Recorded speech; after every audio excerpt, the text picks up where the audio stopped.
this weekend would like to take even greater control of the voice in our head? Who here would like to be able to get out of life exactly what we want? Yes. On all levels. The full wheel, not just one slice, but all the slices, yes? Yes. Who here would like to create the best fourth quarter in your history? And the best 2017. Who here would like to celebrate on New Year's Eve the huge momentum that you have going into 2017? Yes? Who has a vision for 2017 as it being yet another paradigm shift for you in your life? Yes. Yes, yes, yes, yes. So this weekend, we are going to focus largely on the secret software in your brain.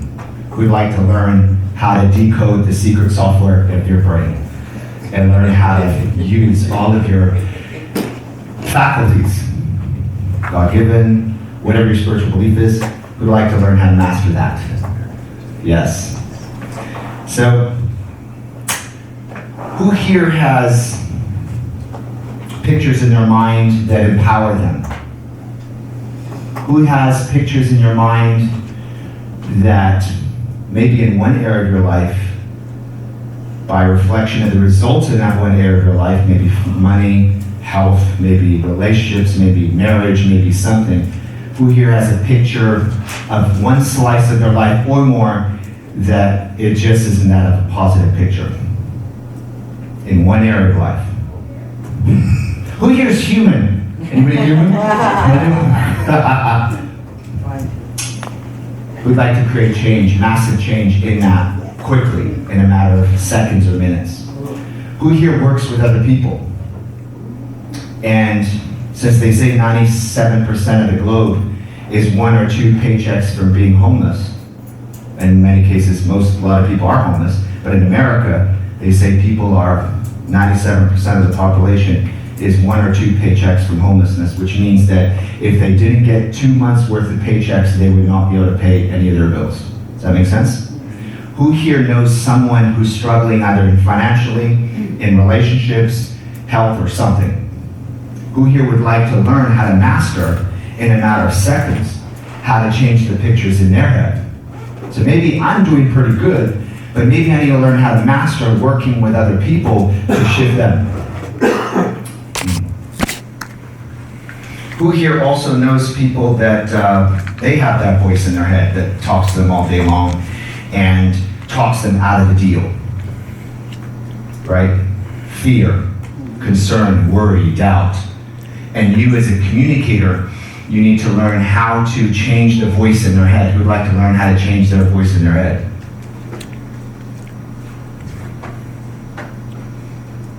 And then finally, that feeling. Who would like to help other people develop the feelings they need to develop so that they can take action? Awesome. So this weekend we're going to learn something called submodalities, which is a very, very powerful technique. And it's really the encoding software of our brain. And what we're going to do is we're going to apply it to many different things. First of all, what we're going to do is we're going to apply it to who knows someone who likes something but they wish they did not like it. Who knows someone that gets up at 2 o'clock in the morning and raids the refrigerator and just eats the whole thing, and then they wake up and later in the morning they feel like crap? I do that for Who you. here would like to learn a technique where you can help someone get over something that they really like? Now, it could be applied to addiction, but we would also have to heal and resolve the secondary gain. It could be applied to it, but there are some things that you can do with that. Who here also has someone that you know, maybe yourself, who has empowering beliefs? Who has empowering beliefs in every single freaking area of life? You're good, you're not human, you came from some out of... Right? So who here has maybe a disempowering belief about who they are in a relationship, or in a marriage, or in prospecting, or in business, or in health, or in spirituality? Who here has beliefs that maybe are not what they could be? Who here would like to learn how to go in and change your own belief in a matter of minutes? Who here would like to learn how, when you're sitting across the table, how you can change someone else's belief? Like, we're talking about their belief. You don't need to send them to Tony Robbins. You are actually him doing it. You literally will have the ability to be who he is on stage, get someone out, and within minutes, their belief about themselves, who they are, to the core has changed in a matter of minutes. Who here would like to learn how to do that conversationally and linguistically? Who here would like to do it like a science? Who also, now this is huge, who also knows someone who has bad habits? Like, my desk is a mess, kind of bad habit. Like, I keep pressing the snooze button. Like, instead of doing the prospecting I could be doing, I find myself on social media. I find myself on Facebook, which I call Crackbook. Who here finds it a little difficult sometimes to resist the urge of getting involved in distractions? And if you could remove the habit of getting involved in distractions and become so laser focused, your life would change hugely, yes?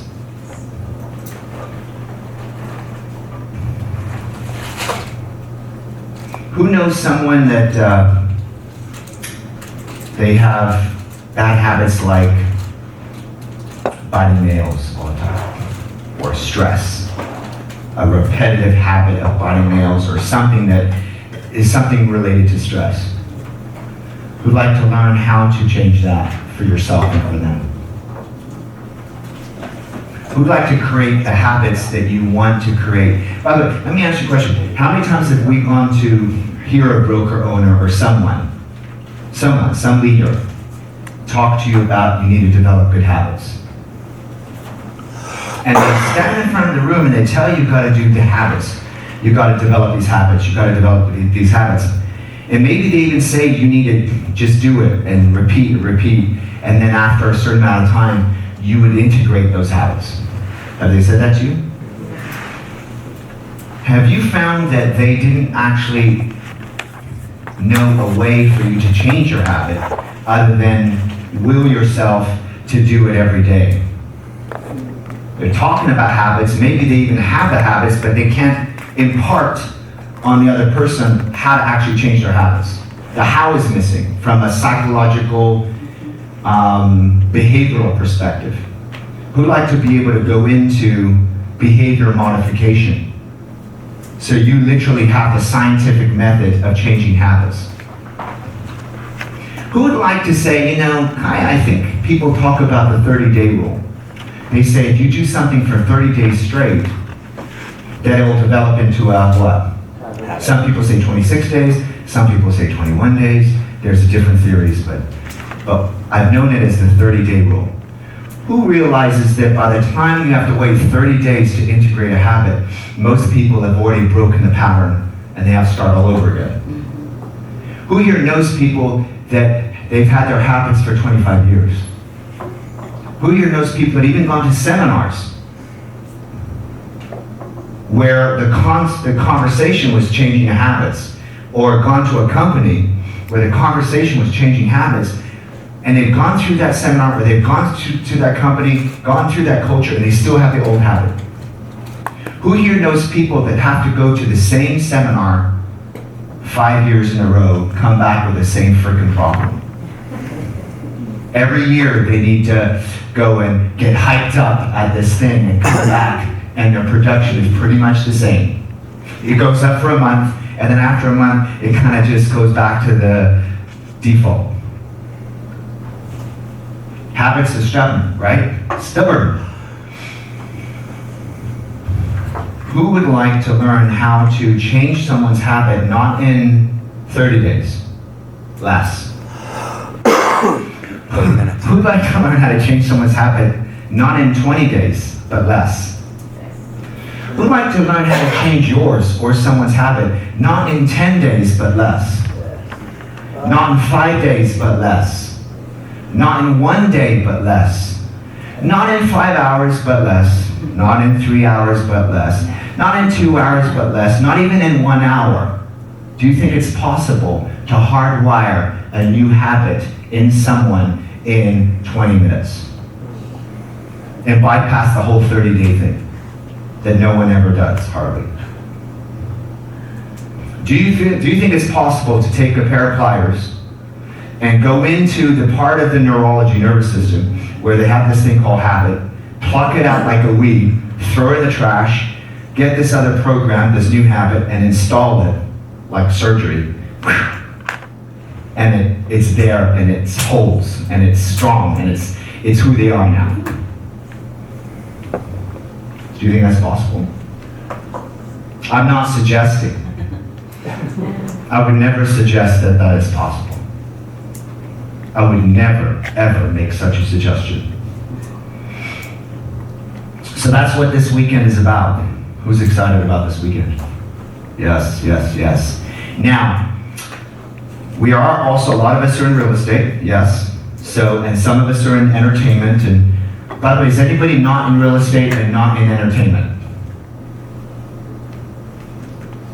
Mortgage, lending, network marketing, and behavioral health therapy and all that good stuff. So we're going to ask you this weekend to take what you learned and apply it to your business. Make sense?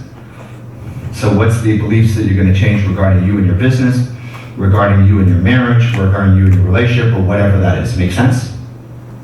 Okay. Now, before we get into this weekend, would it be good for us to recognize some wins? Some wins, some shares that we want you to share, and hopefully we have our mic coming to us this afternoon. Somehow it got left in a different spot, but you guys, it's kind of a small room, so you guys can hear each other. So I'd love to hear from you what wins, what shares you have from the last 2 weekends. And let's go over a couple of things that we've done already. First thing we have done is who has been learning learning state? Who's been using your learning state? Yes? Who's my boss? Who's been using it to get even more laser focused? Who's been using it to be like a point guard on the court that is able to see everything before it happens? To go into that trance state, to go into that Hakalau state. Who's been using that? Who has not been using it as much as they should?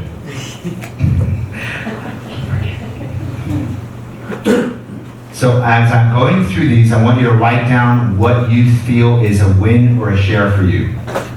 Okay, so learning state. Who here has embraced even more taking ownership of your life? Where you're less at effect and you're more at cause. Okay?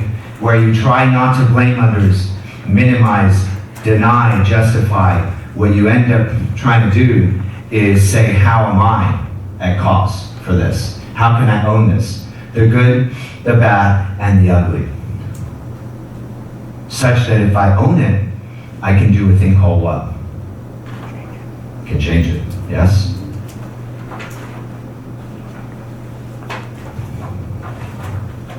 What about our focus? Remember here? Focus towards what you want. What you want instead of what you want. Who here feels like you've been much more aware of your focus?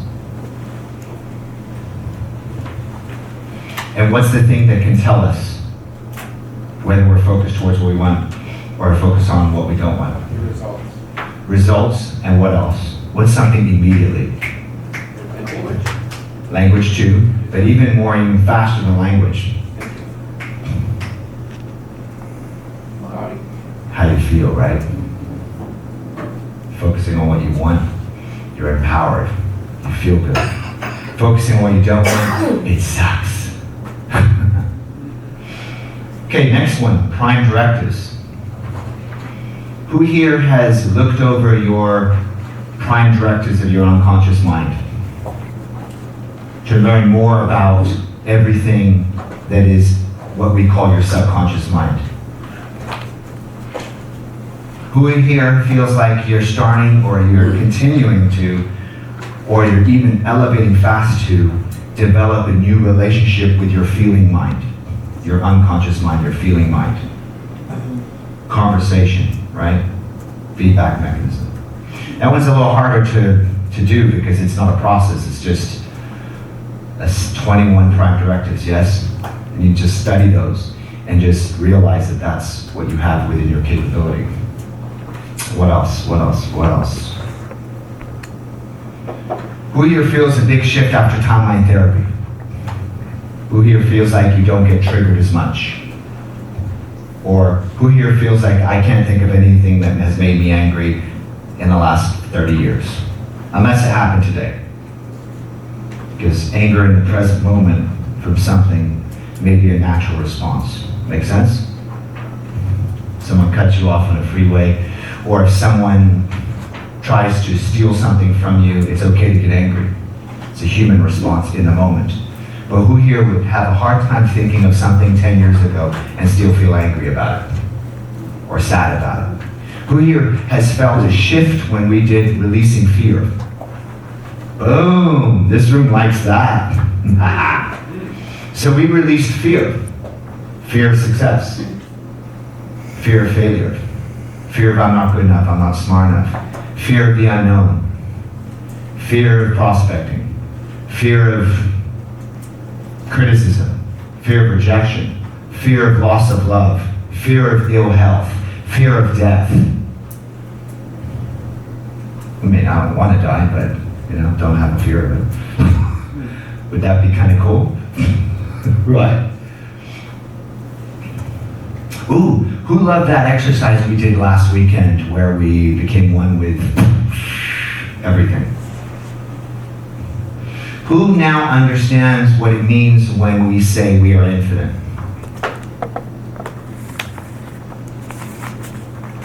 Who, for me, I don't know for you, how many of us was that a paradigm shift?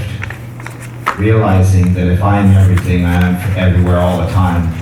And if I'm part of the infinite, which means every part of the infinite is also infinite, who here would have a hard time holding on to human stuff that would say otherwise? Make sense? What else? What else have we covered? Aha! I should start with this. This is the simple stuff. Who here loved the process when we floated out into the future and installed our goals in our future timeline? We created our future, yes? And how about our rapport?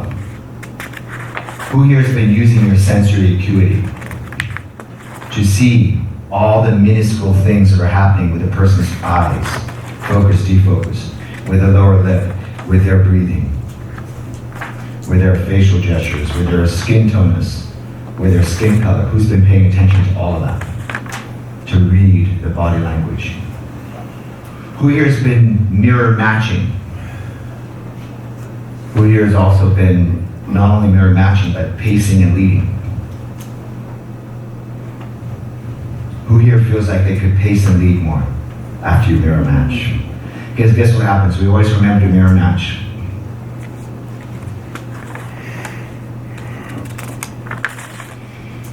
But then once we mirror match, and now we're in rapport, what do I need to do? I need to now pace and lead and change it up and have him at an unconscious level mirror match me, which means now I'm actually doing this thing called rapport. A lot of people think rapport is how to build rapport, but they forget what happens after you build rapport. You need to have the other person at an unconscious level follow your report. Make sense? What else? What else? What else? What else? Lots and lots of other things. Ooh, anchoring. Wow. Who here is excited about what you learned about anchoring?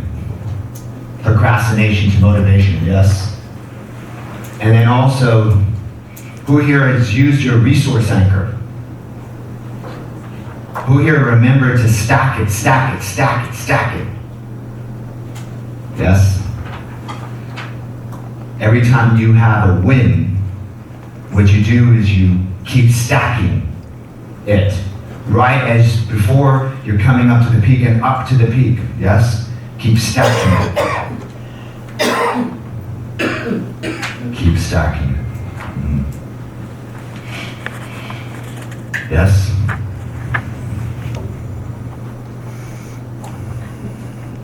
Yes, Pablo? Who here is excited that you can actually get rid of someone's procrastination?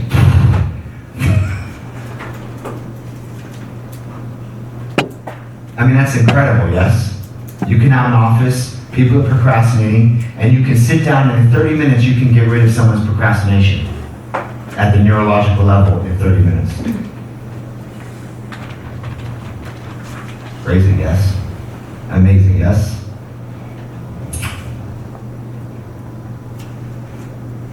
Oh my gosh, how could I forget? Who here has been using your eye patterns? You did your homework, right? Yeah. The eye patterns is seeing what they're doing in their brain. So if I'm normally organized, and I go like this, while you're talking to me, what might you say to me? How does that look? How does that look to you? Huh? How does that look to you? Can you see what I'm talking about? Mm-hmm. And if I go like this, as you're talking to me, if I go like this, what do you do? How does that sound? How does it sound? Mm. AD? Auditory. Mm-hmm. And if you're talking to me, I go, Look at Dave's cards here. Look at Dave's cards here. Aha, I'm normally organized. Auditory digital. Mm-hmm. So what are you going to say to me? If you're talking to me and I go, what are you going to say to me? How you analyze it matters. Mm-hmm. Doesn't this make sense? Yeah, does that make sense? Uh-huh. And if I go like this, when you talk to me, How are you feeling right now? You feeling okay? who'd like to learn and know and master this? So you know what's going on inside a person's brain at the moment that they are doing it, and you're able to feed language exactly neurologically to what's going on in their brain at the time. Do you think that they would feel like you've known them your whole entire life? Yeah. Do you feel like they would think that you are so on the same page? They would, right? So good stuff, yes? So I have a question for you. And I know that we're in the process. So far, we've covered quite a bit of material. Who would like to share a win or something? Remember, what's a breakthrough? A breakthrough is a 1 degree shift in thinking. That is the difference that makes the difference, yes? And also, remember, anytime we learn something and we apply it, we put it into our life and into what we call the universe. And it takes a time, a gestation period for the thing to show up. Right? A baby is born over 9 months, and then you finally see the baby, yes? Right? There's a gestation period. Just because we conceive a baby doesn't mean you see the baby on day one. I mean, you can in an ultrasound. Like, it will come out. So it will take time sometimes for you to see all the results that comes from the change, because it's almost like a tree coming from the ground, right? As it comes to the ground, everything starts to back up and make room for the new you. That whole gestation, please write that down, gestation period. Gestation period. For me, I saw massive change. I realized something massively had changed with me in 3 months. When I went through some of this work, 3 months. I didn't realize, I felt different, but I didn't like see much more money in my checking account till like 3 months down. Because I needed to put it into practice, yes? So who'd like to share? By the way, we have 2 students here, kind of auditing, but also they're both in Road to Mastery. So I'd like to give a huge round of applause for Eric and Matt. Eric is certified in NLP. He's taken a program that's, I guess, equivalent to this one already, and he is going to be joining us for Master PRAC starting in January. So you guys are going to hang out with Eric. Give Eric a round of applause, yes. And Matt is taking Sales Leadership Mastery, and he is antsy. He's antsy because the next PRAC is in May. And so we're perhaps, I think, soon going to be working with his team. So I wanted just to give him an opportunity to see what this is like. He's also in Road to Mastery. However, he will be in the group after this group. Or I wanted to give him a little taste, and Rosemary and him chatted. She said, come on down, check it out, and give him a round of applause too. All right, so, where was I at? The wins. The wins, yes. I mentioned that because I've been hearing Matt's has some big wins already from the Sales English Master. Do you want to share it? Yes. Your name, where you're from, what you do, what company, and then what's changed in the last 30 to 60 days. Cool. My name is Matt Rodas. I'm from Marietta, California. I work with a network marketing company called HCN. We broker essential services, and just this last 2 weeks was the last Sales and Mastery Leadership. Just after that class alone, using six components of effective communication, along with speaking into listening, working on that skill. I was able to actually double, almost triple my production in just a week, almost 2 weeks. And that put me at #1 in the entire country for my senior vice president's organization. He lives in Las Vegas, so that was a big win for me. Yeah. Huge. Give him a round of applause. Michael on? Al Or- Thomas. Al Thomas is. Al Thomas. Okay. Awesome. Okay, well, yeah, good win. Who else has a win or a share or something? Doesn't have to be a #1 in the world already, but it could be, I'm having a different conversation with people. Something's different, yes. By the way, Tom, you just coming in like that, that's like a huge win right there. Let's give Tom a round of applause for his outfit. You've become so much more colorful. Like, wow. Yes, wins. I can't believe how mellow I am on the freeway now. You know, I mean, people just I just let them go. Yeah, all right, asshole, go ahead. Right. You still call him an asshole. Say, not my saying asshole. So that's a big shift? And it's kind of surprising Yeah. to me, you know. You don't get plugged in or triggered by stuff. Yeah. That's huge. Okay, who else?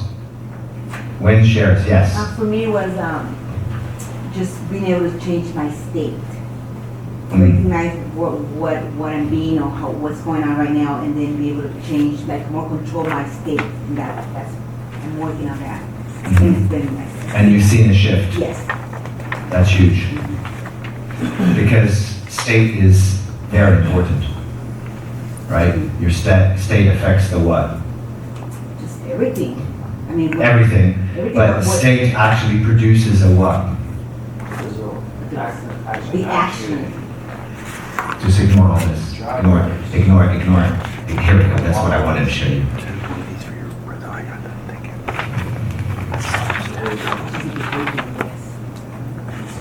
Remember this?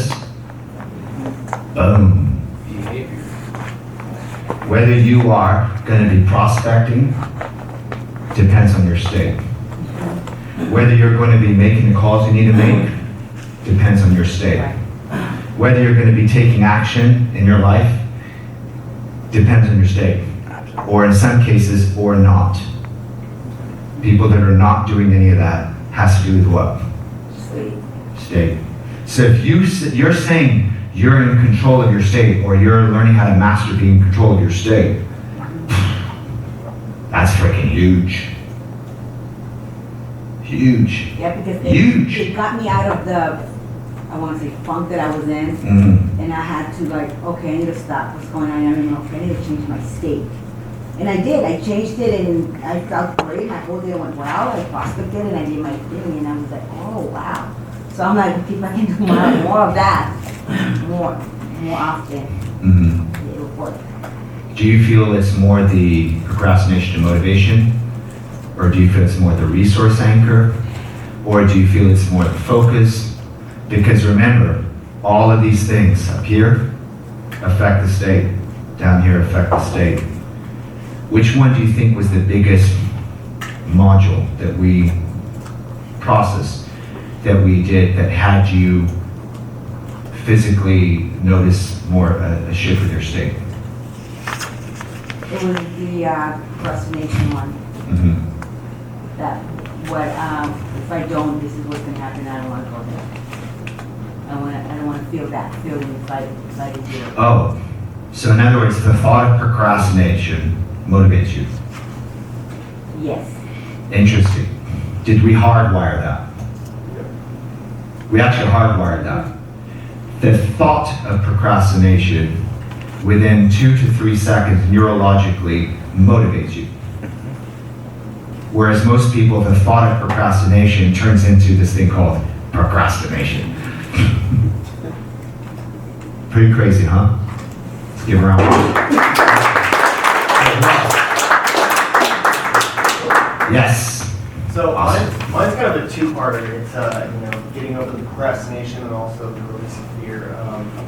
As far as the procrastination, I've noticed just like small duties around my house, getting done, or just simple little things like that. But one of the biggest ones is playing into the effect of moving towards something.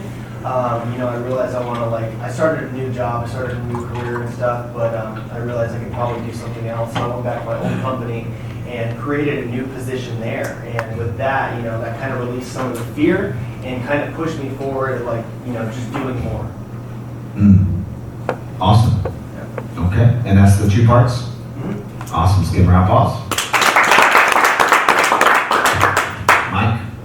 Yeah, my experience regarding the eye movement, actually that was a part of the homework too, and I've been asked to, Do you know when people are lying to you now? yeah, that's, Do you know when your staff is BSing you? kind of, actually I was interviewing somebody and when I was asking a question, I know she was kind of doing a lot of very fast movement, but one thing I noticed about one software when I was asking her, and I feel that when she did like VC, like constructed, and that made me a little bit suspicious, probably she's lying. Mm-hmm. And so I let it go, and probably by the end of the interview I asked her, I said, can you explain to me a little bit, because I knew already all of that software, I know how to use it. When I asked it, I kind of, she thought I don't know a lot about that one. She tried to just give away, and then I catch it, no, she doesn't know. That's what I catch it because of the eyes, the VC. That's what I feel. That was very interesting for me, how it was happening. Would this help you for hiring the right people? Yes. Help you for keeping people in your life that are truthful and honest to you? No? Huge. Yeah. It gave me a power to rethink, to see. I'm not telling you did I hire or not, or I will hire or not, but it gave me as a tool, say, it gave me a little bit more information about myself, say, now I have to decide this person. 2 things happen. One thing, she doesn't know that. The second, she is lying. If I want to hire, I have to be careful because I know this is this. Awesome. Let's give him a round of applause. Yes.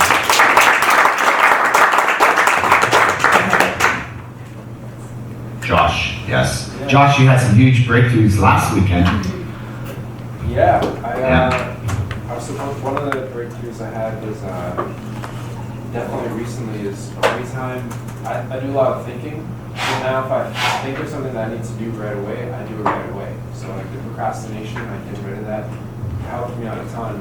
So now if I have an idea or something, I act on it like that. You know, like right now I'm working on a book that I'm writing, and whenever I have a thought to write down the book, instead of just thinking like, oh, I'll write it down later, I just write it down. Like sometimes I end up writing a whole chapter right then and there. That's huge. Yeah, and like I'm just getting more work done, and I'm being more productive with the days that I'm not working. And we haven't even done a full breakthrough yet. Yeah. We're just learning the pieces of a full breakthrough that we're gonna actually really do in Master PRAC mostly.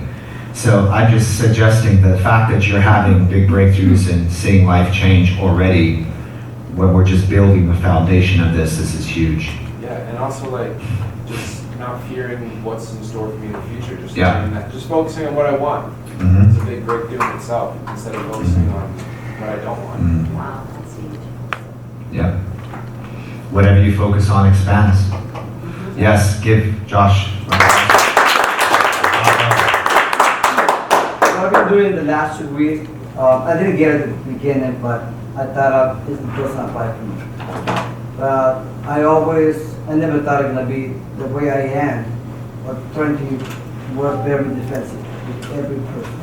So you used to be defensive with every person. I just get out of my house, and my expression, my face was always like everybody gonna attack me, so I was always defensive. Mhm. And that, without notice, I was putting away all my business. I had no friends. And why did I have no friends? It was me, not the other people, it was me. It was always was kind of defensive. You say something to me, right there, I wasn't so pleased. Short fuse. Okay, Do you remember your trimetrics? yes. High D, high I, high S, high C, which one? The last two. High S, high C. I- High S's, high C have a hard time trusting. They're naturally more wired to be fearful, skeptical. And my expression. Low I, Low, very low. low I, very pessimistic, skeptical. You know, you have to do a lot to build trust with you. But however, you're seeing a change with that. Yes, so I try Okay. to change the way I act, be more open, more friendly, take the shoe out of the defensive guy with everybody and be more open. You know, don't think that people are gonna hurt me, but people just, they're human. Yeah. So that's what been happening to me the last 2 or 3 weeks, changing that personality and be more open, more friendly, touch everyone. Don't think that everybody's gonna do something bad to me, and instead to be defensive, be just, you know, Open, open. yeah. That's huge. Round of applause. We all come into this program at different levels with different stuff. Right? So it's all just relative. So this meets you exactly where you're at. If you're here, it takes you here. If you're here, it takes you here. If you're here, it takes you here. It just meets you where you're at. Yes, Frank. I'm doing a lot more mirroring and matching, Okay. and with clients, and having just a much better conversations. And Correct. I can tell you why. It just happens. It's just happening. It just feels more natural. And once we're done with our conversation, I just feel like we have just a real connection that I wasn't having before. Even whether I got the business or not, I still walk away from that conversation and say, wow, we really connected. Because not everybody wants your product or service. Not everybody has to buy. But you can have great rapport. But when you have great rapport, and they also need or want your product or service, then they'll buy. You know, it's like, it's not just me, it's you and me, it's we. It needs to fit both of us. We need to be a match for business, right? However, do you find like even when maybe they're not in the market for what you're in real estate, okay? Do you find that it develops a friendship or relationship and maybe referrals to some other people? No, what's happening is it leads to further conversation. As long as I keep in touch, I'm getting business. It's just not happening right away. That's exactly what I said. You're getting business, doesn't have to run away, but you're getting business. So it's kind of like I'm getting more referrals from it. Well, yeah, Yeah. that's right. It's not direct. It's not like, we have a great report, here's the client. No, But I'm it's- actually getting the business with them. Oh, It's okay, just, well, it's just not happening right away. right, But because of that conversation. Yeah. And with, just keeping in touch, I am ultimately getting business from got them. it. Awesome. Huh, give a round of applause. Did you share already? No, thank you for asking. For me, the big thing is morning. It was so hard to leave the bed. For me, I put the alarm like 6 o'clock. I used to put the alarm 6 o'clock and then 6:30 and then 7 o'clock. Snooze. Yeah. By the way, we're gonna do some more this weekend on that. Okay, but now it's a lot easier for me at 6:15. Say it's time, let's go to run with the dog, come in to do 1 hour of exercise every morning. Another huge thing for me to stay the complete hour doing the exercise because Wow. in the middle of the hour I was this. Your head's elsewhere. Yeah. And now, That's huge. For me until 10 o'clock, I already, I have it. I'm doing what I have to do. Wow. At this moment. And like I said, we haven't even done the 26-step breakthrough yet, Yeah. which is part of Master PRAC. The fact that you're seeing pretty big changes already, give yourselves a huge round of applause. All right. Now, before we get into submodalities, well, actually not before, what am I talking about? This is submodalities. This is a piece of it. We're going to go through all of this in a moment. I want to teach you something called perceptual positions. So this is something that the board does not give you in your binder. This is something also that I believe is not taught in the way I'm going to teach it at any other NLP training in the world. This was like one of those magical downloads. So perceptual positions belongs to NLP. It's NLP. And I'll tell you a little bit about it in a moment. First position, second position, third position, these are NLP terms. This is referred to and taught at NLP trainings. But what I'm going to do with it, I've never experienced it. I did it almost by accident in a room, and people had huge breakthroughs. How many of us had huge breakthroughs or large breakthroughs or a breakthrough with Hakalau, with the learning state? I started to see people had even bigger breakthroughs with this next thing that I'm going to do than they did with that. And it just came to me. So it's based on NLP, but I turned it into a process that doesn't exist in NLP. And then people had huge breakthroughs. So let me ask you a question. Who here would like, and why am I doing this now? Because in order for you to learn some modalities, you've got to know about the perceptual positions. You need to know about associated and dissociated, because you're going to be using that in this. And so we're going to start with perceptual positions. So let me ask you this question. Who here would like to be really connected when you're with someone? Whether business or intimate. Who here would also like to be able to observe what's going on with you and the other person? Not so plugged in, but backed up a little bit so you can kind of, almost like an angel hovering can see, or like a fly or whatever. So a bird, call it a bird, can have the bird's eye view of the situation you're in. Who here would also like to have the global view of what's happening with you in your life or someone? Who here would like to have the view that maybe the director on a movie set has of the whole entire production? Who here would like to learn how to float from being completely connected one-on-one with a person, to having a bird's eye view, to having a director view, all in a matter of seconds, and back in? Who would like to learn how to think circles around other people? Like literally think circles, like who here would like to be able to control any conversation with anybody, anywhere, anytime? Who here would like people in your life to take massive action because they feel that you are so connected to them, so one with them? Who here also would like to see possible issues in your meeting or what you're doing that's not working because you can get the bird's eye view?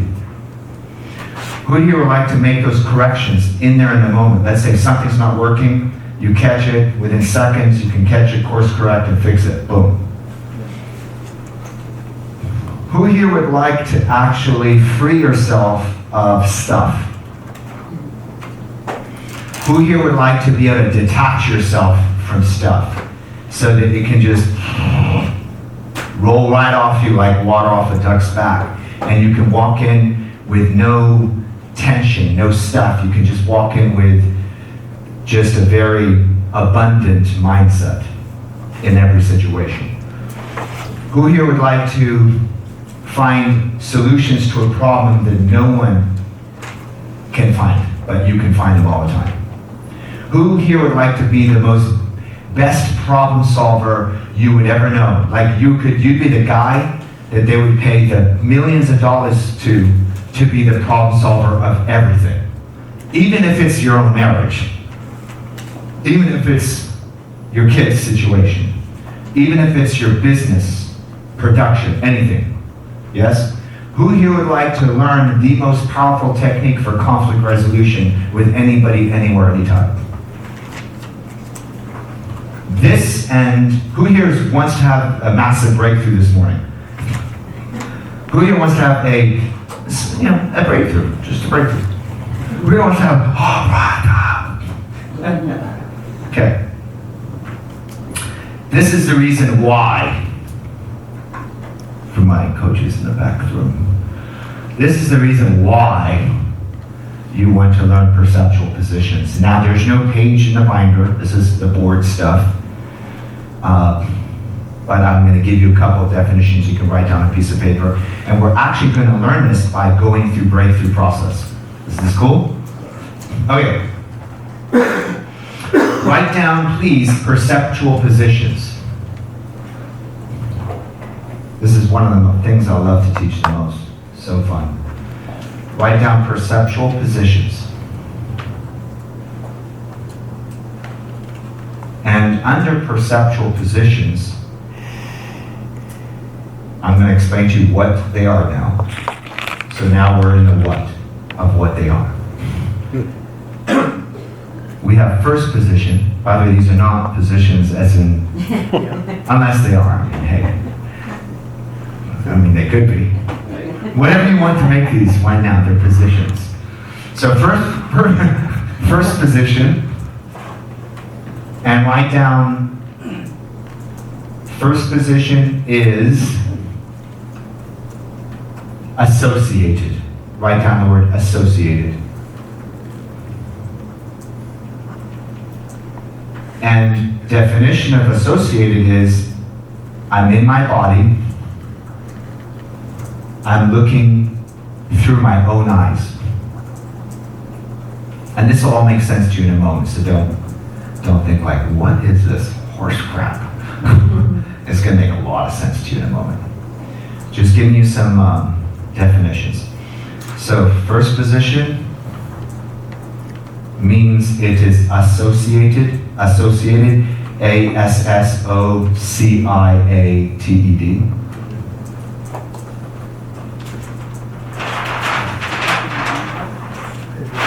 Well, that's awesome. Stuff's just coming down.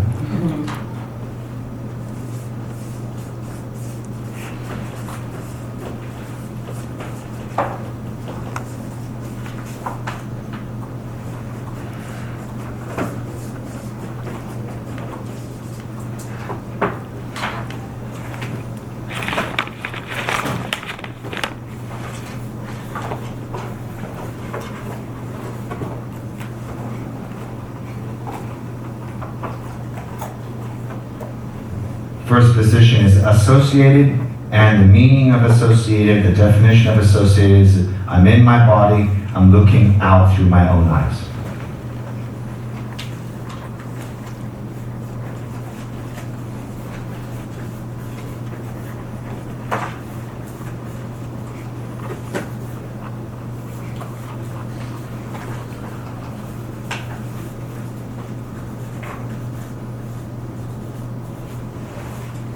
I can barely see that.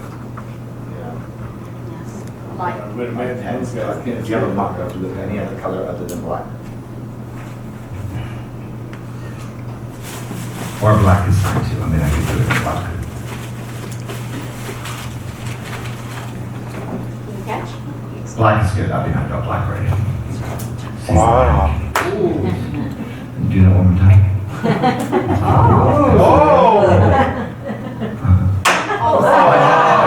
Like woman. Someone always makes someone chase the ball. Okay. Does anybody have any other color other than this? Blue?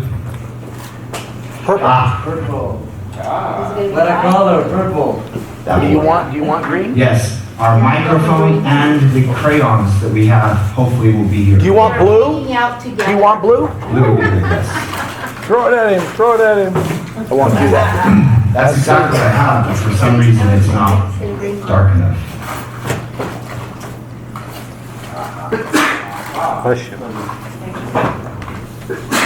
Bless you. Bless you times 2. In my body.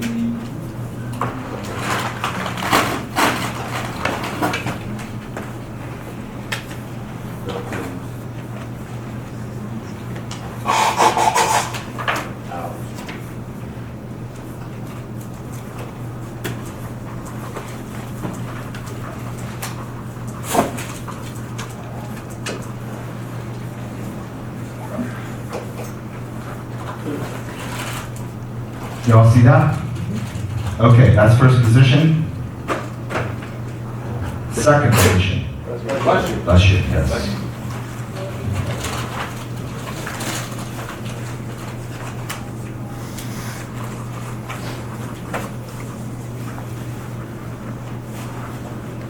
Second position is dissociated. So write this word down, dissociated. Not disassociated. Everybody wants to turn it into disassociated. No, dissociated. I will spell it.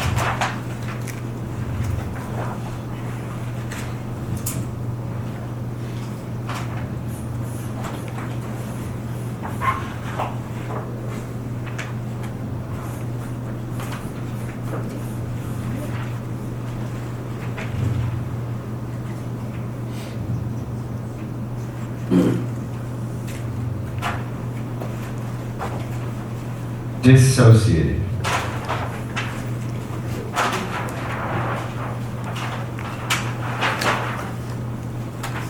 Now,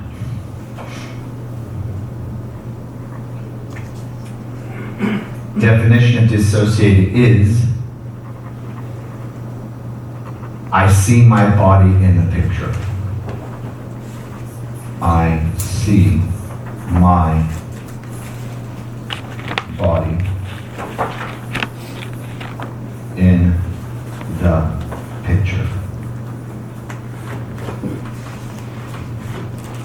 So let me give you a little visual on this for me, and then I'll finish the third. So first position, I'm associated, means I'm in my body. I'm in here. I'm in my body, I'm looking through my own eyes. I can see you. I'm associated. I'm associated. I'm in my body, I'm looking through my own eyes. I see you. I don't see me, I see you. My eyes are looking outside of me to you. I'm associated. This second position, dissociated, is me doing this. Taking a step back, outside of my body. Now I see my body here. Austin, come up real quick. You Austin, round of applause. I'm here, I'm associated. I'm gonna go into second position, dissociated. I step back, and wow, I see me. I've got the microphone here. I'm wearing the blue shirt. I see my blue shirt. Just imagine this remarkably like me, right? I see my blue pants. I see my black shoes. I see me. I also see you. I see all of you. But I'm dissociated, which means I see my body in the picture with you. So now I'm observing. I'm watching myself speaking to you. Make sense? In just one moment. I watch myself speaking to you. Make sense? Okay? Give me a round of applause. And let me just finish the third one, and then I'll answer questions. And then we're going to do the whole exercise. Okay, third position.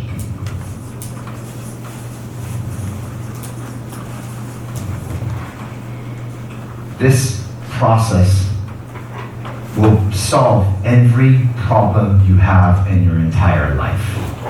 Every problem. It's amazing. Third position is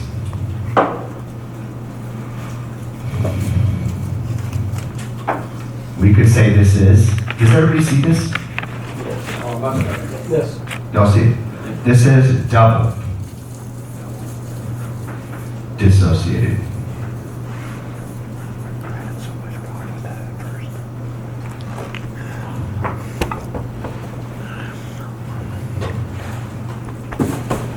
And how you would define this is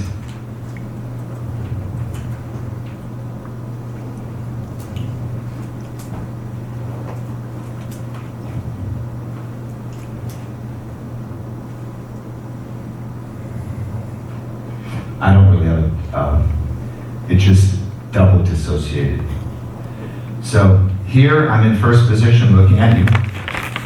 This is dissociated. I see my body in the picture speaking to you, right? So Austin's here. Double dissociated is I'm all the way back, far enough back, against the wall, against the whatever it is, far enough back where I can see myself speaking to you, but I'm zoomed back enough where I can now see the whole world too. Okay? Make sense? So it's still dissociated, but it's double dissociated. It's moving far back enough where you can see everything. We call this global perspective. That would be the best way. Global perspective. And I know you have a question, Eric. We'll get to it in just a second, because I might answer it just with this example. Okay. Ready? Okay. I want you to imagine, another way to try this on is this. I want you to imagine when Brad Pitt, or whoever, actor, Anthony Hopkins, when Josh, right? When Brad Pitt or Josh or Anthony Hopkins or Meryl Streep is in a movie and they're playing in the scene, they're in the scene, the camera's looking at them, they're in the scene. Jack Nicholson with Meryl Streep, they've done a couple of cute roles, I think, together. They're in the scene, they're working together. What position are they in? They're in first position, they're fully associated in the character, correct? Now,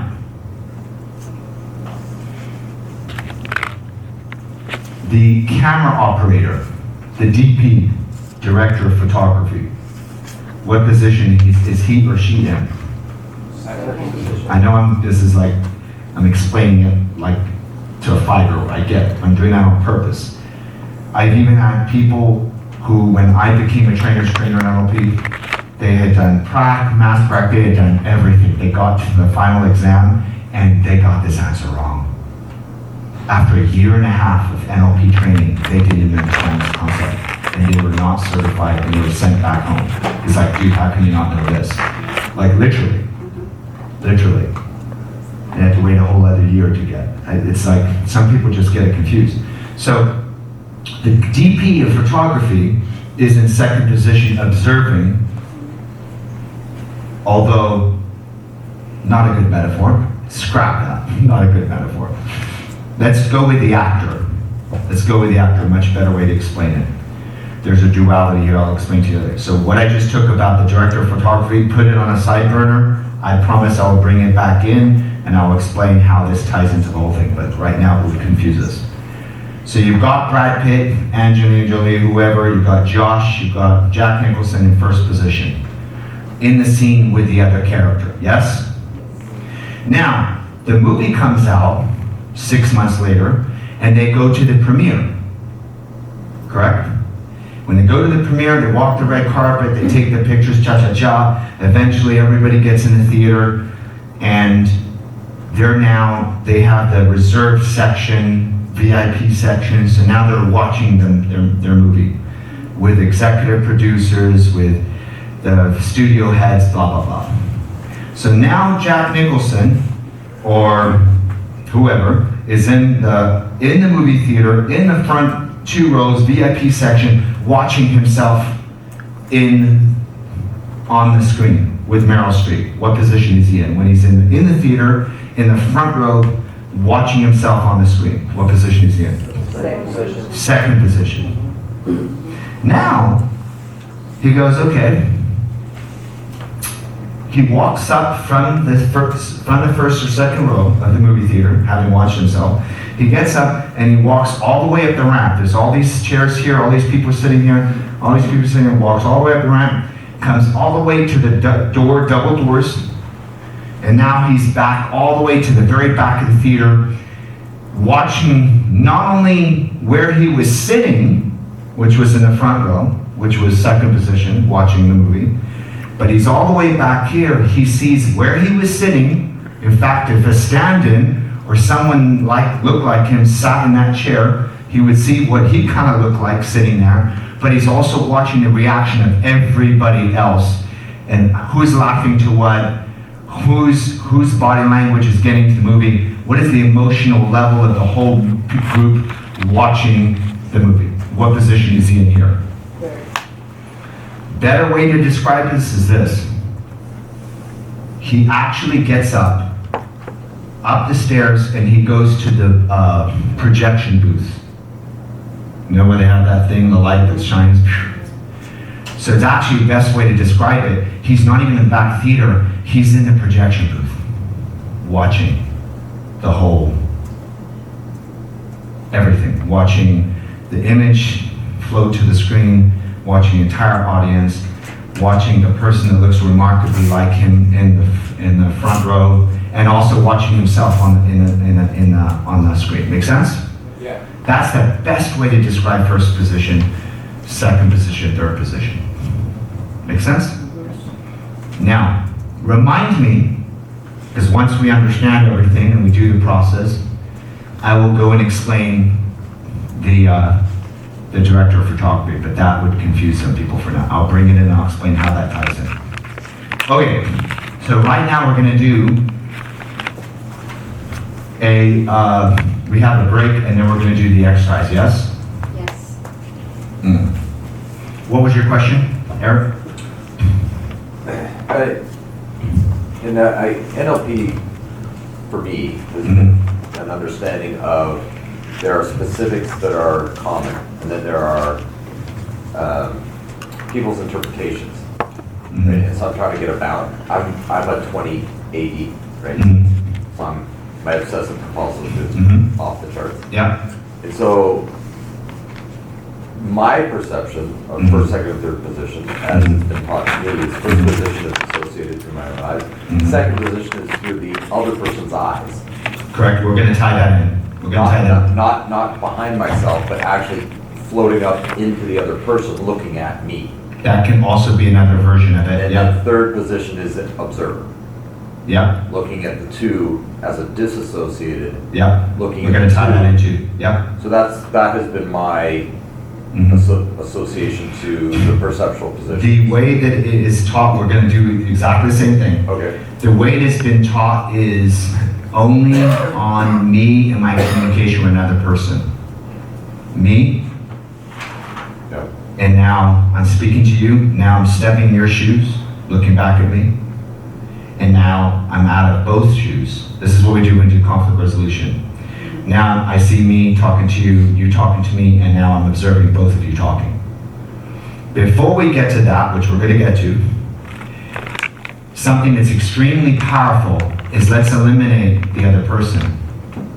Let's focus only on us in first, us in second, us in third. Because where are we with our own life? Where are we operating in first position in our own life? Where are we operating in second position in our own life? And where are we operating in third position in our own life? There are people who live in second position in their own life and they're never in first ever with anyone or anything. So, you're going to learn two ways of looking at it. One way that you already know, and they're going to learn the same thing. And you're also going to learn another way to look at it, which is going to help you in your own life. Make sense? Because if we were to only learn that way, what that would do is it would give me resources on what the other person's feeling and what I could do in my communication with the other person so that I can see a perspective, right? But what it doesn't do is if people only learn that and not this other way of looking at it, they don't know, they never find out if they're connected and so connected to life that they can never get a bird's eye perspective on it. They also find out, and it will all make sense to do the exercise, you'll go, oh, wow. When we do the exercise, you're gonna go, I get it. So I think the very next logical thing would be to do the exercise. So for everybody, you've got this written down, yes? All I want you for now to know is first position, you're associated, you're looking through your own eyes. Second position, it's almost like you are in the movie theater, seeing yourself on the screen, so you're dissociated, seeing your body in the picture.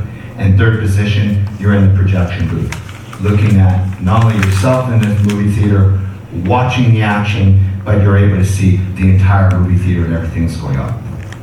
Then when we're done with this, we're going to tie in exactly the more traditional thing that he's talking about, which is how I teach it for conflict resolution, how I teach it for communicating with other people. You need to know both. Make sense? So I'm applying this in two ways, not just one way. How I was taught was only one way. I accidentally stumbled on this other one, and I found huge breakthroughs for people, and I've literally done it in every single training since. Okay? So right now it is 11:30, let's say. 20-minute break. Yes. So back here at 11:50. When we come back, we're going to do this exercise. We're all going to be up out of our chair. We're going to have breakthroughs on this. And then we're going to go through the day, and then we're going to take a look at the second way of looking at the same thing. Cool? And marks? So be back at 11:50. And marks, get set. Go.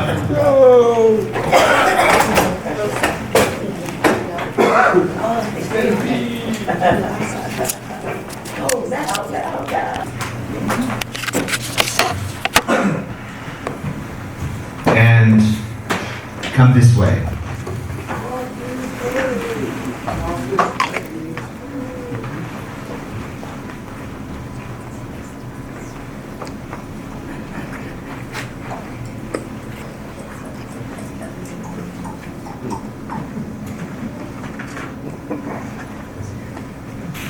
Bam.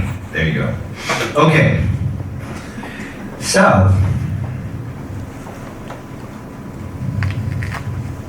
I need a volunteer.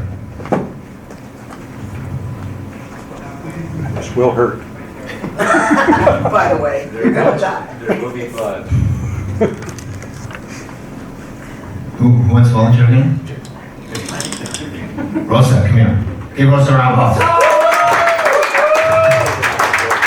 Okay, let's do the splits. She's like, I don't know about you, I can do it. I don't know if you can do it. Okay, so Rosa, you're going to be over here. Are you working out? Yes. Wow. Yeah. Can you do that? Can you do that? Can you do that? Whoa!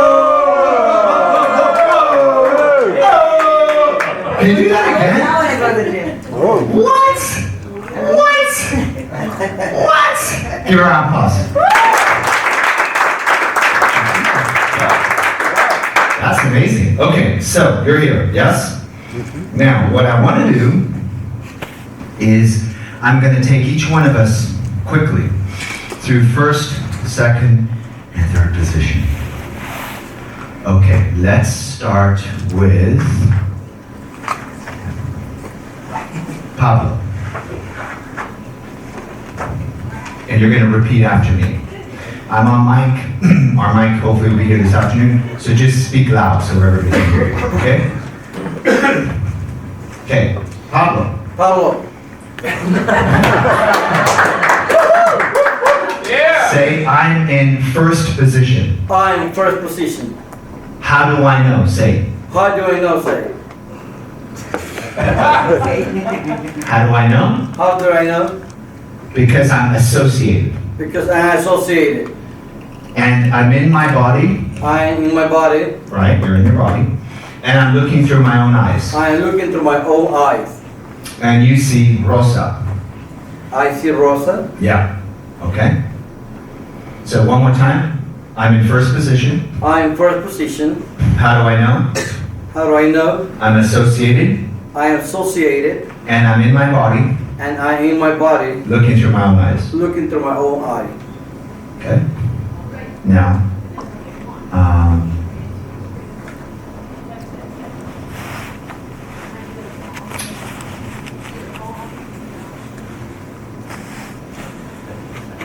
Matt, you borrow Matt, another volunteer.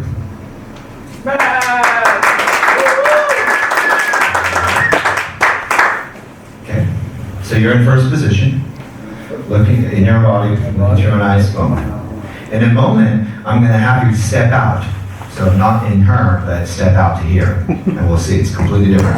In a moment, I'm going to have you step out your right foot, and I'm going to have you come here. And I want you to notice that there's a person who looks remarkably like you in the picture. I notice he's wearing a green shirt. Okay, he's got a pair of glasses. Exactly, he's closed his eyes so he can see himself. He's wearing this nice jeans, blue jeans, and he's wearing brown shoes. And he also has a ring on his finger. Do you see yourself? Yes. And you also see yourself, right? You see Pablo, and you're speaking to Rosa. Do you see it? Yes. Okay, got it. Now, repeat after me. You can open your eyes now.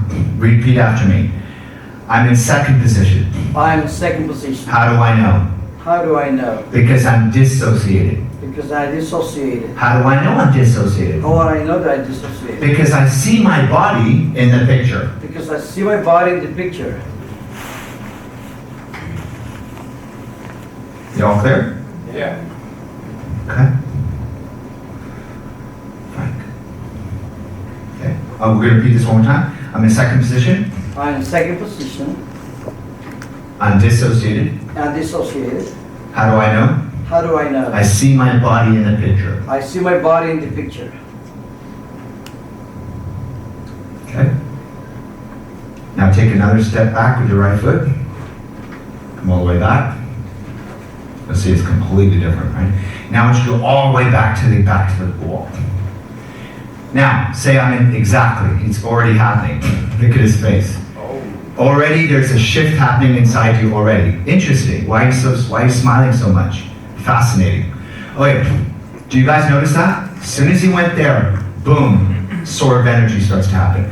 Okay, I'm in third position. I'm in third position. I'm Wow. right here. You see everything. Wow. Okay, I'm in third position. How do I know? How do I know? I'm double dissociated. I'm double dissociated. Boom. I have the global perspective. I have the global perspective. I'm not even applying this to anything yet. Not talking about real estate. I'm not talking about anything yet. I'm not talking about a conversation with a client yet. We're not even there yet. But something happened to you. What happened? I can see myself. All the way up there, I can picture myself. I mean, it's like a 3D thing. And I can see it. 1, 2. I can see what he's doing and what he's doing. It's a different perspective. He's not even focused on the client. He's not even focused on what they think or feel. This is all about you right now. Yes. All of it. That's all about you. This is all about you. This is all about you. Okay, so I'm going to ask you a question. Come back here a little bit. And then you're going to go just there, up there. Thank you. Just off to the side. And then I'm going to ask you to come all the way back here. I'm going to step off to the side a little bit. Okay. So I'm going to ask you a question. Be honest. When you're in, notice the body language. Notice where his hands are right now. Notice everything you notice. Do you notice what you notice? Do you notice what you notice? You're in first position. Say first position. First position. How do I know? How do I know? I'm associated. I'm associated. Interesting. And I'm in my body, I'm looking through my own eyes. I'm in my own body, looking through my own eye. Be honest. What do you feel? Nothing to do with Rosa. It's nothing to do with Rosa, but Rosa's here. But what do you feel being here? Be honest. What's the feeling, the emotion you feel when you're in first position right now? It's like well, I can communicate, but I don't see myself, everything that I'm doing. Oh, no, yeah, exactly. Because I have an intuition where you live most of the time.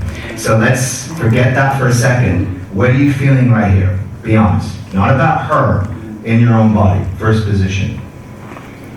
I'm feeling that I can communicate with her, but I don't see myself what I'm doing. Everything you say after, everything that is before the word but has got negated. I love you, but I can communicate, I feel I can communicate with you, but. So what's the block?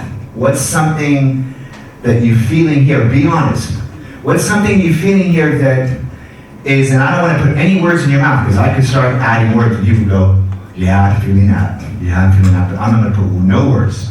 Not my words, your words. Okay. Be honest. What do you feel here? I want to communicate, but I don't see that I can communicate freely. And I don't know if I'm doing, I don't know if I'm doing good communication or not, in order for me to... Can I ask you a question? Sure. I put you in first position, but the question isn't, Sean, this is huge because when we do the other programs, this is the one module that for all of us, internalize this. I'm speaking to the coaches, really internalize this, okay? Because this is what you're gonna have to do with the process, with groups. Internalize. If you wanna write notes, boom. Little distinctions I say, those distinctions, whatever, okay? So you want to communicate, but there's a but. First, but yes. And let me ask you a question. Be honest. Are you really, I know you're in first position. I know it says associated.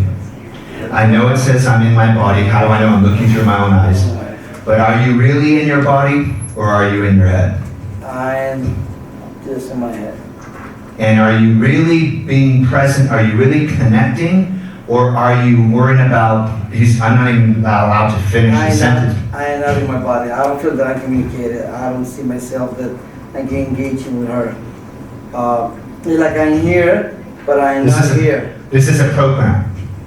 What I'm going to present for your mature consideration is when he goes into first position, which he probably hardly ever does. I don't know if I'm doing good. When he's here with a person, I'm going to suggest he's probably here, judging himself, yes, analyzing himself, asking. He's literally in second position, never in first position. I want to be there to see if I'm doing good. Okay. So what's the emotion? Let's be honest. What's the emotion you feel here? I'm comfortable. Uncomfortable. I don't know if I'm doing good. I don't see if I'm doing good communication. Mm-hmm. I don't know if I'm doing good or I'm doing bad. I don't know if the way I communicated. Basically saying, please put me here. Yes. This is where I feel comfortable. Exactly, there. This is too close. But let me ask you a question.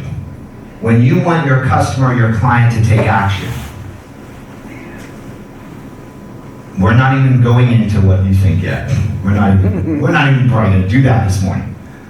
But when you want your client to take action, which position do you think is most likely the position for you to inspire action? Here. but to be there, yes? Yes. Okay, let's just test out. I'm curious what happens. So take a step out. You're in second position. Say I'm set. Wow, look at the face. I second Wow. Woo! Wow! Yeah. There. Second position. second position. How do I know? How do I know? I'm dissociated. I'm dissociated. Why even the speech is sped up. I see my body in the picture. I see my body in the picture. Now, what do you feel here? More comfortable. That I know if what he's doing, what I'm doing in the first position is the right thing or doing good. But in the first position, I feel myself uncomfortable because I can't control. I don't know if I'm doing the right move, doing the right thing. But here, I can see myself and I can maybe be better the next time that I'm with a client in front of someone. Can I ask you a question about this position? You feel more comfortable. Yes. But do you judge yourself? Yes. Do you ever find yourself criticizing yourself? Yes. Do you ever find yourself beating yourself up? Yes. Out of the whole day, be honest, because we haven't had our full 26-step breakthrough yet. We're getting there. But out of the whole entire day, 100% time, how much of the time are you saying from here to you, you're amazing, you're the rock star, you're this, you're that? And how much of the time, zero? And how much of the time are you saying what? What are you saying to yourself usually? Be honest. You should be better, you should do this, you should do that. That's what I was saying. Don't shit on yourself, come on. I mean, you can't shit on yourself. How would you like someone shit on you? You can't shit on yourself. I always think to myself, I should have done this, I should do this, I should have done this. I did Is that a voice that empowers or disempowers? this about.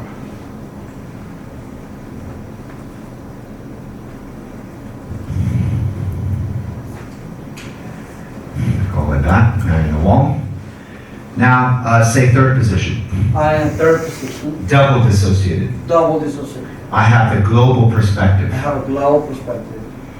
Now, tell me your experience. I'm more relaxed.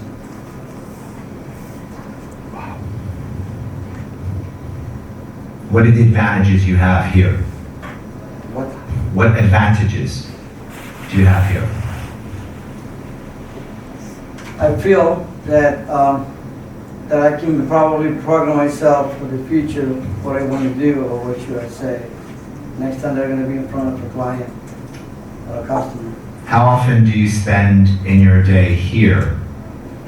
I'm getting that you spend most of your day here. Right there. How much time do you spend in your day, which may be never? How much time have you spent there? Zero. Zero. Which position should you be in to plan your life? Interesting. Which position should you be in to create your vision for the next 10 years of your life?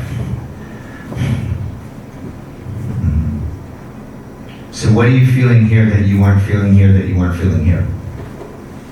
And all the way down back, the global vision, I feel more relaxing, that I can do things, but when as soon as I get more closer and closer, it vanishes. So maybe we just have a breakthrough right now. I mean, not to say, have you already had a breakthrough? Yes. It's already a breakthrough. Let's give him a round of applause for the breakthrough.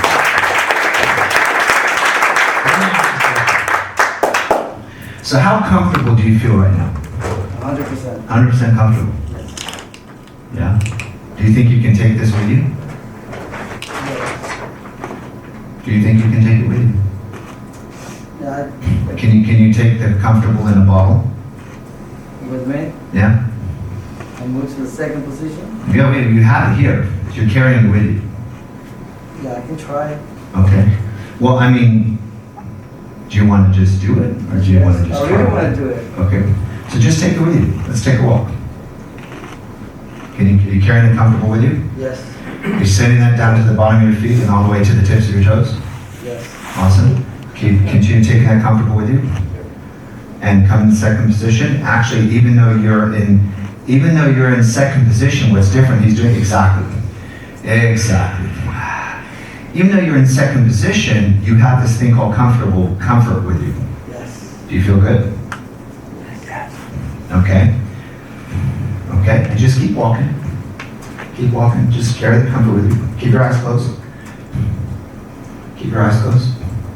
And do you have this thing called comfort with you in your hand? Yes. How does it feel? That's good. Feels good. And when it came down from 10 down to 1, when you get down to 1, you're going to feel so comfortable, so easy, so graceful. Every number I go from 10 down all the way down to 1, with every single number you become even more comfortable, to a bottom line, to the point where you get so comfortable down when I hit 1, you're going to feel so comfortable, and then when you're feeling so comfortable, you're just going to ready? 10, 9, 8, feeling more comfort, 7, 6, that's right, 5, 4, 3, 2, 1, and exhale, go. Just open your eyes. And stay in there. Stay in there. Stay in here. Stay in here. Stay in here. All you've done is just open your eyes. Now let me ask you a question. What's different about position 1 now? So say position 1. I feel relaxed.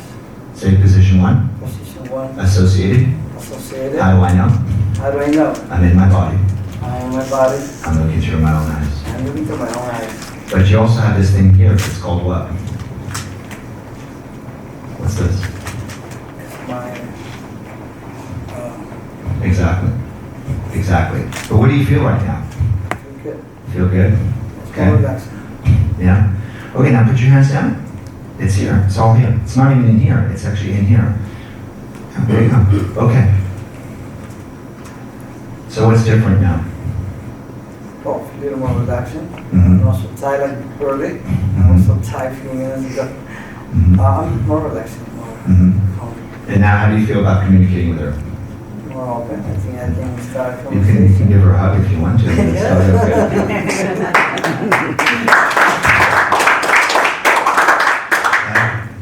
Relax. I don't feel tense like before. Awesome. Okay, and by the way, there's more in all of this. This is just the first layers of breakthrough. Give Pablo a huge round of applause.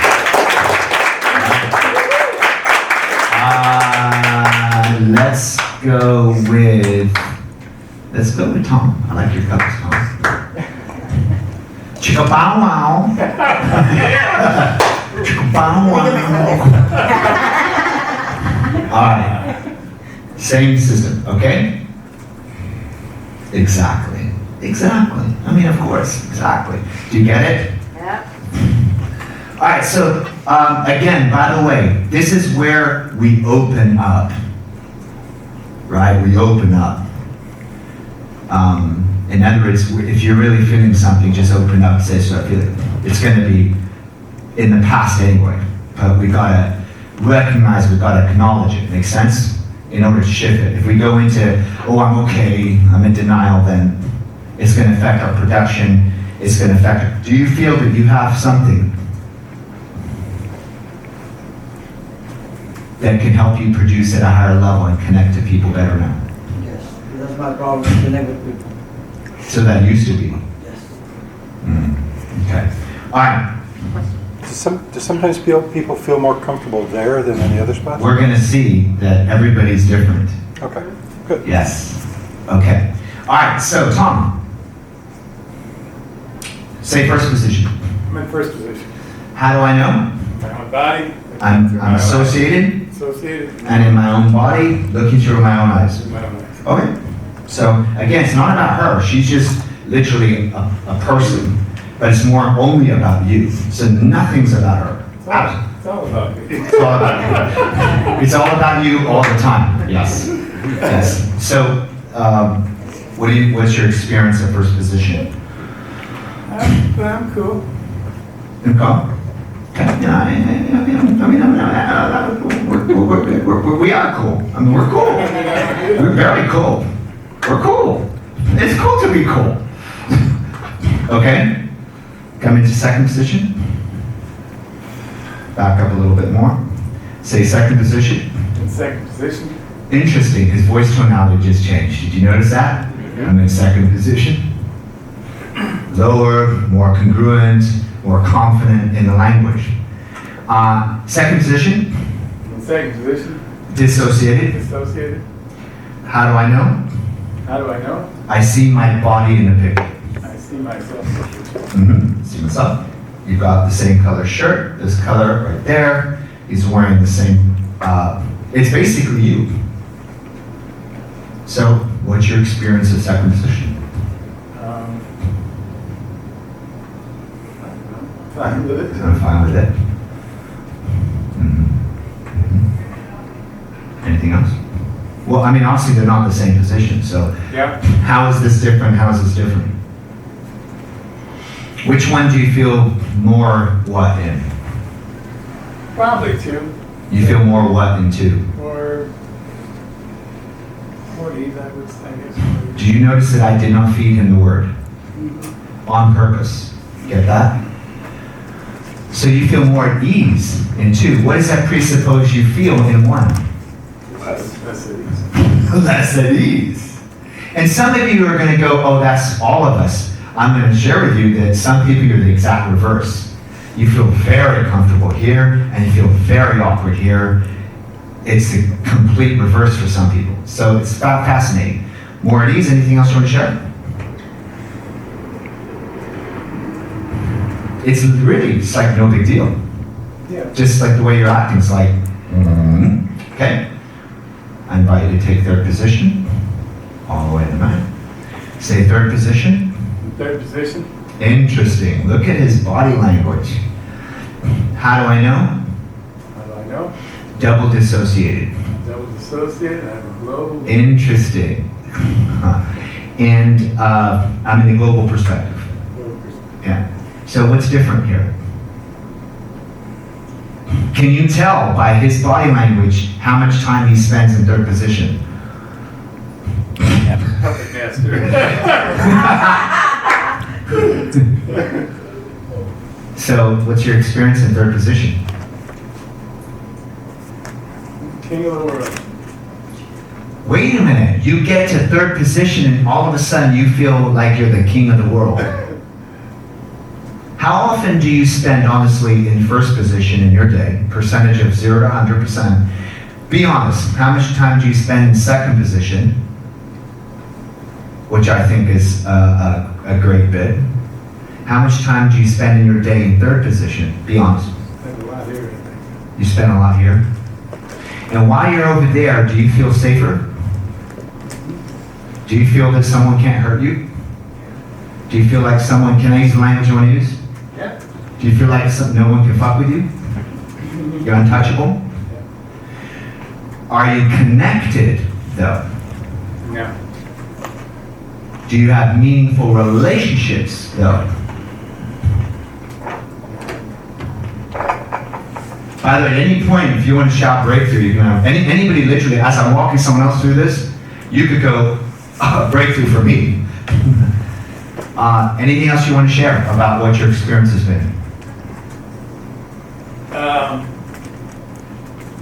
Look at time on the chart. Whether you to engage. Engage with people. You're out there. So you're just telling me that we just landed one of your things in a matter of 1 hour on third weekend to Saturday. By the way, your unconscious mind can accept anything. If it resonates with truth, accept it. If it doesn't resonate with truth, delete it. No one made me God, even though we're all part of this magical thing. And by the way, Matt, you're fired.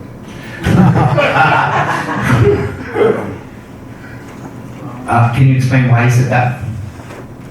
Well, Matt is Tom. Actually, it's Tom. So you're only speaking to yourself. And by the way, once we finish this whole exercise, you're going to collapse everything where you're portraying anybody else.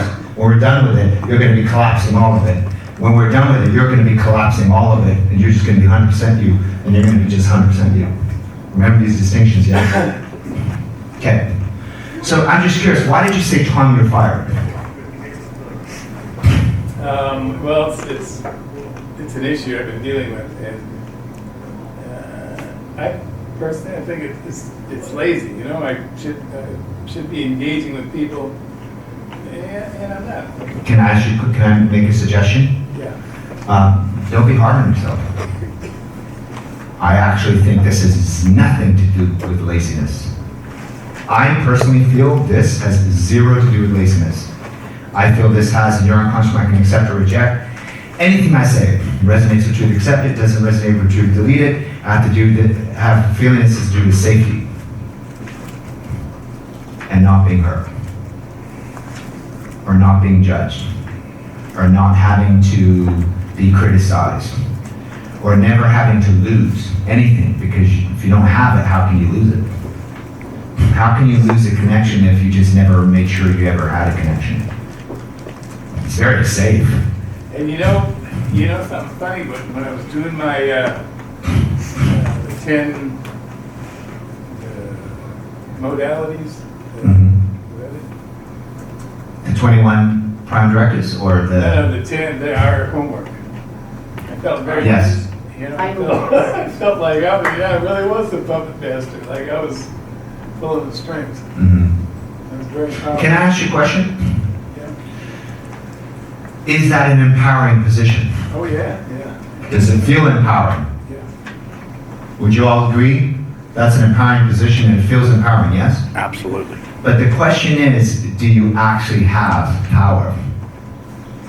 Can you from there powerfully influence and move and create your experience of reality from there? Now what I was saying, when I was in there doing the eye, Correct. that I felt empowering. Mhm. When I was doing the homework and I was Mhm. interacting. Because you had to be in first position to do it. Yeah. Or actually at minimum second. No, I was first. First, yeah. Otherwise, how do you do it? Right. So what's your breakthrough so far?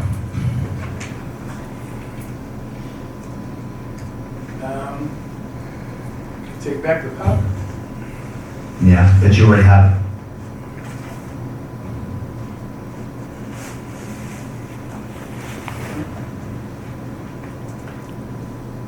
So come here. Step in the second position. So what are you feeling right now? Tom? Doing good. So what are you feeling right now? Feeling more empowered. Feeling more empowered? Okay. Now let's bring all that power and let's put it into action. And then action happens here. This is where the visionary happens. This is where the actual application of all that empowerment gets put into action here. So what's happening for you now here? What are you going to do different here that you weren't doing before? I'm getting engaged. Be engaged. So engage. Go for it. Engage. That's right. How's your day going for you so far? It's been great. Tell me something. Can you remember your kindergarten teacher?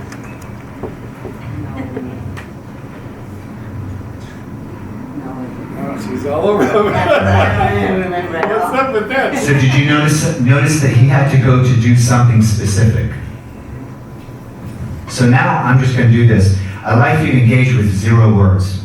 Say nothing for 60 seconds.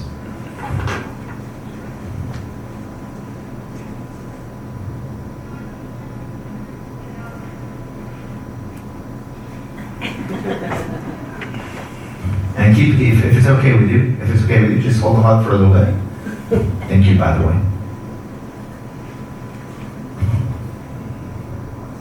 Can I ask you a question? Tom, when's the last time you had a hug like that? Been a while. Been a while. I think it was.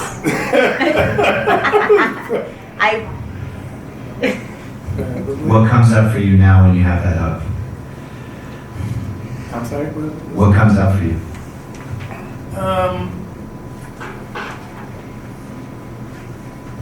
Feeling wanted, feeling loved. What does that mean to Feeling you? appreciated. What does feeling loved and appreciated mean to you? It boosts up my mood. It's empowers me. What's your contribution that you can give to humanity here that you can't possibly do there because you're in the director's position? What is the gift that you can bring to humanity, to your world, to your own life? Even, let's be selfish, to your own income, to your own results, to financial abundance, and to your customers' clients. What can you do here? Light. You can bring light. Light. The light. Can you use light? If you know the 6 components of effective communication, but you're here in 3rd position, can you apply the 6 components of effective communication? Not really.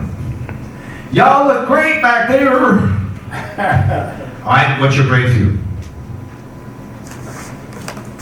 My job is to bring light. And in what position do Myself you? into everybody. And what position do you need to be in to bring light? First position. So how much of your day were you in first position in the past before today when you were with people? A little bit. How much? So here's your task. Ready? I have a task for you. You have to agree to the task before I tell you what it is. Sure. Okay. So the task is this. You will spend no more than 20% of your day at night or in the morning visioning what you want to do. When you're around people, you'll spend 80% of your day in first position connecting. And you will see your business, as long as you bring good energy, right? It's not just I'm in one, because you can be in first position and just shit on people. You can be in first position and just do bad things to people. So as long as you bring love, good energy, right? 80% of your day, you're going to see, and you use the tools that you're learning here, you're going to see your production double, triple. Would that make you happy? To top produce. Yes? Give Tom a round of applause.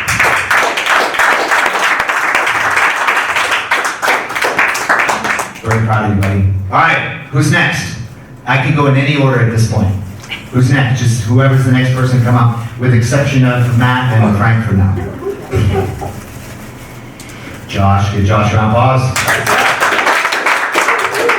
Okay, Josh, I'm going to do this. I'm going to make this visible, and I want you to walk through the steps, describe each one, say I'm in, and then tell us what you're experiencing, what you're feeling. Now, you do many things. One of them is acting. So this is interesting for the actor. Because now when you're in the scene, you can go, now I know what that director... Actually, I'm not suggesting that Mel Gibson in the movie Passions of the Christ and the other movies that he's done, and Clint Eastwood in the movies that he's directed and produced, I'm not suggesting that what they do is they do in first position to do the scene. Then you go second position, they look at the photographer, the DP. Then you go to the director's position and go, okay, what's off here? Boom, let's fix this. Boom, and then they go right into first position, back into character. They completely let go of the director's position. I'm not suggesting that actors that you may have heard of who are very famous actually float through these 3, especially if they're producing and directing their own movie, float through these 3 in a matter of a split second. I'm not suggesting, I would never suggest that they do that, but, all right, go for it. I'm in first position, which is associated in my body and looking out through my own eyes. And what do you feel? I feel good. That's interesting. You know, this isn't a job, guys. What I do is not a job. It's so not. And yet, if it was, I would say I love my job. This is so much fun. Love it. Love reading. Okay, so seriously, so what's your experience in first position? My experience in my first position is I just feel open, I feel good. I like being in front of a person, and I like running. Yeah, awesome. Okay, continue. All the way to the middle of the room. Okay. Notice he looks remarkably like you, wearing the same Cardigan? what's it called? Cardigan? Cardigan. Oh, British. Cardigan. He's wearing a nice cardigan. It's got some buttons on it as well, you know. All right, so what position? I'm in second position. I am disassociated. What? No, dissociated, sorry. Dissociated. Position, I'm dissociated. Mm-hmm. I see my body in the picture. Interesting reaction you have to that. What's different for you? I feel weird. Exactly. Are you telling me you're the reverse? You actually feel comfortable in first position? Yeah. What do you feel in second position? You said weird, what else? I feel like I'm analyzing it. Exactly. And then what? I feel like in this position I get in my head too much. Exactly. In that position I feel more action and I feel more alive. Does that make sense that he would be good for an actor? Right? Because he likes to be in the scene, doing the scene, yeah. So positive or neutral or slightly negative feeling in this position? I would say neutral, slightly negative. Neutral, slightly negative. Tell me about the negative part of it. It's like I said, it was like getting in my head, you know, and like analyzing it too much. You know, like, But would it be useful for you to analyze it at least a little bit? Yeah. So what's the gift here that you may not have been using much in the past up until now? The gift is being able to see myself in the scene with other actors and be able to begin to analyze what I should do in that moment. And then you can do what? Step right back in. I can step right back. Yeah, go ahead, do it. Now you can step right back in and apply that learning here and be right back in the scene 5 seconds later. Do you see? Huge gift for you, yes, in acting. All right, goes back to second. Let's go all the way to third. Mm-hmm. Now, what? Now, interesting reaction. I love it. I love it. I love it. So, what are you experiencing now? I like this position too because I can see the whole picture. Yeah. I can see myself analyzing it and see myself in the scene and then just seeing all of the surroundings at once. Yeah. But do you see where his shoulders are? Do you see where his body language is? He's analyzing it, but he's not criticizing himself. He's not plugged in. He's dealt with dissociated, so he's not feeling the emotions, he's feeling the critical emotions he's feeling now. So here, you're far enough away from it where you can have an abstract view of it and not feel that stuff. Okay. What else do you get from this whole breakthrough process? That I can be in all three positions, but in the first position. You know, analyze everything, see the big picture, and be in the moment. You know, it'll help me. Yeah, do that. Let's do that. Here you can see the mind of the director, the producer, everything that's going on the set. And then you can take the wisdom from that and then go on. Yeah. Good, sir. Thank you, Josh.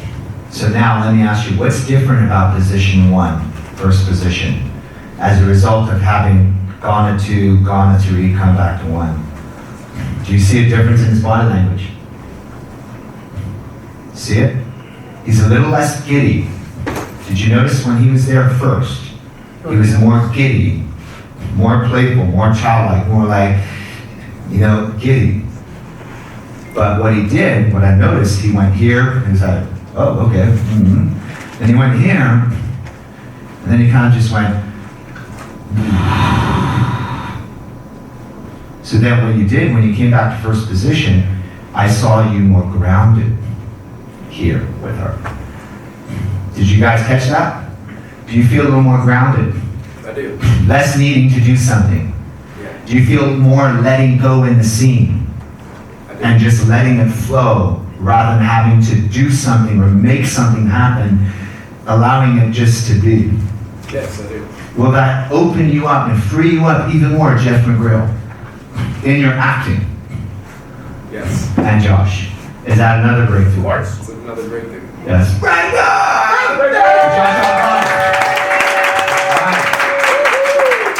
All right, who's next? It's my hug. Yeah. She said, hey, Andy's like, hey. Give me some sugar. Okay. All right. Awesome. So, I'm in position 1. I'm associated in my body, looking out through my own eyes. okay. And, Feel awkward, uncomfortable. okay. It's giving me a huge round of applause for immediately. It's like, I'm not sugarcoating this. Yeah. I'm looking at Kai right now and I'm letting him know I feel uncomfortable. He's like letting me know. Perfect. That's awesome. Okay. Can I ask you a question about that? Yeah. What is that about? I think expectations of myself and worrying what everyone else is thinking about me. What she. Screw what anyone else thinks. Yeah. So now no one's here but you and her and this, right? Okay. Wait a minute. So some people, you're telling me some people, they go to here and they start judging themselves. But what you're saying is you're doing it in position 1. Yeah. So I have another question for you. Yeah. Are you really in position 1 while you're standing there? No. I was Where- thinking about that before. I'm spending probably 80 to 90% of my day right there. So you're telling me that while you're in position 1 talking to her, you're actually here looking at yourself and her and judging yourself while you're thinking everyone else is judging you too? Most of the time, yes. Wow.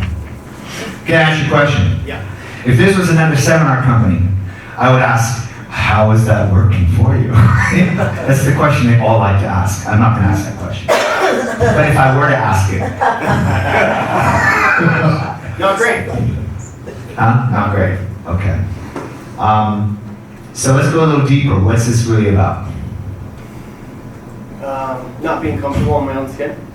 And can I ask you a question about that? Yeah. Intuition, right? Unconscious mind can accept or reject. Anything I say, if it resonates with truth, accept it. If it doesn't resonate with truth, delete it. Anything come up from the past? Yeah. Imprint stage. Mhm. 1, 2, 3, 4, 5, 6, 7, 8, 9, 10. Does anything from early on in life relate directly to this? Yeah. And if so, what is it? Just being rejected when I was like 3 or 4, meeting my first friends and stuff, and then just kind of getting, bullied and pushed away. Okay, and were you rejected, or did you make a decision to have did you make the story that you're rejected? In other words, were you rejected, which I'm sure at some point we were all rejected, Yeah. or did you reject yourself? I would say both.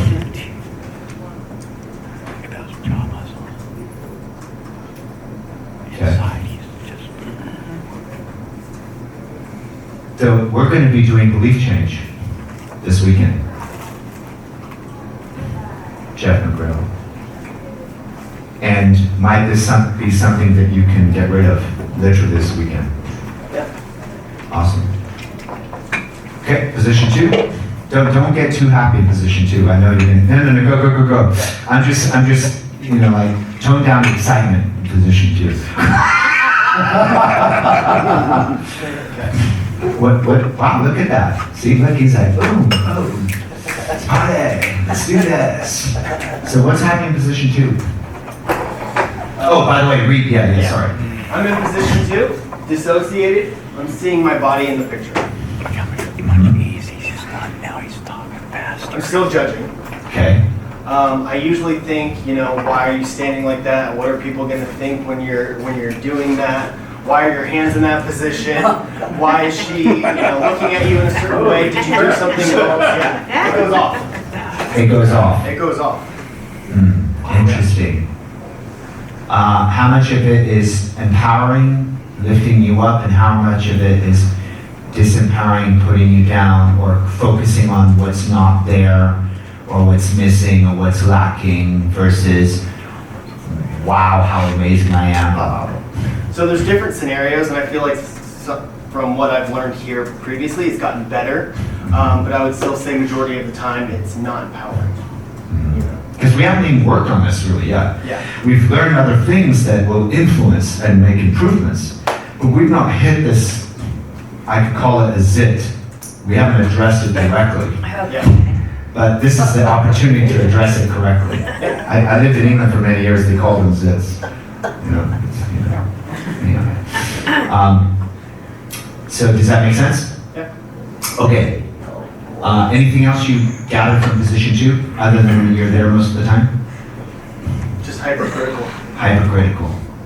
Okay? Right? And I could literally stop what we're doing right now, and I could just go in and start processing that. Yeah. But I want to get through us all the content we're gonna do this weekend. And if it's something quick and simple, and I can do it on the fly in 1 minute, I'll do it. And if it's something that's a little deeper, that needs a different process, like belief change, I'm just gonna wait for tonight when I do belief change tomorrow morning. Okay, cool. All right, position 3. You all writing good notes? Yes, I'm This is writing it. This excellent notes. is it. I'm writing more notes than all of you guys put together. Awesome, I like that. Later on, you're gonna come to me and go, Jeff, Yes. notes, I got an exam, can I find it in my notes? All right, Dave, isn't that correct? Isn't that what you do? awesome. Yes. So what would you say? I'm in the 3rd position, Mm-hmm. double dissociated, and I have a global perspective. What's changed with his voice tonality? Did you notice that? Yeah. And I have a global perspective. And I have a global perspective. So tell me. I feel a little bit more, like less pressures on me. I Mhm. feel a little bit more like calm at ease. Mhm.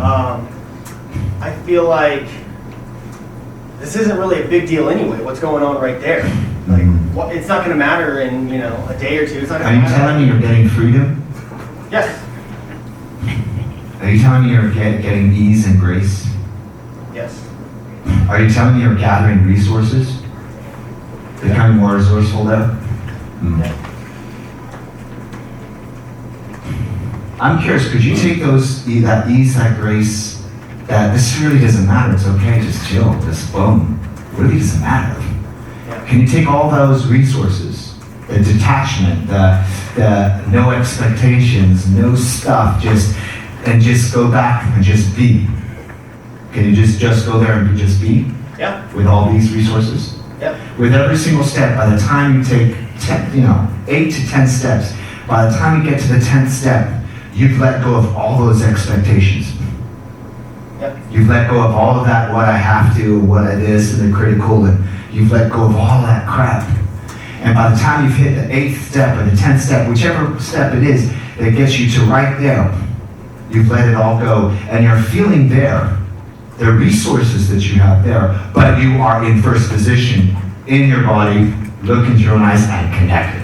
Ready? Go. Go ahead. 1, 2, 3, 4, 5, 6, 7, 8. How did I guess 8? I don't know. So what's different now? I'm just feeling comfortable. I'm just feeling connected. Oh my gosh. I feel like it doesn't. By the way, I'm sorry, Jeff McGrail. Billy Chin won't matter at this point. I'm just kidding. All right, go to a football game. So you're feeling comfortable? Yeah. What else? It doesn't matter as much. It's not like I don't have this like overwhelming pressure on me or these like expectations of like to do everything perfectly and like I'm not perfect, so. But you're imperfectly perfect. Imperfectly perfect. So I have a task for you. Yes. You have to agree to task before I tell you what it is. Sure. Every situation you go into where you're going to be in position 1, a meeting, something with expectations, something with whatever it is, start in your mind with position 1. Because if you never go to position 1 first and you just start here, you won't actually feel the pressure of this. You'll do this, then you go there and you go, oh, I feel the expectations. So the first thing you do is step into position 1, even with a person out there, visualize them there and go, oh, I'm starting to feel that feeling. Visualize it in there. Have the feeling in here. Then, boom. Then, boom. And then have this feeling almost like a light.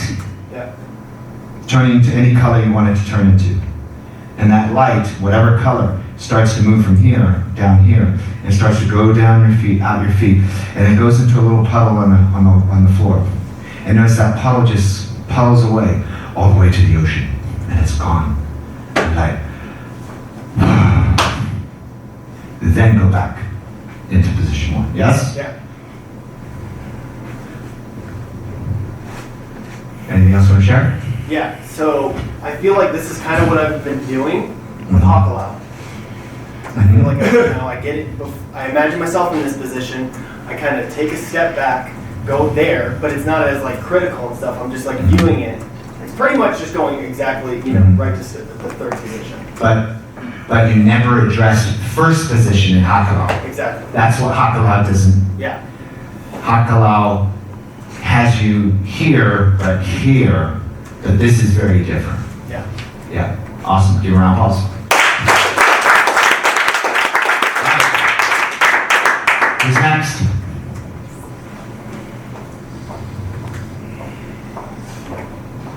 And then you want to read the, I'm in first position. I'm associated in my body, looking out through my own eyes. interesting, huh? Yep. Very interesting. What do you feel? What do you experience? What do you experience? Yeah, you know. What do you experience? And you know, this way I feel all the time, wherever I go, shaking, insecure, Yeah. like I can't do it, you know. It's like very insecure. Well, number one, she could be here, but she's literally all the way back up to this. Number two, her hands go like this. Right? Okay. So, what's your experience? Shaking and all that stuff, yes? What's that about? Insecurity. So you used to be insecure? I used to. So, what do you have instead? More secure. So you're feeling even more secure right now, aren't you? Yeah. That's interesting. That's very, very interesting how quickly that happens. Okay. Okay. What position you're in? I'm in second position, disassociated in my body. Dissociated. Dissociated. I see my body in the picture. Okay. Tell me about that. I always judge myself, like, why are you shaking? Why you put that blouse? Why that pants? You should be more secure, you know. I'm telling myself a lot of This is interesting. Okay. I'm just curious. Third position.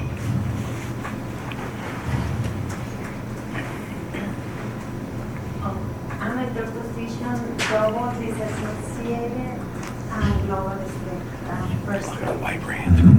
And here is where this is my comfort zone. I'm light, I'm power, I'm love, I'm beautiful, I'm magical, I'm all the good stuff. Can I ask you a question, Imania? Yes. Be honest. Are you having any challenges in your production right now? Yes, of course. While at the same time, be honest, do you find yourself, even though you may be having challenges with your production, do you find yourself pretty good spiritually though? If you were to rank yourself on a scale of 0 to 10 in spirituality, feeling God, feeling love, where would you, 10 being the highest, 0 being the lowest, 5 being average, what number would you give yourself? I'm saying 9. A 9. Mm-hmm. And if you were to rank yourself on a scale of 0 to 10 in your production right now, 0 to 10, where would you rank yourself? 2. I'm going to present to you that I would say a good 80% of the reason why is this. This is it. There's no way, I'm just going to say, there's no way you can be a top producer if all you're doing is beating yourself up, unless you're the type of personality that uses it for motivation. There are certain people, like Oprah Winfrey, gives herself a 2 or 3 out of 10 in her life. That's what she has said. She feels on a scale of 0 to 10, she would give herself a 2 or 3. And there are certain personalities who use that as that drive to keep pushing. So I'm not talking about that. Certain people use that for fuel, but I have a feeling you don't use that for fuel. I have a feeling you use that for the behavior of not top producing. This has to change. You, more than anybody in this room at this point, based on the language, everybody had issues here. This is a pretty meaty. It's pretty meaty. Challenges there, challenges there, there. If you're gonna, I don't need you to be here, because you're already 9 out of 10 now. That's not what you need. And we need to change this. Okay? So, and I would like to say that everything you're gonna learn in this program is gonna solve that one thing. I'm gonna say, you need the 26-step breakthrough, because I have a feeling that has many different parts. So you're gonna have a shift here in this program on this and this. But I have a feeling just by the things that you shared, there's many components to it, and I need to get you into a full 26-step breakthrough. Make sense?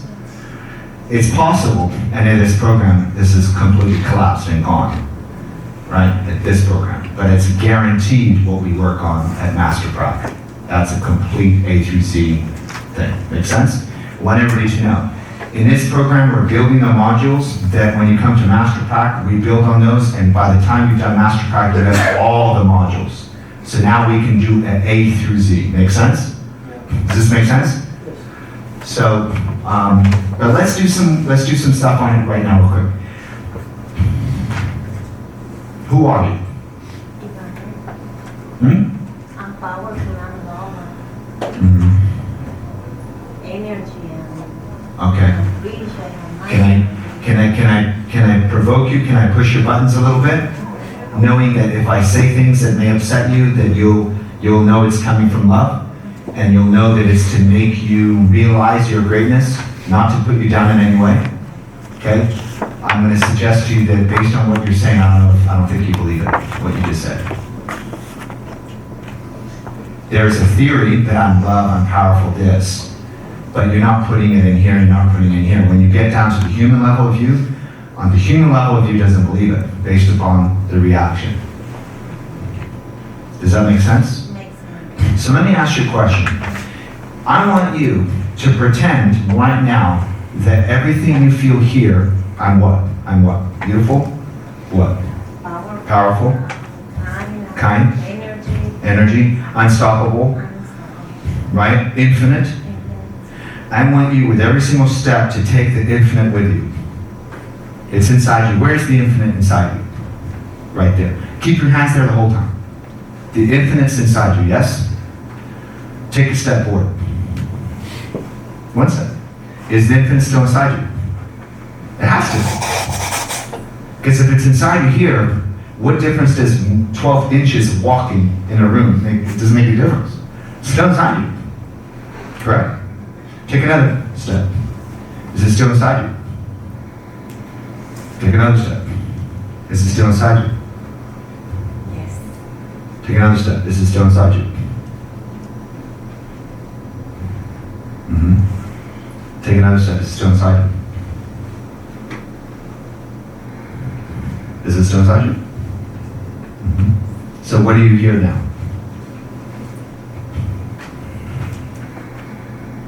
Describe yourself. It's the same you. I'm all that energy. You're all that energy. That energy. All what I think that I am, I really feel. Good. Take another step. Is it still inside you? Yeah. Take another step. It's still inside you. Good. Take another step. Is it still inside you? Good. Take another step. Is it still inside you? Take another step. It's still inside you. Now, when you release your hands, it's still inside you because it's not inside the hands, it's actually inside there. So you're going to release your hands. Is it still inside you? Now, as you put your hands like this, is it still inside you? Yes. And what I want you to do, if it's okay with you, I want you to you copy her movement. Everything I have her do, you do it, okay? This is still inside you here. Now what you want to do is I want you to slowly start raising your hands. Is it still inside you? Is it still inside you? Keep going. Is it still inside you? With everything, exactly, take a deep breath in and send it to every single cell in your body. Is it still inside you? Hands even higher. Is it still inside you? still inside you? Hands even higher.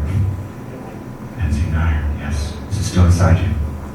Is it now even more inside you? Do you feel like it's even more inside you? Yes. Now I'd like to spread your legs a little bit. Is it even more inside you?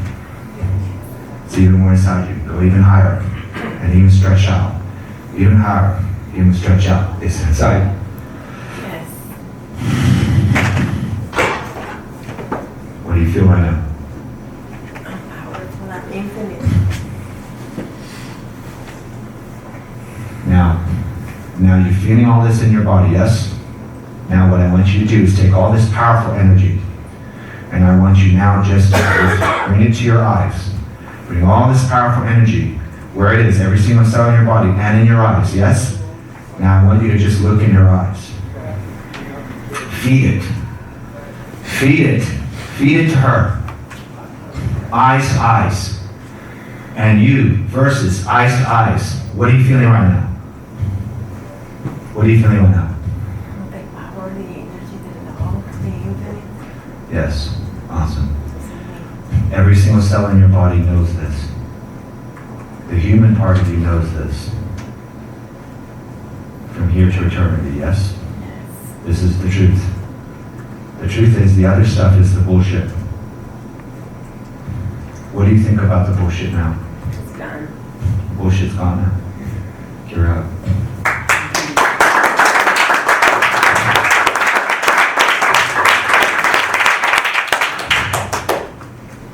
Another round of applause. Alright. Who's next?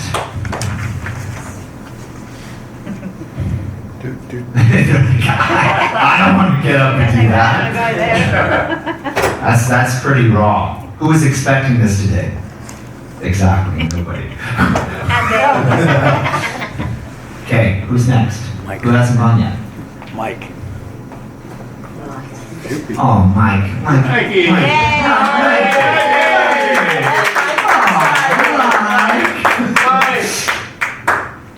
Oh, okay, it's already started. It's actually already started. What position are you in right now? No. Don't read this. I just want you to tell me, be honest, right now, what position are you in? Are you in first position? Second? In your body, what are you feeling? I'm in second position. You're judging who? My own picture. You see, you're seeing yourself? And what's happening in second position?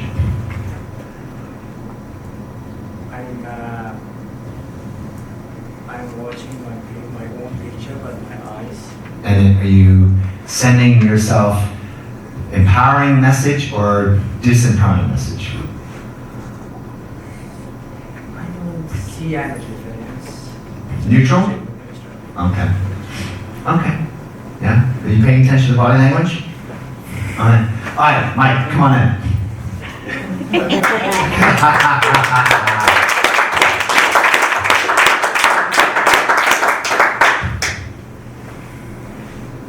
Can we move this table back so we can camera space? I'm just kidding. I'm just joking. That was a joke. That's a joke. Can we have some more pockets? Maybe we can have pockets here. Just because I had more arms. I can put more arms in more pockets. I'm just having fun. Just having fun. Just having fun. Okay, Mike, what position you in? I'm in first position.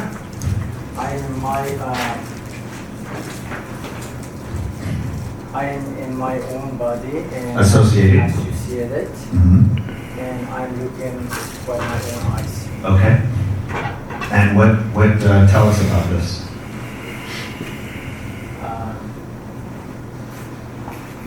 I don't see any special feeling, but probably I'm a kind of a little bit nervous. Very nervous. Well, let me ask you a question. Mike, do you feel connected? Be honest.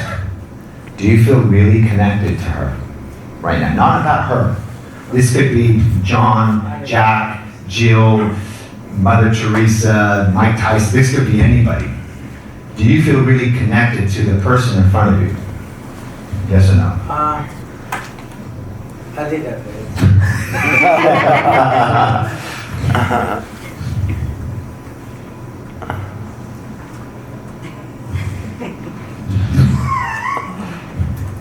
Okay, so what's missing?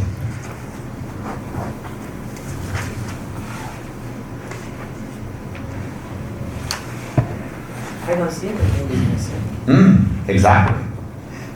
Just like sometimes we're driving down the street and we change lanes, and then the person who's sitting in the passenger seat says, "Ew," and you're like, what?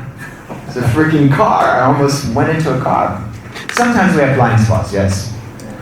So maybe we don't see yet what's missing. Okay, let's go to the next one.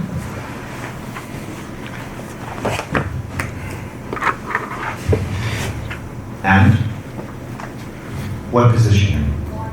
I'm in the second position, Mm-hmm. dissociated, Mm-hmm. and I'm watching, I'm looking at my picture from the noise. Mm-hmm. And what's changed? What change? I feel a kind of less pressure, more release than before. It was a little bit nervous on the first position. Mm-hmm. Do you feel more connected or less connected though? I think I feel more connected. I love it. I love it. Because I'm My love, the further away I am from you, when I'm 7 seas away from you, I feel so connected. Absence makes the When I'm in the room with you, oh, I don't know. I don't know. Just having fun. Vale, give Mike a round of applause.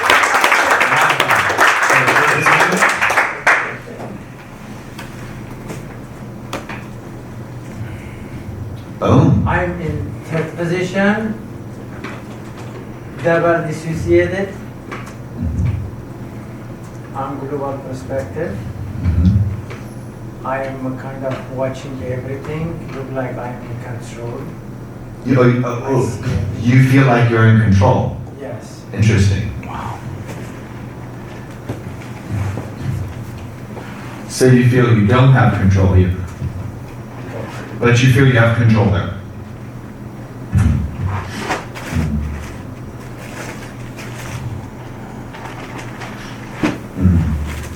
When you leave work for a week or 2 weeks, or when you're not at work, do you find that sometimes people don't do their job? Yes. But you feel like you have control.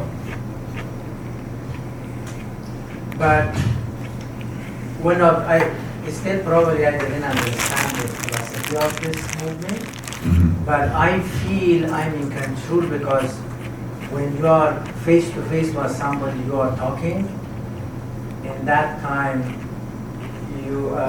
I feel how the other people are going to think about what I say.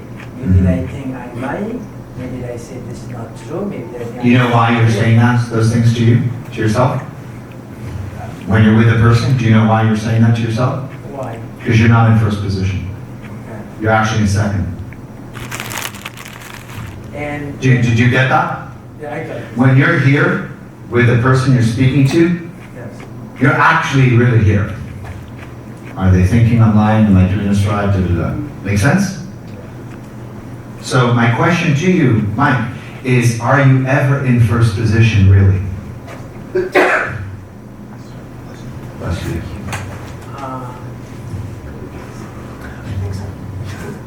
Probably. I'm going to ask you another question. You're married, family, you got family people, right? Brothers, sisters, mothers, fathers, aunts, uncles, and you have relatives somewhere, right? So, are you in first position with them? Be honest. I think With them? How about with others? what the other is probably. How about the people that work for you?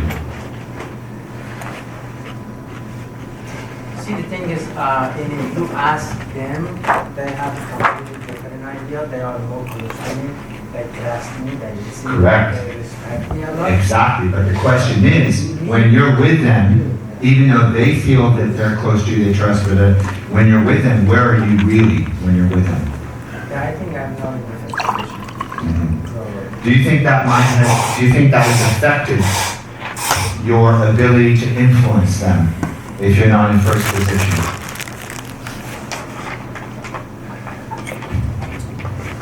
When it comes to matter of influence, it's connected with the trust and everything. Connect to what? what they trust. When they trust me, I influence more because they believe on me and they listen to me. I think I'm doing a good job. I don't have any problem with anybody. Okay, so let me ask you a question. My thing is, what's missing in position 1? Because just I'm not comfortable. So as a result of not being comfortable, Yes. yeah, you don't know why, but if you did know why, what would be the reason? I'm not comfortable. I know. And I know you may not know why, but if you did know why right now, what would be the reason? What is it you said about yourself? What is it that you believe about yourself? What is it that you said about yourself such that you find yourself not being comfortable? Honestly, I never thought about that one. Exactly. And now that you're thinking about it right now, Yeah, I'm thinking about that, but for me, it's of course like the human, we have different way of living and Correct. everything. So for me, it's probably one of the reason I didn't thought about that one because I never feel I need it. Always when there was any conflict, any situation, I was gonna fix it. Everything was perfect, and I was the one. Not only me, everybody else was giving the credit for me. So because of that one, probably I never thought, because usually we sometimes we hit something because we really need it, like language, very speak of a language, because every year when I go, I feel I need do you feel that,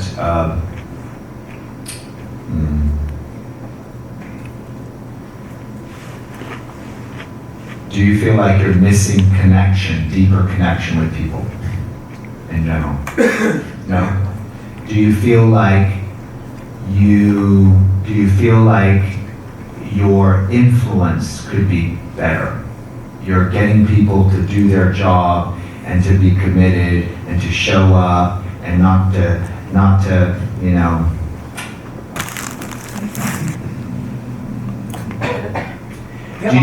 Do you have a hard time keeping people accountable? I don't. I'm Good at keeping accountable? Yes, I do. Okay, so there's something missing for you in position 1. You don't do position 1. Yes, I know. So what is that? I feel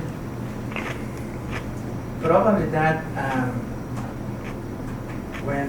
if you remember always I mentioned the problem of public speaking, I have it. And that's not only now when I'm reviewing my lifestyle and my way of living and doing business. That problem is, I think, not only for public speaking, that's like even for 2 or 3 people. Okay, let's do public speaking right now. Do a quick exercise, yes? Tell us 1 minute about your industry. Go. Talk to us, all of us. 1 minute about your industry. Something about your industry. Go. We are in the fashion industry. And you're in 3rd position. Yes. Yeah. We're in the fashion industry. Go on. It's that we are looking for distributor and we are in contemporary. Okay, good. Come into position 2.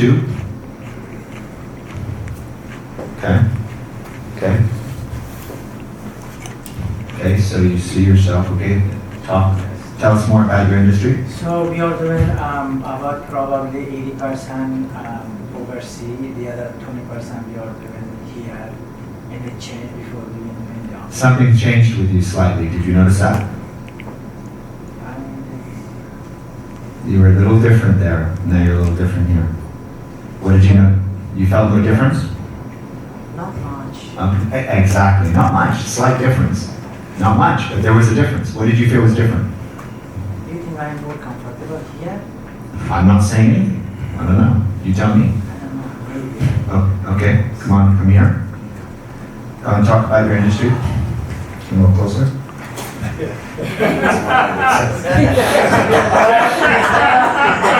That is the opportunity. Okay. Talk about your industry. So we are making women's clothing. We design, we do production, we design fabric, all the coloring, the styles, everything we are doing. And what else? Then that's it. So what changed? What changed? Yeah, what changed? Well, I'm not comfortable. Why?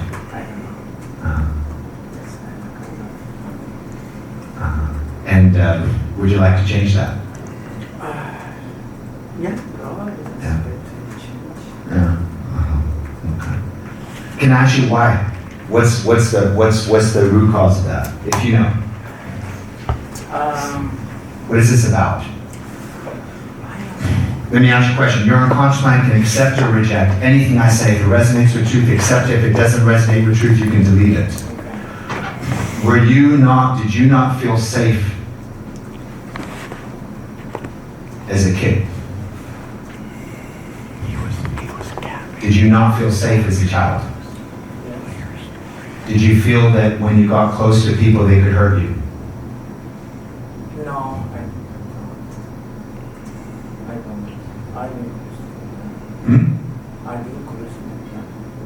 Okay, so but did you not feel safe as a kid? Did you feel safe as a kid, or did you feel not safe as a kid? Yes. I don't know, because like the second question is, the answer is, no, I think it used to be when I have family, friends, everything. Okay, but not now. But right now, no. Why? But because of maybe, Let me ask you another question. What would need to happen here for you to feel comfortable? If this was your wife, would you feel comfortable here? If this was your family member, would you feel comfortable here? yeah. If this was your friend, would you feel comfortable here? Yeah? So what is it about everyone else that's not your wife, not your family member, not your friend? What is the story about everyone else that has you feel uncomfortable? They're all human, yes? Yes, of course. Like 20 years from now, you became very good friends with Rosa, right? 20 years, you talk about, oh my gosh, we got NLP certified in 2016. Do you remember? It's now 2036. You're talking about 2016, the first time you got NLP certified. You've been friends for 20 years. And now you grab coffee, you're talking about your kids, your this, your life. She's talking about this. You've known each other for 20 years. How do you feel? Yeah. That's fine. You don't have to worry about Yeah. No, no one's going to see that. I think I have a little problem hugging woman. Okay. That's it. Awesome. Frank, come here. What's that? You're not going to hug her. Darn. Okay, go ahead. Boom. Okay. Now, go ahead. Okay. I don't know, someone. Okay. All right. Okay. Continue. Go ahead. So talk to Frank about your business. About you. So we are in the business of fashion. We are making clothing for women, and we do production here. We have a big offices. I'm almost 27 years experience in this job. Do you feel any discomfort, anything at all, even a little bit? A little bit. A little bit. Not Still as there. much as Not as much. Okay. Okay. I get that. Okay. So now we've removed female energy out of the picture. So now you still feel uncomfortable. Very yes. Now what is that about? Because I don't know how he gonna feel about what he's talking. Maybe. So what position are you in when you say that? Are you in first? Are you in second? No, I'm in the first line. I'm talking to him. I look at his eyes. I'm associated with But can I get? Yeah, you're. But are you also seeing yourself in the picture? Be honest. Yeah. Exactly. So I'm associated. I'm talking to him. I'm associated. I'm talking to him. But are you also in there? Also seeing a picture of this Yeah. at the same time? I'm judging myself. Are you going like this? Are you doing this? So ready? Take your hand. Take your hand like that. So this is your second position, judger. Yes? Okay? Say thank you to the judger. Thank you. I love you. I love you. I know you want to help me. I know you trying to make me even better. I honor you. I thank you. Thank you. However, right now, I want to really just connect. I am on a really just connect. And if I'm listening to this voice, If I'm listening to this voice, it's going to disrupt my connection. it's gonna disturb my connection. Can I ask you for a favor? Can I ask you for a favor? Can you just give me a few minutes?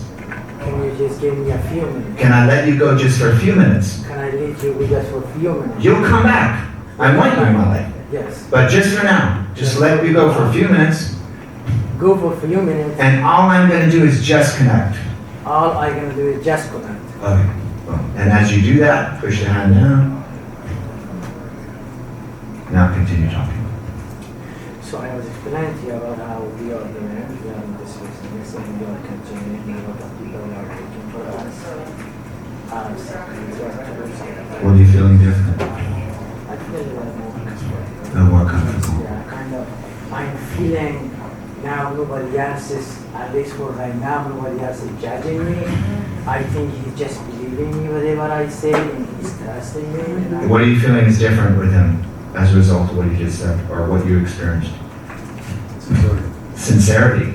Because we haven't even begun on what their perspective is. That's stage 2 of this whole process. So you now feel sincerity? So what did you feel before the sincerity? It seemed more, and more, he's falling back on what he normally would say. Do you know what do you get from this? Yes. So what he's saying is when you're here doing this, how it comes across to him insincere. This, the only thing I was feeling, I was nervous.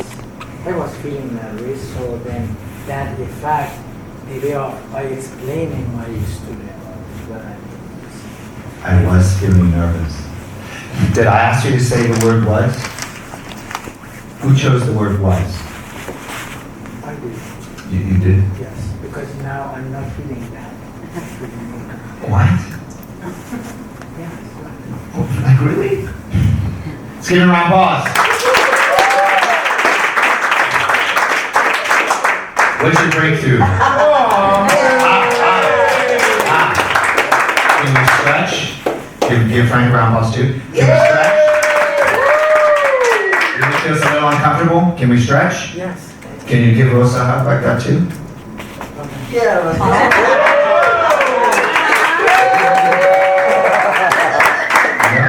Okay, awesome. And there's more stuff, yes? We don't have to collapse that. If culturally, we all come from different cultures. There's just different things, men, women, it's all cultural too. But if you choose one day, you want to collapse that, where you want to be able to give a woman a hug just like you give a man a hug, if you choose.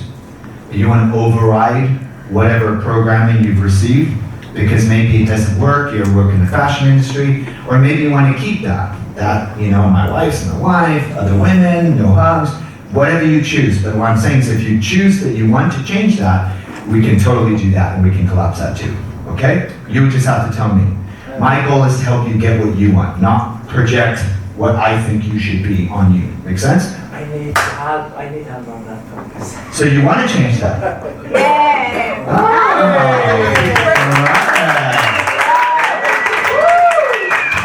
All right, we won't do that now, but we will do that in due time, okay? Awesome, give her another round of applause.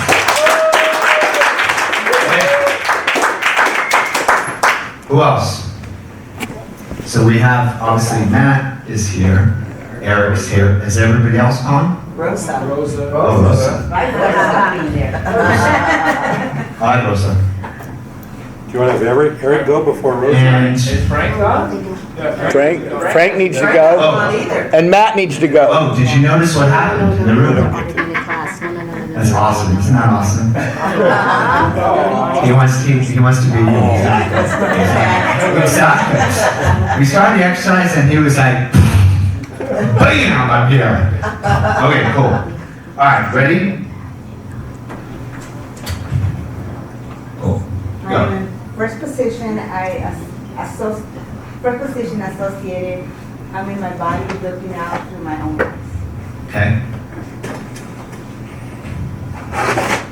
Wow. I mean, if you could tell the whole story from just one book, you could learn a lot from the book. Especially what you do, yeah? So what's going on, Rosa? What's going on, Rosa? It feels a little tension. little bit of tension. Okay. What else? A little uncomfortable, a little bit of tension. Okay. Nervous. Tom, just go here real quick. Just, I'm curious. Actually, right here, just a moment. Yeah. Okay.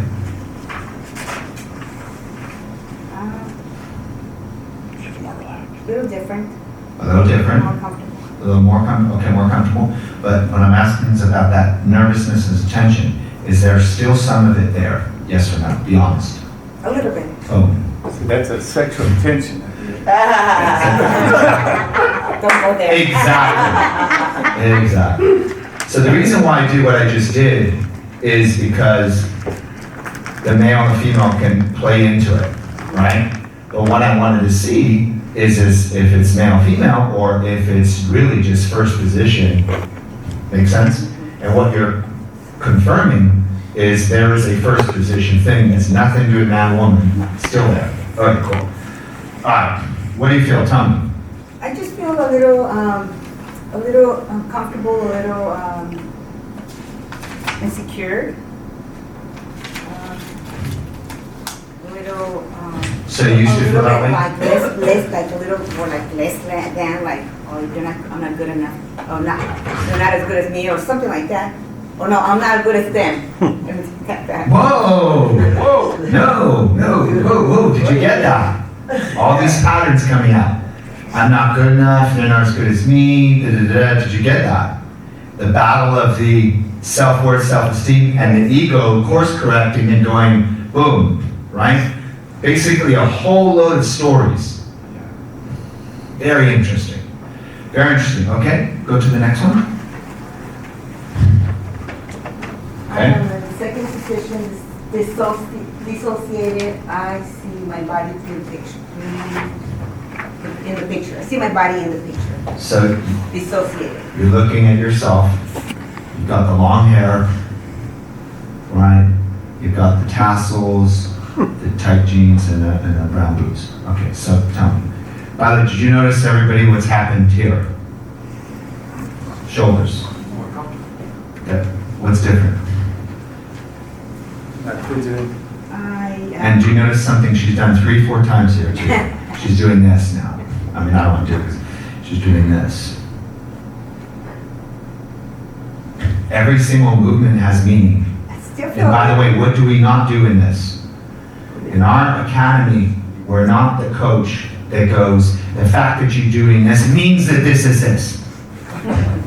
Because if I do that, and if I'm wrong, I'm just now installing a pattern inside.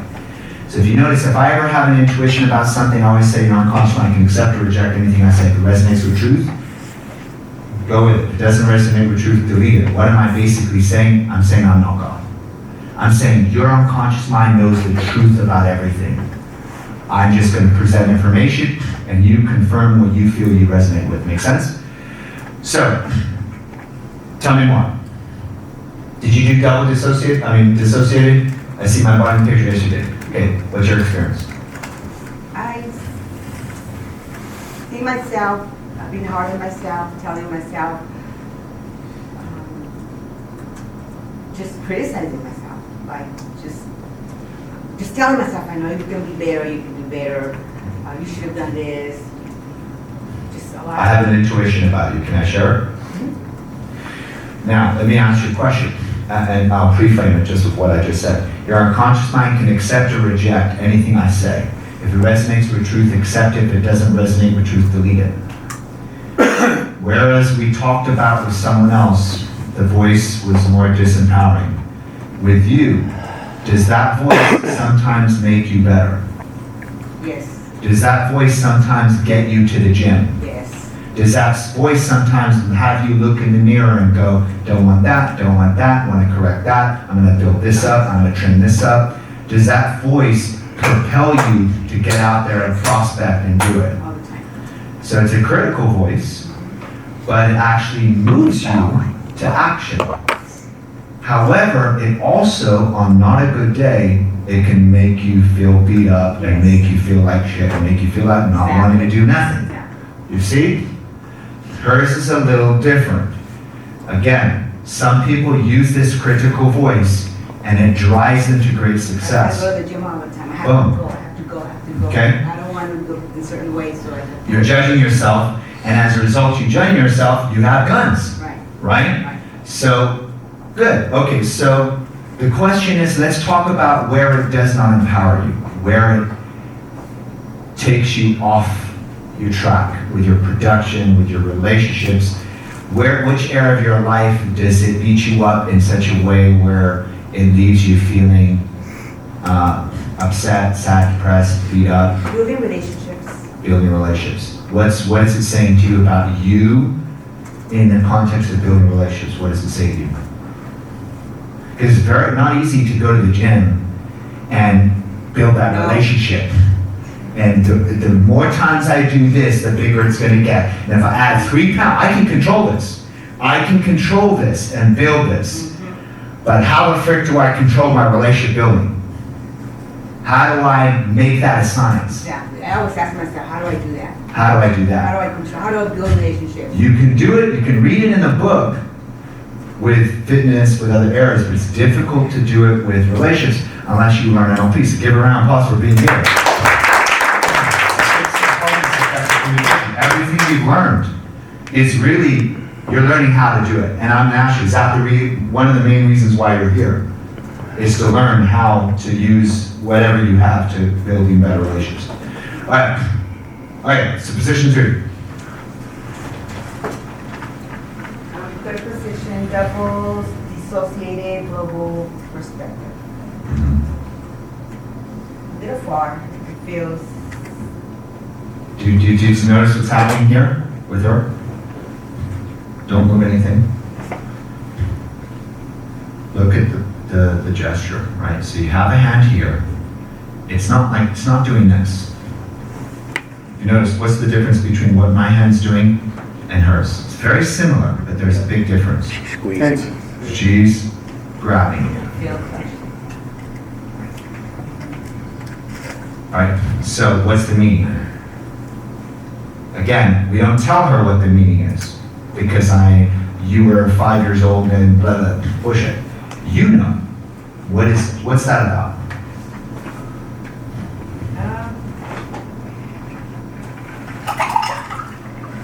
Its meaning is. Okay, I'll ask a different question.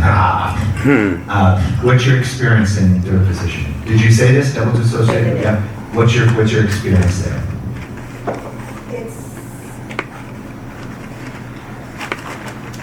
Feels safe, but it just too lonely, too far,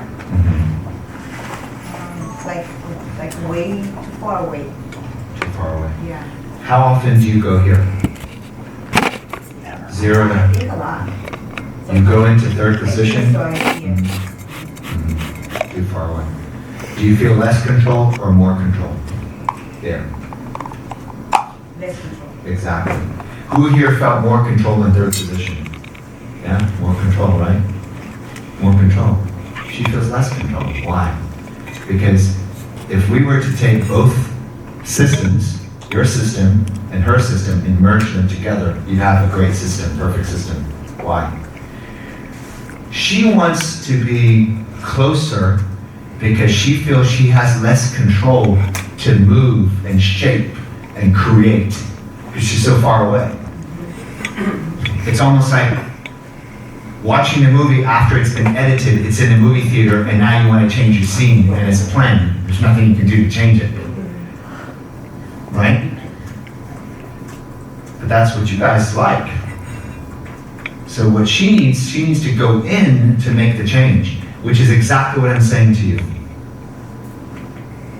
That's exactly what I'm saying to you guys. Is she has a desire to go in so she can have more control, more influence, because you can only create the movement and the influence when you're associated. Here's where you do all the planning. This is where you plan out the day, the week, the month, the year, the 10 years. Here's where you apply it Here's where you do it, the action, the production, the quality of relations, the communication. And this is where in the moment you look and say, is it working, is it not working? Okay, and you get back and you do it. And then you go back out here when you go, okay, finish step 3 of this whole thing. Now what's next? What's this perspective look like? Make sense? All right, so what do you get from here that when you go in and you're gonna do more control, what do you get from here that's a gift for you when you go back in? What does this give you that being here, living here, doesn't? Well, positive or negative? Anything. Well, here it gives me loneliness, unsafe, uncomfortable. Interesting. Oh my God, exact reverse. Some people feel unsafe, uncomfortable here. She's here by herself, so I'm going to ask you a question about that. Your unconscious mind can accept or reject. If it resonates with truth, accept. If it doesn't resonate with truth, you can delete it.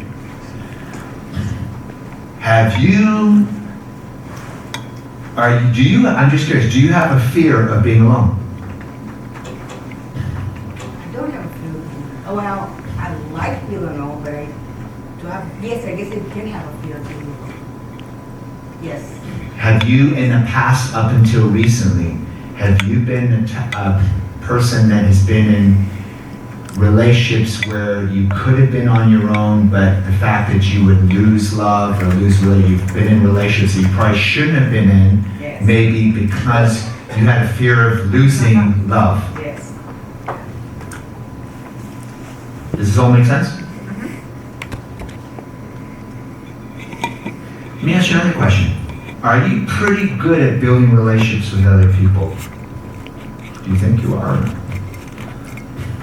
Again, the judger in you is going to go, what I could do better, You know, but if you compare yourself to a lot of people that you know, yes, I can. do they say that you seem to get along with a lot of people? So in your eyes, you're probably still giving you this low mark because you're a perfectionist, right? Right? But by most people's standards, you're a good people person. Would you agree with that? Yes. Okay, so here's the question. How is your relationship with yourself, though?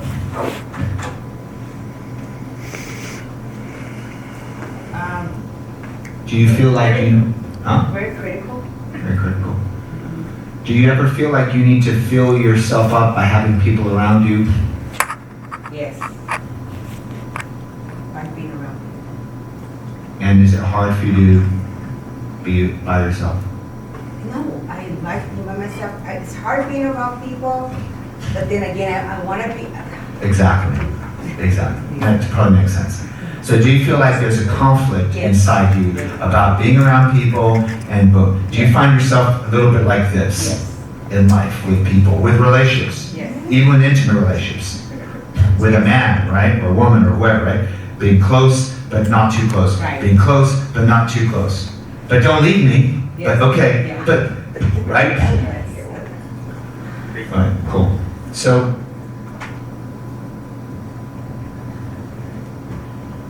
I want to integrate that in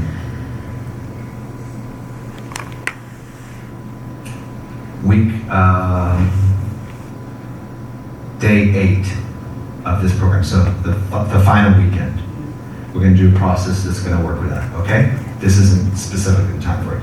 Okay. So what have you learned through this process?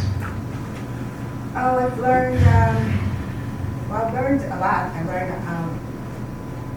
Well, I've seen everybody being standing there, how we all function in life. But for me, it's like, well, I learned that I guess it got clear that I don't like being too alone.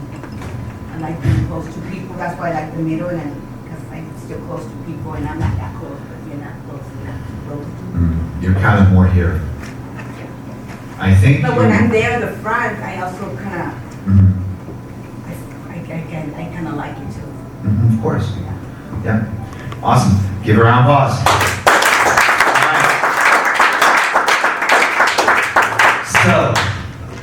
So, we have brought our processes for this What I'm going to do, yes, we do have our lunch break now. So what I'm going to do. You have one more person. Frank.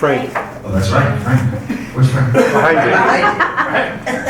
Position 3. All right, so let's do same thing. Let's do Tom, Matt, perfect. Okay, cool. Okay, Frank. By the way, give Frank a round of applause. Frank, in your trimetrics are you high D, high I, high S, high Z? What's your highest? Was it the red, the yellow, the green, or the blue? High. Wow. Was this a little difficult for you to wait this long, to be honest? I was hoping we could go lunch. It's something I Could this be about something else? Frank? No, I'm just kidding. I'm just kidding. By the way, why are you so close? I just, Okay, so, okay. I want to feel in control. I wanted to feel in control. Did you see him adjust his position? Bam! That's me! No, I'm just kidding. That's not funny. First thing you see him adjust his position. He grabbed Tom and he moved. He goes, "Come stand right here." He moved him around. Yeah. Wow. And so, Tom did what he was told. yeah, he did. Tom followed too. Do you sense a lot? Do you guys sense a lot in this? The gesture, face, whole head, all of it. It's beautiful. Life is beautiful. It's our neurology. It's fascinating. Oh yeah, can you share with us what position you're in?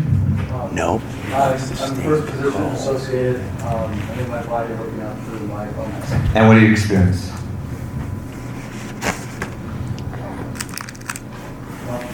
Huh? You experience Tom. Okay, what do you experience yourself?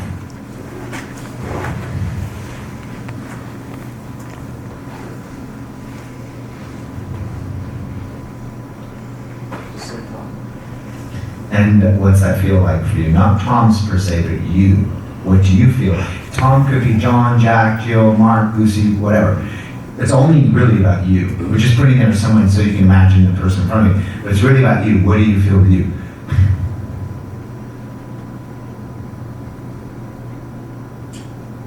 I feel like I'm trying to communicate and connect.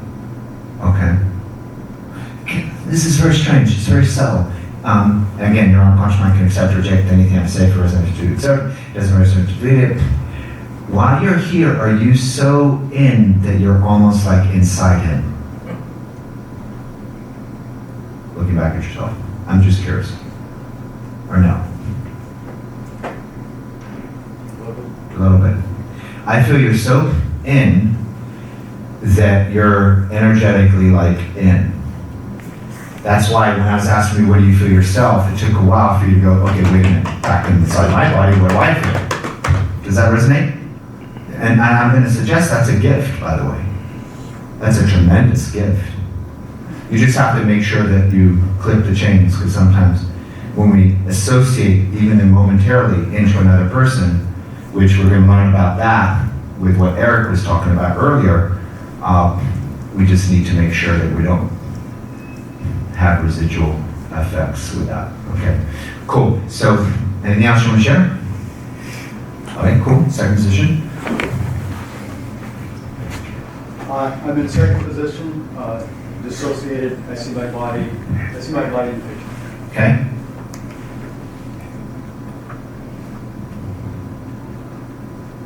And what's your experience here? He is not standing close enough. Wow.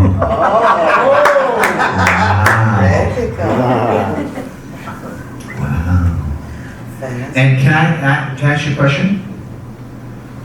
What does this do? What is this, what is that? Distance. Distance. And what story have you made about distance? It's not good. It's not good. All the time? Has there ever been a time where a little bit of distance when you're communicating with someone was the exact right thing you needed to do? Yes. So is distance not good all the time, every time, hammer time? Yes, sometimes you need that distance. Oh, so how does distance feel differently to you now? Long time to get that. How's difference to you now as a result of this change you've made right now, haven't you? Just feels like it doesn't work. And maybe it doesn't, it's true. But could it also work? Yes.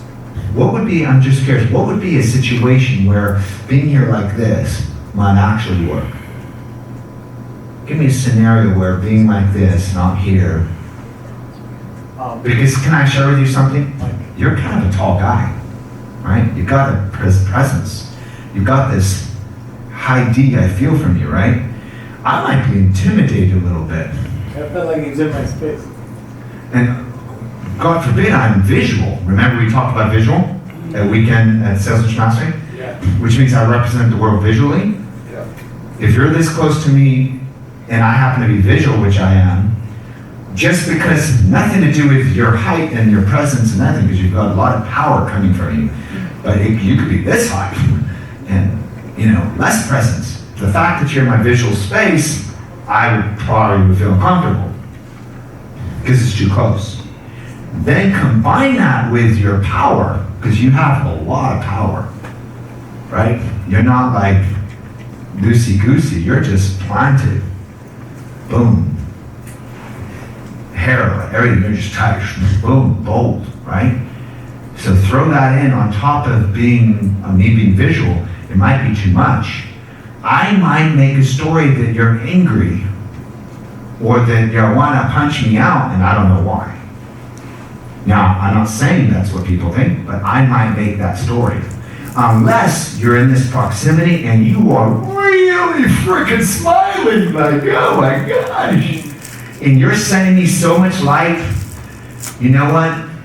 You're edifying me, you're sending me so much light, you want to be that close? I'll be like, he's a little close. He's in my visual space, but he's got a lot of light. Right? So notice he's starting to smile a little bit. So my question to you, is it possible that there is an unintended reception of the other person that you maybe not were even aware of by being so close? They might be feeling something or seeing something that wasn't your intention. Is it possible? Based on what we just talked about. I can, it totally makes sense. Yeah. So actually, this is a really, give me a huge round of applause. This is huge. Because actually, maybe this is too much. But not for a hug. But maybe this is just too much. And maybe this is just too much. Maybe it's just kind of like here. Maybe it's this happy medium. Or maybe what you do is you use the sensory acuity, which is noticing the subtle shifts in his face, to see how does he see, he's relaxed here, and then boom. Right? Or here. And at the same time, are there times when you want to do exactly what you do? Better believe it. And using intimidation. What did Mike Tyson do when he came in the ring? Bite their ear. What did he do, right? He goes, open thing, comes through. He did all that stuff, and it's freaking intimidating. The way he walked in. He literally just put so much fear in the opponent just by the body language. And then when you do the stare down. So there's times when you want to do this. There's times when you want to do this. And there's times when you want to do this. So you have the whole canvas to create. Make sense? What are you learning so far? And I'm not saying I'm right, it's just information. It's what you gather from it. What are you learning so far? I've never in my life considered myself intimidating or feel intimidating. I feel like I'm an intimidating person. So, and maybe you're right, and maybe because I've never felt that way, I got very close to Tom because I felt he felt comfortable. Okay, can I make a suggestion if you do that? Yes. You can totally do it and get away with it and create even more connection than most people. I'm a skinny guy. I don't do that. I don't intimidate either. Do that and smile. Even some here, just here, smile. Eric wanted to share. Yeah, my story was anybody came into my space that close, a guy, I don't care your size, I'm perceiving we're about to throw down. Yeah. Like, There are a couple people in the room. It's game on. Like, any guy coming into my space that close is like, oh, I'm about to posture on you. Like, that would be my story. Yeah. So yeah, it can definitely be perceived that way by some people. Yeah. Like, shake my hand. What does that feel like? Even though I'm totally neutral here, I'm doing everything neutral. I'm even smiling. What is that? What do you feel? Dominated. Huh? Dominated. Correct. I'm doing one thing that by itself communicates something. Right? Hand over the top. Right? Now you do that to me. A little more. Just, okay. Well, you're doing, I exaggerated more than you. But I want you to associate that to this. This is more neutral. Great to meet you. This is more, this is this thing. This is more this. Right? The other person, especially if it's a man, they go, what the freaking thing? What the? You trying to man up on me? Like, I don't know. A couple people might have got that impression in this room. Make sense? So that doesn't mean you're doing wrong. I don't want to, I just want you to be aware of what might be the perception on the other side so you can use your sensory acuity to notice. Now, what was your experience? I know you said something. Here, what's going on? What's your problem? So you have two men here, right? Who here, if he was that close to you, no big deal? Anybody? Okay, let me ask this again. What, you had one? Let me ask this again. The men in here, if that was the experience, if that happened, who here of the men would feel, even if it's a slight 1 degree, a little uncomfortable, or if it's very uncomfortable, who would feel some form of discomfort? Blind spot. And that's the amazing thing. We're driving on the road. Our intention is not to change lanes and hit another car. We don't want a car accident. Our intention is to get to us safe. You've got a big heart. You just want to connect. But sometimes we don't know what the proximity means, how it registers for another person. Okay, this is a big breakthrough, yes? Oh, yeah. Big breakthrough. Okay. All right. Are you happy we didn't go to lunch?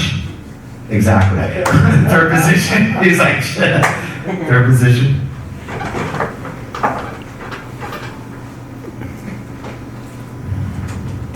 Interesting. Did you notice what happened? Yeah. Did it again. He's like,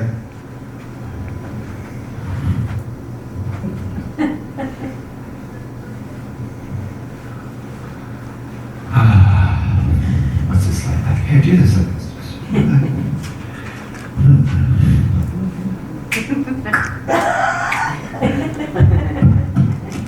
What's this like?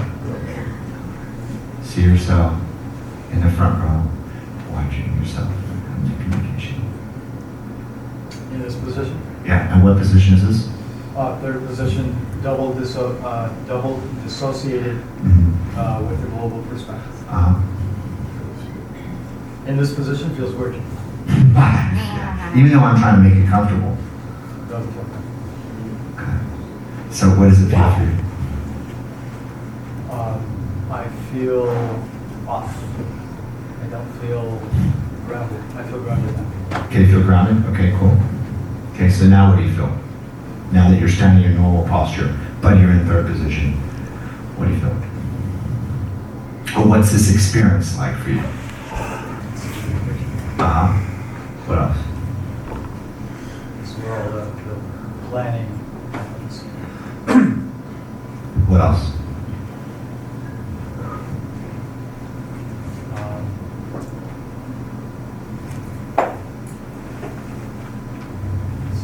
Where it's in the back of my head. Mm-hmm. Any resources here that you can use in here and in here?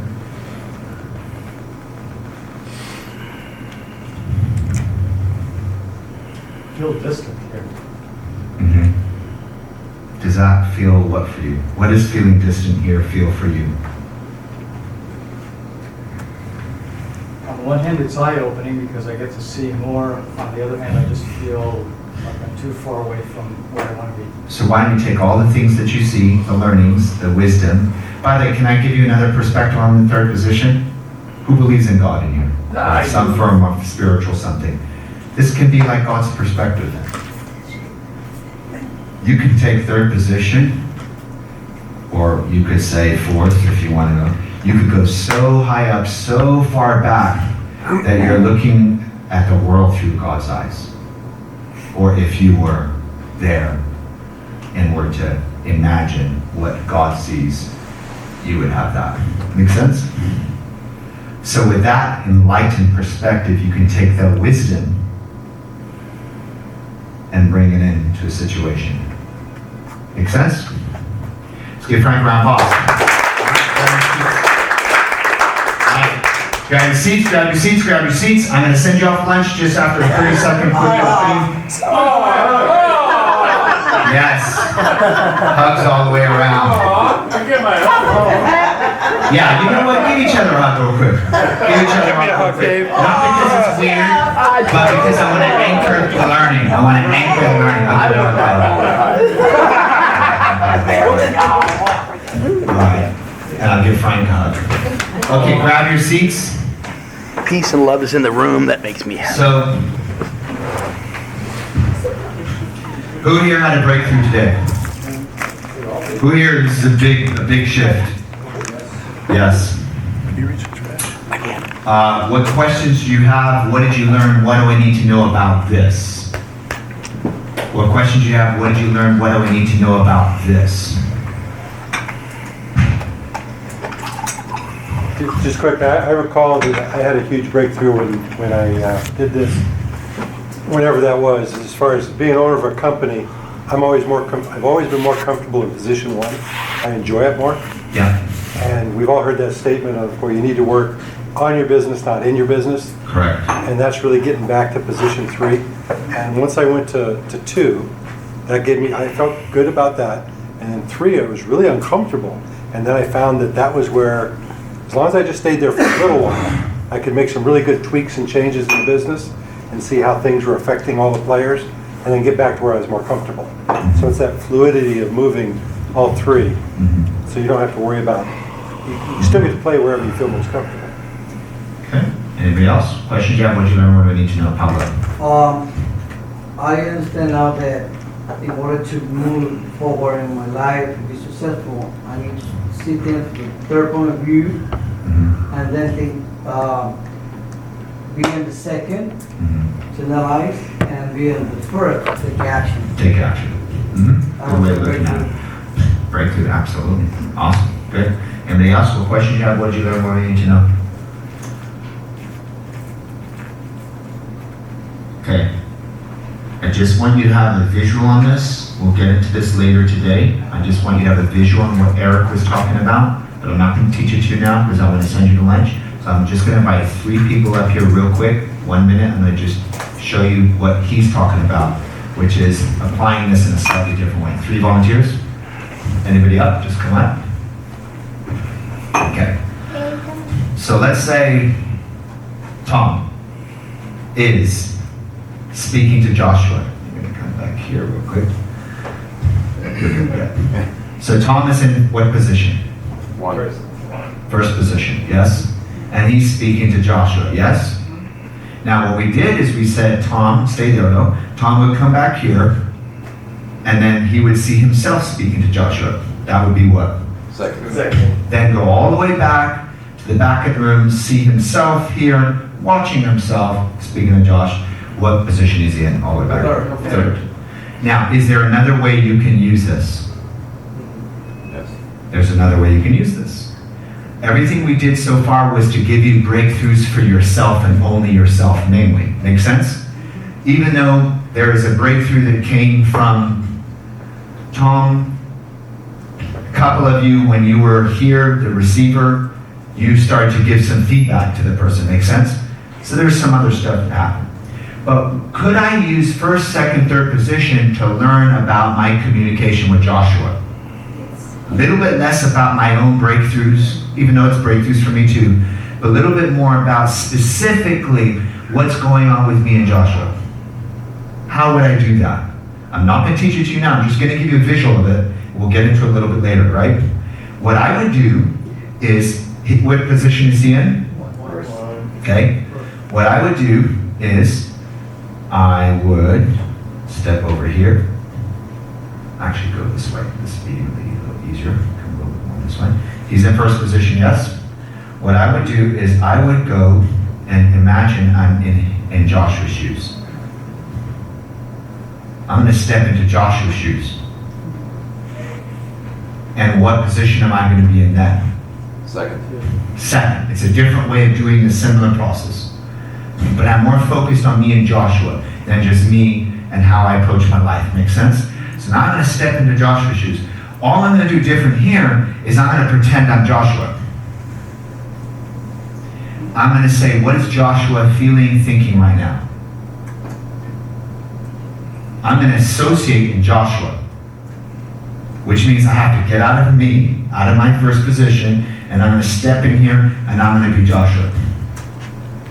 I'm an actor, I'm a producer, I've got a champion heart, I also want to come up and do public speaking, I'm doing TV shows, I go on auditions, I love dancing, I've got good I'm feeling what it's like being Joshua, and I'm thinking what I think Joshua would think in relation to what I said. So if I'm here, I may say, hey, let's go party tonight, to Joshua. Then I'm going to go into Joshua's mindset and go, Joshua loves to party. He's going to be like, yeah, dude, let's do this. I'm hearing and feeling what I perceive he may be thinking and feeling. Make sense?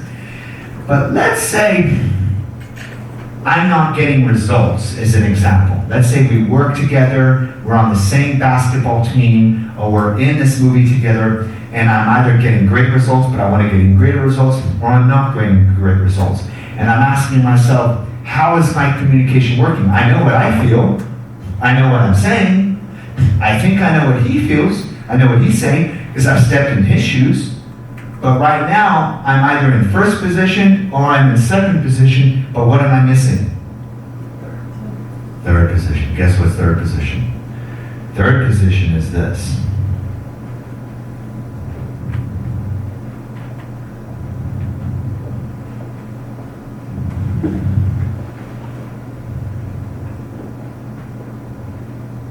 Which should be here.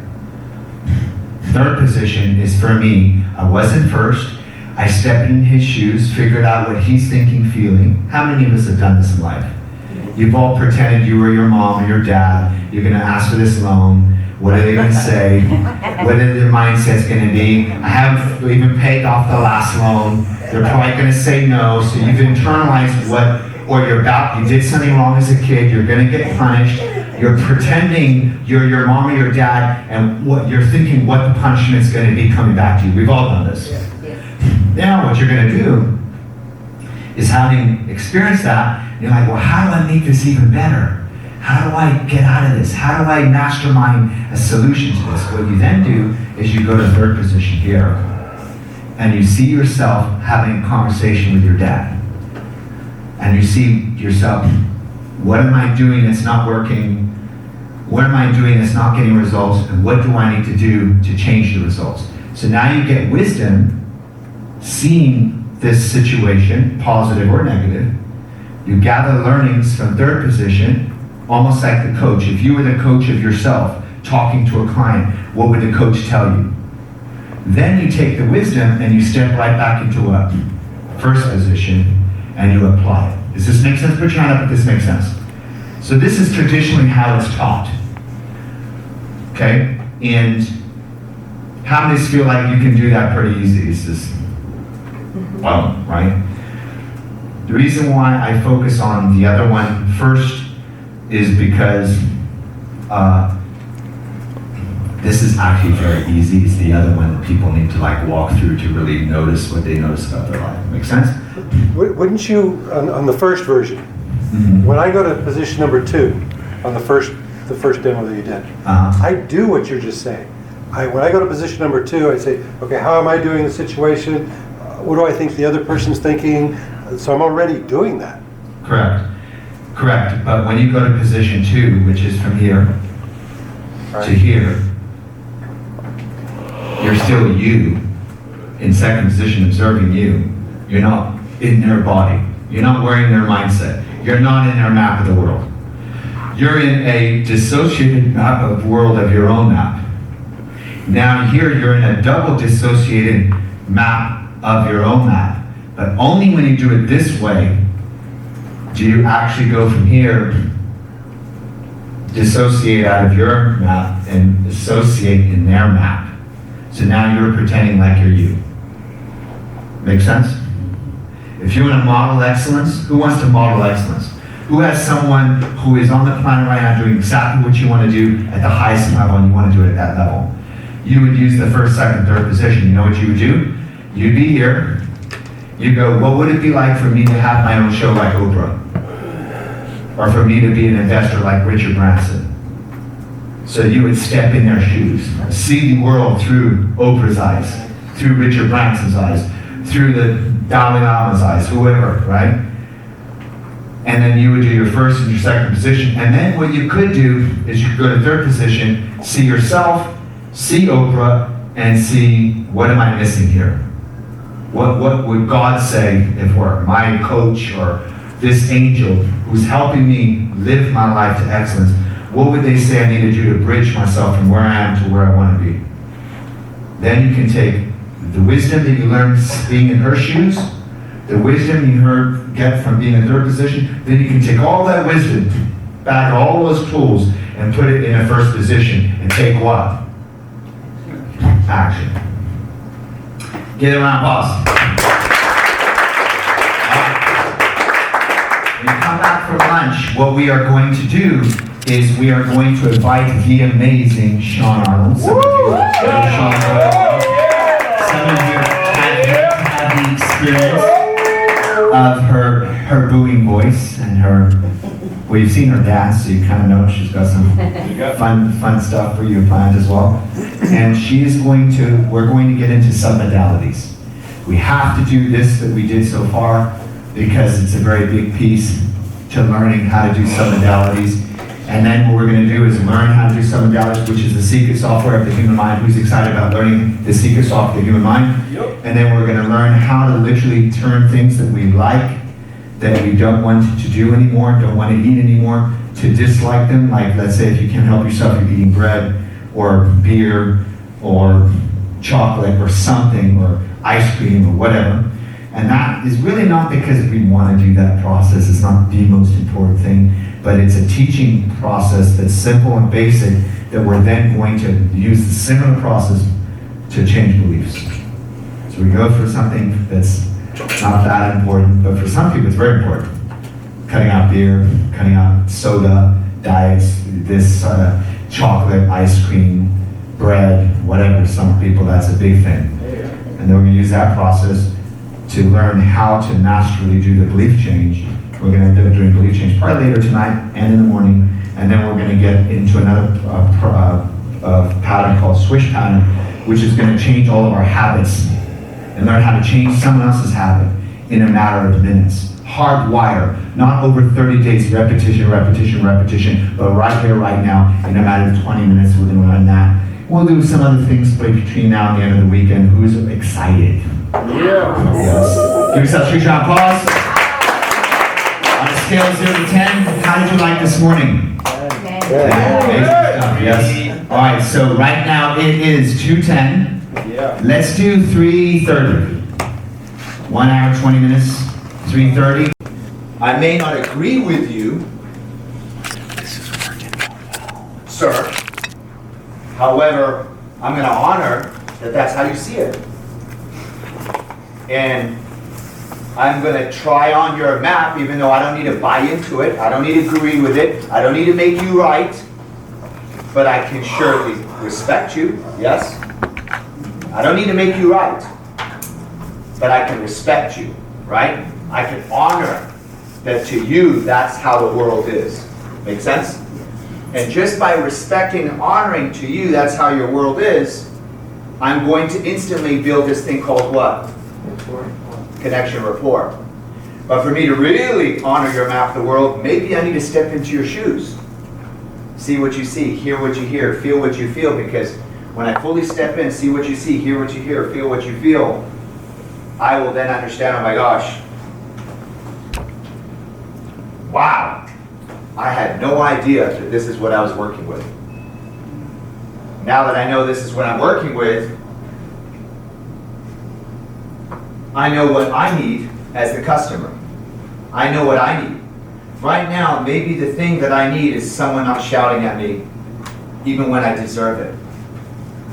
Maybe the thing that I need is love or connection, even though I've done you harm. Maybe the thing that's going to create the most change in me is for you not to scream at me, but for you to forgive me, and then so I can internalize that and I fix what I need to fix. Make sense? Sometimes the most powerful thing you can do with someone is show them love when they've done something negative, right? So, and then eventually you can get into this third position and you can go, wow. You know, so this module 2, the second piece of it, which Eric was talking about, we use that as a big piece of our conflict resolution program. So we have a conflict resolution program. We work with the Mayor of Ontario, Paul Leon. How many of you know Paul? You know Paul. Some of you know Paul. We do a lot of government agencies. We're working on a government agency right now that serves 4 million people in the city. And all someone has to do is get pissed off, not push a button, and a whole 4 million people's life is in jeopardy.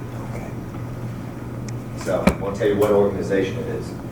But, you know, racial discrimination, sexual harassment, workplace rage, anger, resentment, jealousy, irritation, rage, all there in these government agencies.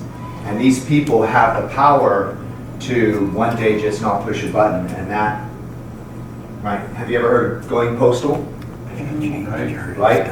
So it's another version of going postal, showing up at work, having so much resentment, not being treated right, being told that do your freaking job. Do your freaking job. You're paid to do your job. Just shut up and do your job and just deal with how we want to talk to you, how we want to treat you. Your paycheck is your boss. Paycheck is not a boss, correct? So we use this second part where he said a lot in there, because what we do is we take person 1 who has an issue or conflict or resentment or hatred or rage or whatever, or jealousy or whatever, to person 2 who is having a conflict with that person 2. And then this person's doing all the blame, all the effect. You're to blame, your fault, you're this, you're a piece of crap, you did this to me, you know, all this stuff. Meanwhile, what's this person doing? Exact same thing, you.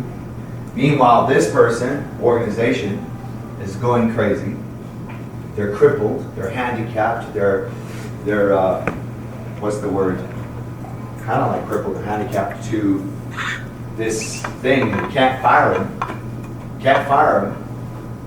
Because if they're performing on the job, but they have hatred and resentment and rage to each other, if you fire them in government agencies, sometimes what happens is they sue the city and they win big bucks. So once they're in, it's very hard to get rid of them. So now you have to work in an environment where this crap is going on, and how do you deal with that? So this is the process we bring, and many others, but this is a big one. So then you've got this third position in this case, where you go, and I will take the person, number 1, position 1, I'll take the other person who's in position 2, and I'll rotate them. I'll get this person to step into his shoes and pretend he's him. Feel the resentment of all this stuff. Then I'll get this person to be here, feel he's him.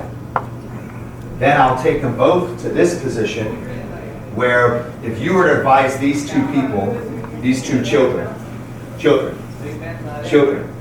how to solve this, what would you say? So now when they're in the third position, They're literally giving advice to themselves. Well, I would tell him to be a better listener. I would say to him, da-da-da. And then my question is, well, then why are you doing it? Oh, so then take the learnings of what you know that you would do to resolve the conflict and step back in the first position and now start being this person that ends the conflict. Make sense? So before we jump into submodalities, a question came up relating how this ties into your business, specifically in your business. So right now what we did is we talked about life, correct? So now let's apply this before we get into some modules. How does this relate to your business? How does this show up for some of us in real estate, Hamilton real estate? For some of us in multi-level marketing, some of us in lending industry, some of us in healing, therapy, coaching, and film and media. How does this tie into your business? Who would like to share what questions you have, what did you learn, or what do I need to know? So who would you like to share, how can I apply this, or how have I applied, because Eric has mentioned this to me as well. How have I applied this, and how is this tool, whether in version 1 or in version 2, there's 2 versions of it, how am I applying this in my business and my life? Eric. Yeah, I was telling Kai earlier today, so I don't have my back to you guys. This past week I used this exact tool. I was sent into one of our branches with an ultimatum, like change or you're fired. That's your choice right now. And so walking into that, so I'm disassociating and watching. Dissociating, watching, imagining, right? I'm allowed to say to this guy, do this or you're fired. How would you feel? Not good. This isn't going to go well. Right? So I need to adjust and shift. And it was all from disassociation watching. And so this guy's 6'5", 280, 5'10", average. Right? And so he knows why I'm coming. Like, this is not a shock, this is not a surprise. I'm walking into a hospital environment. And and he postured on me, and he's like over me doing this, right? And so I have a bully complex. Like, I don't like bullies at all. So if I associate to the moment, this isn't going to go well because I'm going to do this back, right? And so there's no positive outcome. So I dissociated, watched it, then I bounced between him and my disassociated watching, leaving me alone, leaving me peaceful, and just bounced between those 2 positions to analyze and try and have empathy as to what he was going through. I just let him vent for, I bet you it had to have been 20, 25 minutes. He just sat there and like this. And I just sat there and listened. And by the time he was done, he kind of worked himself out of it. And then it's kind of like if you take a golden retriever to a dog park and they just run, right? And then they get tired and all of a sudden they're calm, right? Sometimes people just have to, anyway, I used that exact tool and he did a complete 180 and he promised to make the changes and we hugged it out and it was all good, specifically from using this tool. So it's incredibly valuable, whether it be your customers, vendor partners, it's the same thing, right? You just literally, for me, I float out. I imagine myself floating out of my body so that I'm just stationary and I bounce between those 2 positions, trying to have empathy in looking through their eyes and then judging how I'm responding in that situation. From almost a 3rd position. From the third position, correct. Here, you go from here. Well, I'd never seen your exercise before. The first way you did it, I hadn't seen that before. Yeah. The way I had been shown was the second, right? Yeah. And so that's the tool that And so you're here, and you're like, oh crap. You know, I could get into a fight or flight. I could get into defense mode. I don't know. This is a little much, right? Then you go in here, second position. He already knows. I'm just making sure we all internalize it. Then he goes in here to feel what the man's feeling and empathize. As soon as you step into the other man's shoes and feel what the man's feeling and empathize, your vibration, you become immediately rapport, very deep rapport. Because as I'm venting this, as I'm the 6'5" guy venting this back at you, and you're here, and you're in there empathizing, I'm going, I get it. I feel it, I get it. Instead of fighting back. Then you're here, right? You're in front of him, but your vibration is you're seeing it from his perspective, you're understanding. Then from there, it might be too much for you to analyze yourself, because how can you really feel what he feels, but you're not really feeling what he feels because you're busy looking back at yourself, seeing what you're doing. So that is kind of hard. So you might want to go, like he said, from here to here, going, what, you know, am I there? Am I with him? We're on the same page. Am I connecting? Am I hearing what he's saying? Am I empathizing?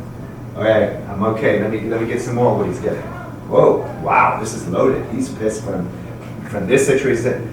I can see why we have this block. Okay, am I there? Am I doing it? And then eventually he just... Where I got the empathy piece was when I put myself into his shoes. He's got 50 employees, he's got a wife and 2 kids.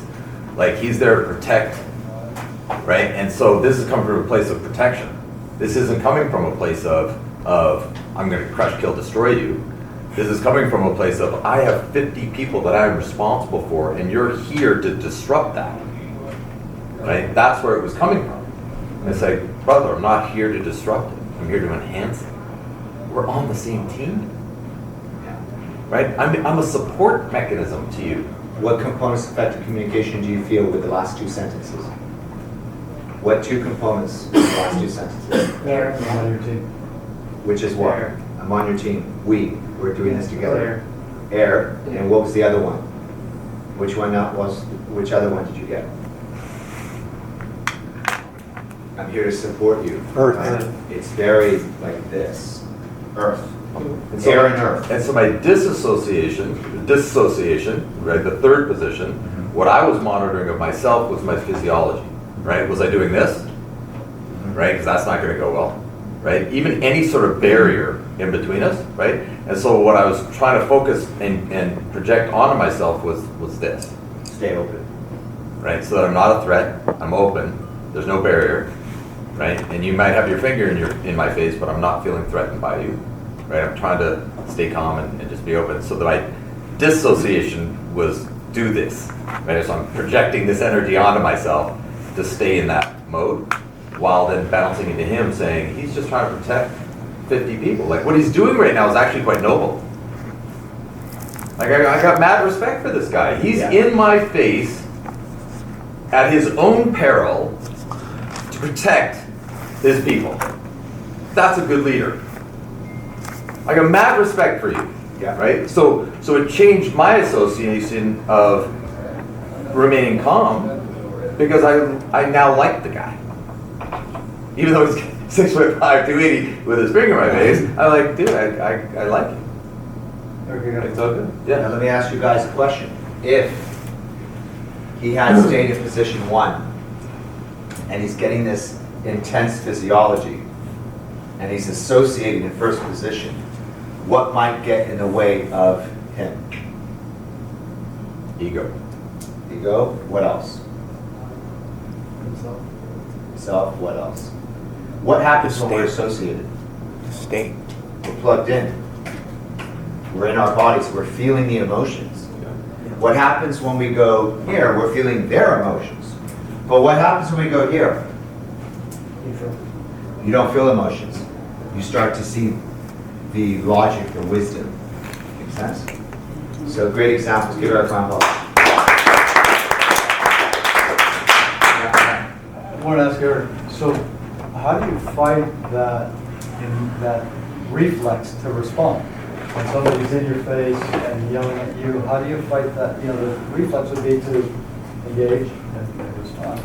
So I'm in a very blessed place from a work standpoint. I got introduced to NLP probably 6 years ago, so I've got 6 years of being able to practice some of these tools. Although, like, you're presenting them in a new way to me, which is I mentioned at lunch. I'm finding very engaging, right? But I've had the blessing of being able to practice some of the tools, and so one of the methods by which I've been able to get a lot of clarity on what my desired life outcomes are. Right? And so I've created milestones in my life that I've already visualized as being a reality. And to achieve that outcome, I must become this person. Because the old version of me would never be able to accomplish that. Right? So the new version of me, the more improved version, which is a daily, trying to improve daily, but the new version of me that's going to accomplish that outcome behaves this way. Therefore, I behave that way. Because I'm a high D, right? And so D's care about an outcome. I just care about the outcome. Results. Right? Yes, no, up, down, right, left. There's no gray. I have no gray in my life. People talk to me about gray, and it's a foreign concept. You might as well be speaking And Chinese. IDs are also more task-driven. Very less task. people-driven. I care about people, Right. as long as I get the outcome. There's a person in front of my outcome. I go under, over, around. If you're in front of my outcome, you're not relevant. I'm going around you, whether you like it or not. And if it means I have to steamroll you, I'm going to steamroll you because I'm going to the outcome. And so for me, my outcomes are preset now. And so I don't get those outcomes by reacting negatively to challenging situations. So finding a place of calmness is a requirement for me to get the outcome. Therefore, in those situations, whereas before I've got a bully complex, right? I see bullies, or if somebody, God forbid, somebody tries to bully me. Oh man, that's a full trigger. Like, this is going to go real bad real fast. And so I had to get that way under control because it wasn't serving me. Right? That's why they say your behavioral style is part nature, part nurture. So he might have been born with D, and his life experience might have integrated even more D. Nature, your hardwiring is you're born, hereditary, and nurture. Right? So basically based on certain things that happened and how he responded to it, he figured out how to respond to problems with aggressiveness. In my past, the old person. Whereas in other people, they respond to problems with passiveness. So anyway, we're off topic, but I think it was a great answer because you're saying, okay, well, how do you not get plugged in? How do you not react? Well, number one, you have the tool of first position, second position, third position, and the whole purpose of that is outcome. And then the second thing is, more on what he was saying, is what's your goal? If your goal is you want this, right? You're going to have to possibly temper it. I mean, look at what's going on politically right now. They're all tempering everything. You don't think Hillary wants to say a couple things? She's never going to say it. Because she says it behind closed doors. She says it behind closed doors. She's never going to say it publicly. It's probably not too much of a difference between those two people on what they would want to say to each other. But she has learned, I want to become U.S. president. I am going to not lose my cool. I'm going to make a fool out of him. I'm going to push his buttons. But and what he's doing is he's like, I can become president my own way. I don't need to be politically correct. So he's a different strategy. I'm going to use the fact that I just call it like it is as my strength. And I think they both have different strengths, right? But the whole point is they both want to be what? President. U.S. president. When you want to be U.S. president and that's your goal, who do you need to be? Do you need to be the person that acts like a child on stage? Has a meltdown in front of everybody? I'm not saying that he has. I think he actually purposely does what he does. And he's triggered to a bit. And there's a little bit where feels like, you nasty way. He's got to say certain things. But a lot of it, he's okay with himself doing it. But what's the outcome? Yeah. If I could just add one last thing, Kai. You asked a great question. Like, how do you not react in that moment? If your instinct is to do this, right? And so the thing I would have said, if I could go back 6 years, and the things I wish somebody would have said to me 6 years ago, is if you don't have clarity on your outcomes, then the tools will never get used. You won't use the tool, right? And NLP to me is just a set of tools. Kai's a teacher of the tools, but it's like walking into Home Depot. If you walk into Home Depot, there's a lot of tools, right? But somebody's got to teach how to use them, but then you've got to do the daily activities of using the tools, which like we all know we should exercise regularly and eat properly, yet 2/3 of our population is obese, right? And so it's not about the knowledge, it's about the daily activities of applying the tools, especially when it's hard. Like when I got a 6'4" or 5 guy, with this finger in my face, it's hard to dissociate and then bounce. Like that wasn't easy, right? But there's an intense clarity of my outcomes, and therefore it's a non-negotiable standard to do it. Right? It's a non-negotiable standard. I won't negotiate it. But you can't pull me off of it. There's nothing you could do to pull me off of it, right? And so I would encourage everybody else, like, what is it about your life that allows you to engage with Kaya? I had a personal conversation with Kaya early today and subsequent at the 2 days about some struggles and challenges. And by being vulnerable, he's giving me really good information and feedback and hey, try this, what if we did that, what if we did this? And so that comes from a clarity of outcome. Like I'm trying to achieve outcomes, right? And so my activities, maybe because I'm high D, I don't know, but I'm very focused on what are those daily activities to apply the tools, to come back for a fourth time, to learn the tools more effectively, to engage in what it is that we're all here to do. And I'm just grateful for the journey that I found a bunch of other people that want to learn this stuff. So that's what I'm grateful for. There, round of applause. Give yourself a round of applause.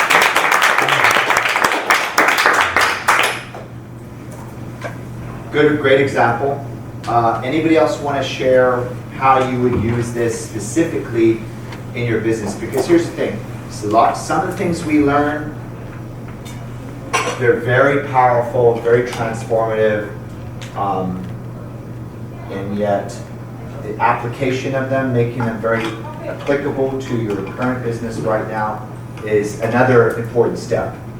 So in the back, yeah, Veronica and Jeff. Yeah. Well, in the business, And I'll invite you up. Oh. Yeah. Invite you up. Give Veronica a round of applause. 10 minutes, but just kidding. Just kidding. Well, in the business, and not necessarily only real estate, but I see it now that we're trading, different companies, different industries. When we have a client that is very receptive from the beginning, and then in the transaction, it could be that we haven't done anything wrong, but somehow in the transaction, something went a little different than what the client must have expected, right? And the first inclination of the client is to put the blame on us because we are responsible for the transaction. So this will come into cause and effect a little bit. But for me, it turned around the business because, first position, second position, third position, when I did that exercise, I remember when Kaya put me in the first position, I was like, wow, this is me. But then he said, okay, now step back on second position. And I said, how interesting this, that's not me. And then he put me on third position, and I kept saying, this is not me. Because I enjoy having control of the conversation one-on-one. I wanted to be one-on-one with the client. But what's interesting was, in the business, most of us, we say, you are very important to me. But we're speaking from a third position. We're already looking at 45 days, close escrow, lending dollars, right? Be truthful, right? That's how we see our clients most of the time, right? Not everybody. But when you're high production and you have a D personality, I'm high D. It's not that it's wrong, but it's how we apply it. So for me, the energy that I used to bring into the table in the past was exactly what Eric mentioned. Just Heidi, nobody gets in my way. I'm gonna be number one in the chart. There was a lot of dead bodies, including the clients. Some of people's reports will say people are a tool for you to get to where you want to go. They actually, in the trimetrics, will say people are a tool. So people are tools. Think about that. If you really think about the underlying meaning of that. So when I read that, I was like, yeah, that is true. I wanted to say, no, I care. I do care. But I care specifically for you because you're an I in a transaction. And I also care specifically about you because you belong to this group that I'm interested in. And you belong to this type of group because I'm interested in the animals, that specific animals. Not everybody, just this one. So it helped me understand more or less the first, second, third position in the business because that's how I grew in the business. By taking myself away from first position, second position, and third position on the fly. So in the beginning, I did exactly what Kai was explaining is actually in my mental interview with a client. Why is she not receptive? And then I put myself in her shoes quickly and I go, oh wow, because this is happening. And I was able to dismantle stories and blocks and then find a way to help them truly from first position, truly from their heart. On that moment, nothing else mattered. Everything was blocked except for the need of the client. And that kind of put the business to a different level. Now, if you map it across customer care, I'm not the hands-on sending thank you cards, that's just not me. But if you become a master delegator and you have someone that is high S, very C, complies with everything that needs to go, then you just become it became a beautiful transaction. If you truly own your trade, we have the garment industry, how the material feels, right? Yeah. We women go, look at the price. If it looks good, and it feels good, who cares about it? Most of it, right? So the customer care that you guys presented, the garment district is so important, especially in negotiations of big contracts. 300 pieces, 600,000 pieces worldwide. How can you be in a negotiation in front of the person when you're not connected to the client? When you're actually saying, yes, it's going to look good, it's going to, no, be connected with the client. Face to face, feel it. Otherwise, they're just words. Yeah, If you're in third position, just sharing words, they're hearing the right words, but they're not feeling you. That's It what doesn't I'm not get it. good because I never feel the feeling of the power. But one thing, the good thing is, you used to be good, right, in the past. Just like I wasn't connected with my clients at the heart level, because honestly, people are tools to me. But now that I use them, that's the difference. I don't use people to get what I want. I just see transaction. It's how do I say it? In a compartment. Today I'm with you because you're with me. Transaction is over. Thank you, bless you. And then I have my staff members carrying to the client. I'm no longer there. Once a year I place a phone call, or every 3 months I place a phone call, but not as other people do. Like Nahi Benyana. Bless her heart. She is Mother Teresa in real estate world. No, literally. She talks to the client to real estate, lending. You want to go on a cruise? I know the cruise lady about insurance. Let me give it a try. Oh, you want to adopt a pet? Let me tell you. She is all around circle. That's where the referrals come out of her. Can I jump in real quick? Because you brought it up. Does anybody have a hard time with position one besides who else? It was difficult to stay in position one and get connected. Anybody? Okay, 3, 4. Okay, all you do, you have to remove the demons, right? I'm uncomfortable. You have to remove that. That's a separate thing. But I mean, I'm just saying how to connect. When you're in position one, just imagine there is a bridge, an energy. Just imagine like chorus. You go spiritual if you want to go spiritual. You don't have to make it spiritual, but you can just basically see a chord from your heart to their heart, right? You can visualize a chord, and you may just sort of glance. Obviously, you're not going to glance at a woman's chest, because then she'll think you're looking at her chest. But you'll because the heart's there. So you just want to you'll look here, somewhere where you kind of look and just feel a sense of connection, a flow. Then you're there and you're connected. Make sense? It's just a little. In my class, when I explained this exercise, you use the light. You said, right now you have so much light. What would be for you to bring that light into somebody else's world and have them shine even brighter than you? And then you put that on steroids. And then you put that on steroids, right? And then I go, oh wow, that's a different concept for me. So guess what I did? Instead of me, high G's, we like praising, we like to be more well, we like the spotlight. And then I realized, yes. Yeah. So in contrast with that, after I studied this module, and the way I applied it in business was, how can I make you shine?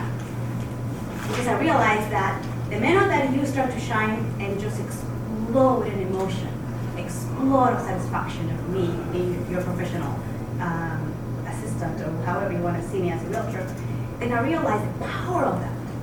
So how are you tying the three, I just trying to understand, I get all the part. How are you tying the three perceptual positions into that? Into the business is... Into, how are you tying the three perceptual positions into the point you're making right now? Because, let's say the client wants to pull up. And sometimes it's easy for us, we just don't want to do it. They want to cancel, they want to just get their money back. Just get their money back. We've done that, right? We just give them their money back because we don't want problems. Or lawsuits, in real estate, it's a lot of, I'm going to sue you if you don't give my money back. And I'm here to tell you that by using this first, second, third position, there's no money back in my world. Besides the legal paperwork, if you start putting yourself in the positions of the client, you actually look at it from the eyes of the client and say, I feel I want my money back because of this, and they could be valid. It could be so valid. But if it's in the best interest of the client not to cancel, why would you allow the client to pull out because they're afraid, they don't understand the transactions, they got a nasty call from the escrow coordinator, or the loan docs were not the way that they're supposed to be? It's your duty to come in and understand the clients how exactly they see the transaction. And most of the time, I want to say 98% of the time, they're scared. They want our guidance. They want a professional that actually tells them what to do, step away. Then you go into position 3 to do what? And when you detach from the transaction, there's no flusters. You just see the realtor, which is yourself. You see the client fluster, trying to cancel. Well, you have in reverse. So Yeah. this is you. Right here. You're the realtor, Right right? here. And that's the client. Yep. Yes. Go on. So client here, this is you, the actual professional Yeah. in your own industry, okay? Yeah. The client is flustered, wants to cancel, wants money back, already purchased a car, doesn't like it now, he wants to return. Any industry. So you take yourself out of the equation, right? And you start putting in third position and you see these two individuals, right? And how it's applicable in this module is this position allows to find the bridge. The bridge. Solution to dismantle the fluster, right? And not only to salvage the transaction, but most importantly, is to salvage the relationship and create again solid ground, trust with your client. Perfect. Give a round of applause. You want to share anything on that? Sure, if you have time. Yeah. Okay. It's important because otherwise it's a very breakthrough cube concept, but then we don't know how to specifically use it in our business. It's important to get examples. Yeah. So I use this very similar, maybe a little different. I love being in position 1. I love to look at that as a situation. So for those who just, I'm sorry, broker owner of Century 21 Showcase, about 85 agents, and been in business for 20, 30 years. So you're leading a whole group of people all the time, yeah. So I love position 1, whether it's dealing with my realtors, or clients, doesn't matter. And I love position 1 to be the position where you're not looking at it as a tool or a transaction. You're looking at it as a referral, a testimonial. So I really like it because when you look at it that way, then you're really engaged and you're into the moment with them and you're communicating. And I think that's huge. It eliminates a lot of the future problems because if you truly are in the moment with them, a lot of the other problems go away because you truly are listening to them and paying attention. However, position 2 is a great way to step back in the first demo that kind of did. Step back and evaluate, kind of look at it, look at yourself. Did I do that right? How is it going? Instead of analyzing that while you're in the moment. Because if you try analyzing it when you're in the moment, you're not in the moment. You're in position 2. And so that was great. That's where I spent most of my time, is back and forth between those two. And so after completing this, I started playing around with experimenting with position 3. And I'm not really fond of that because I like to be in the trenches doing things. And so I don't spend very much time here. However, I found that it's a real valuable part of any business because now I can be back here and say, now, how are those decisions there affecting the rest of the company? How is my interaction with the realtor or the customer how is that affecting my escrow company, or the mortgage division, or the property management division, and how is it affecting the big picture? And sometimes I was missing out. I was solving a problem there, but I had a very unhappy escrow officer because she felt like maybe she was thrown under the bus.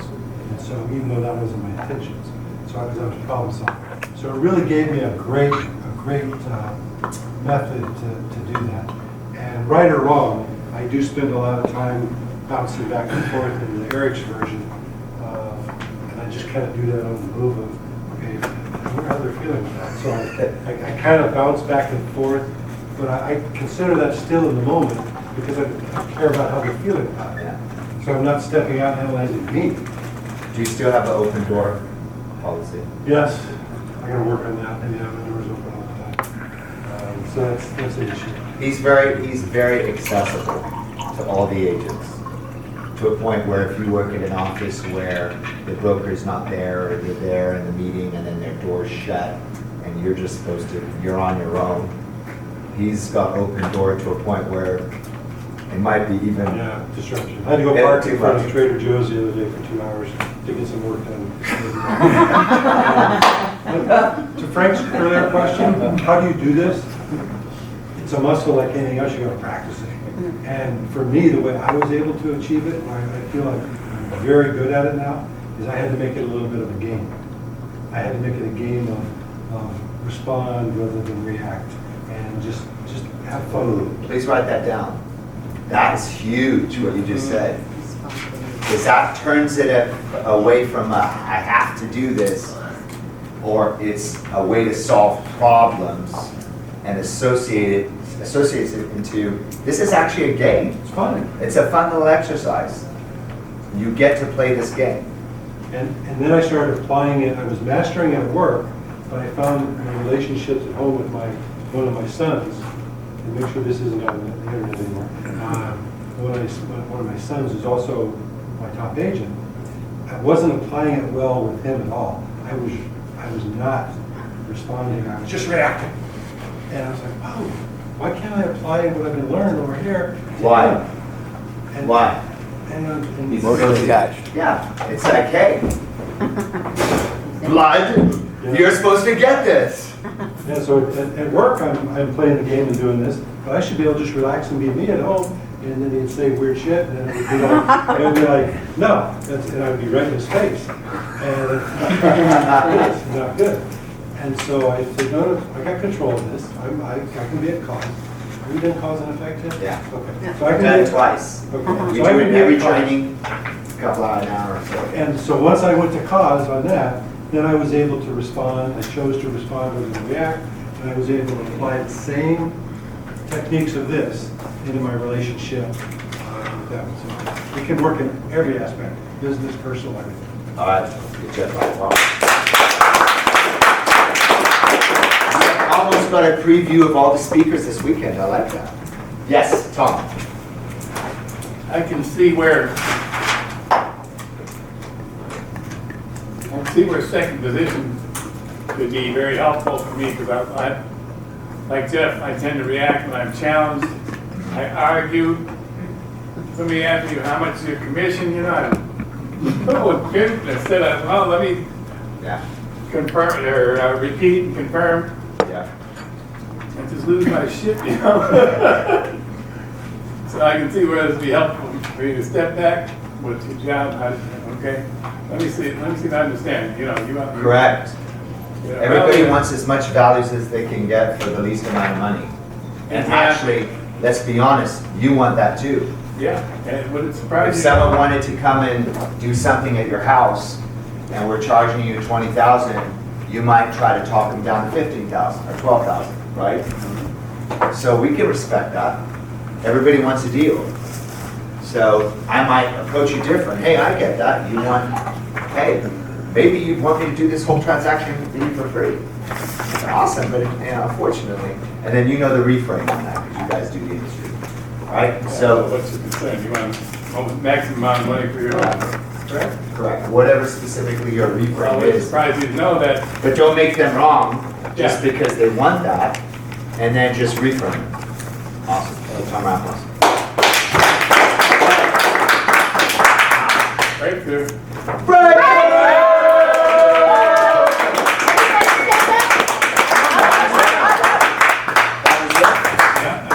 on my breakthrough. Write it down. That's all. Thought you gotta get some, write it down. Gotta write it in the wall. All right. I can do everything around here. Taking over. Okay, so we would like to learn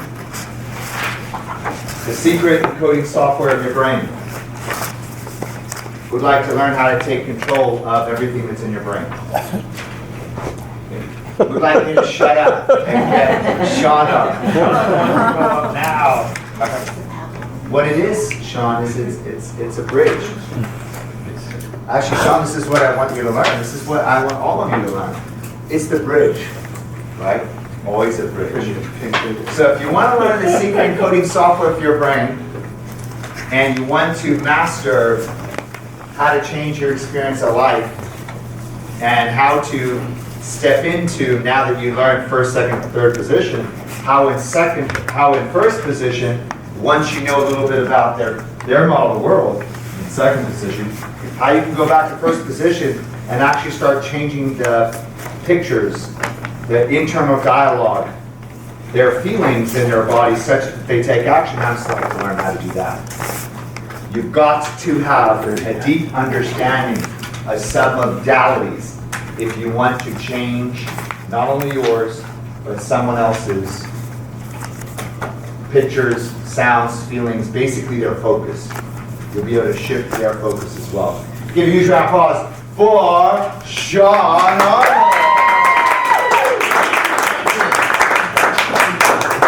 All right. So submodalities. It's a big word. Sounds complicated. It's not as complicated as one might think, because NLP is easy to learn, easy to remember, and easy to do. So we are going to talk about submodalities.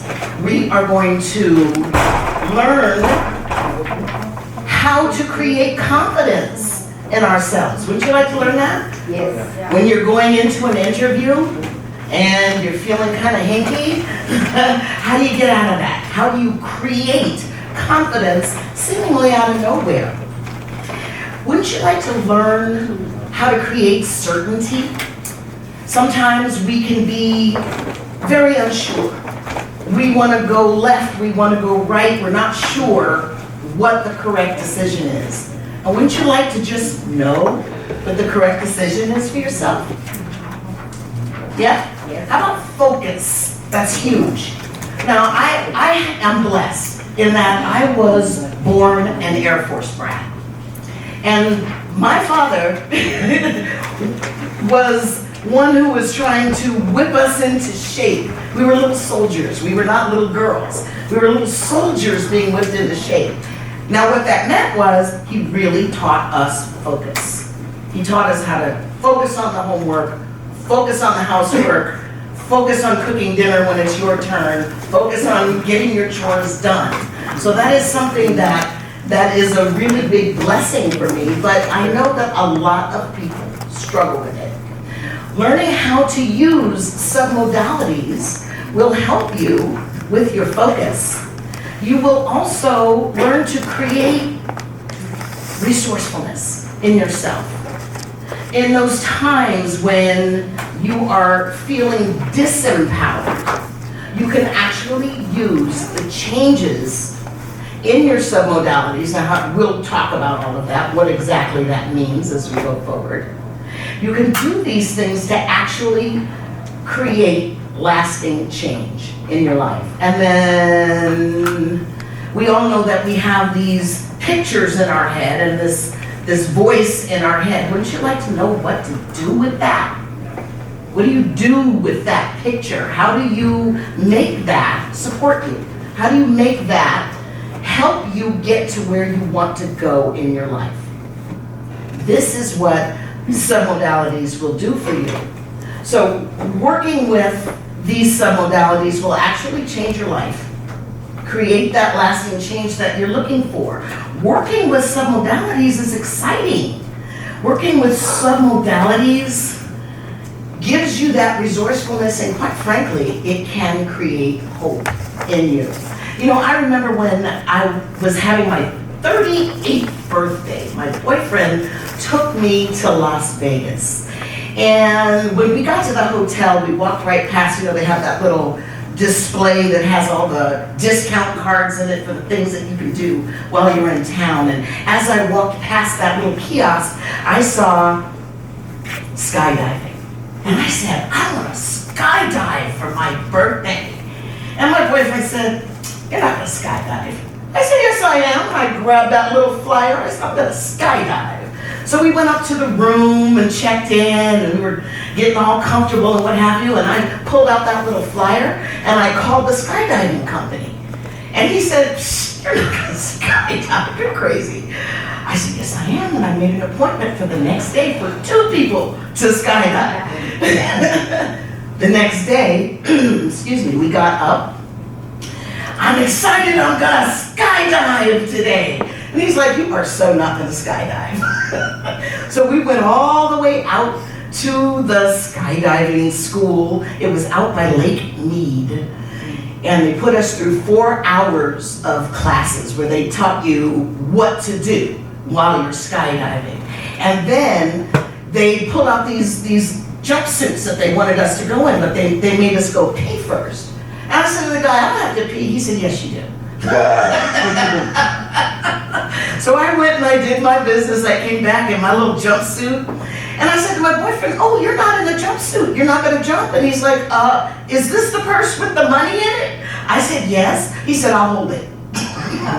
You go right ahead. So I get on this little airplane that's roughly the size of a VW bus. And there's this little pizza face guy. I swear to God, he's not even 21, driving the plane. And we start going up. We literally are going up in a circle. We're going up so fast that I'm losing oxygen. This little airplane is so rickety that I'm literally crouched down next to the 17-year-old. And I'm thinking to myself, I've got to get out of this airplane. I've got to get out of this airplane. Like, I wasn't even willing to ride it back down again. By the time we got up to 12,400 feet, I was ready to go. I was already strapped into my unit. Absolutely. Now the guy who was my instructor actually attaches himself to my back. Yes, that's 200 extra pounds on my back. And the door opens and we're ready to go. And you know, I started thinking about times where I was having panic attacks in elevators. And I remember one time in particular, I'm in this elevator and the elevator lurches to a stop.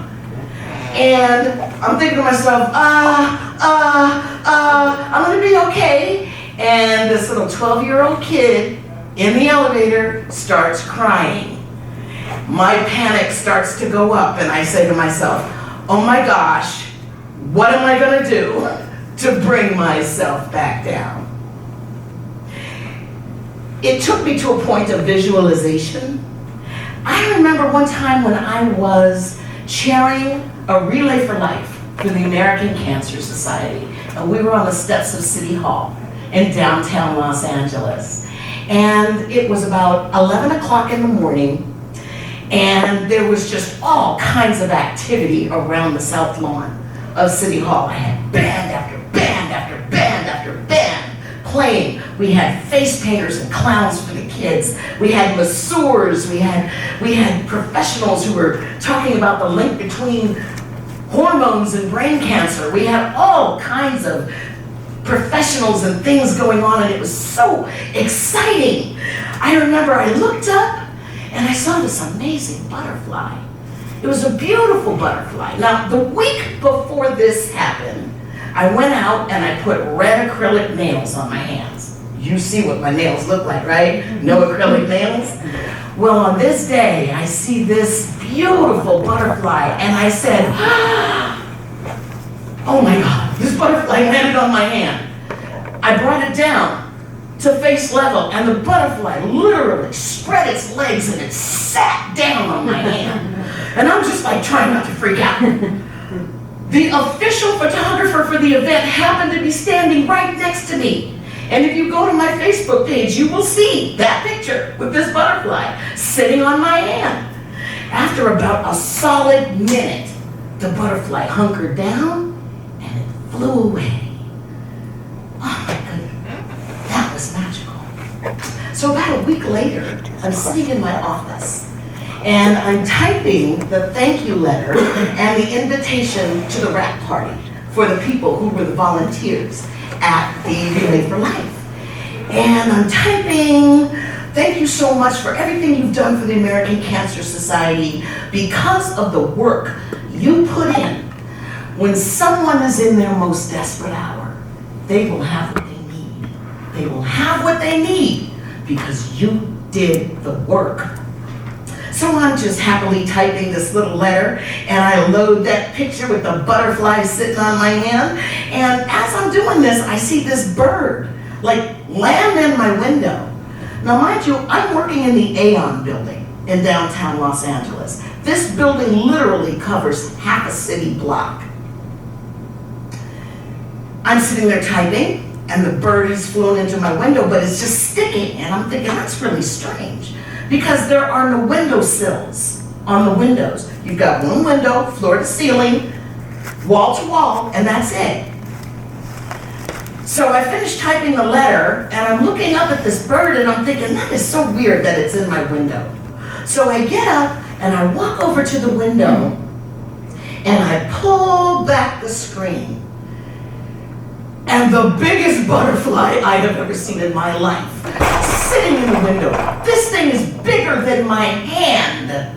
It's brown with gold brocade wings. This thing was not from Los Angeles. This thing was not even from the United States. I don't know how this butterfly found its way into my window. But all I could think was, looking at this butterfly and then looking back at the other butterfly, I screamed, Francine, get in here! So how do we use submodalities?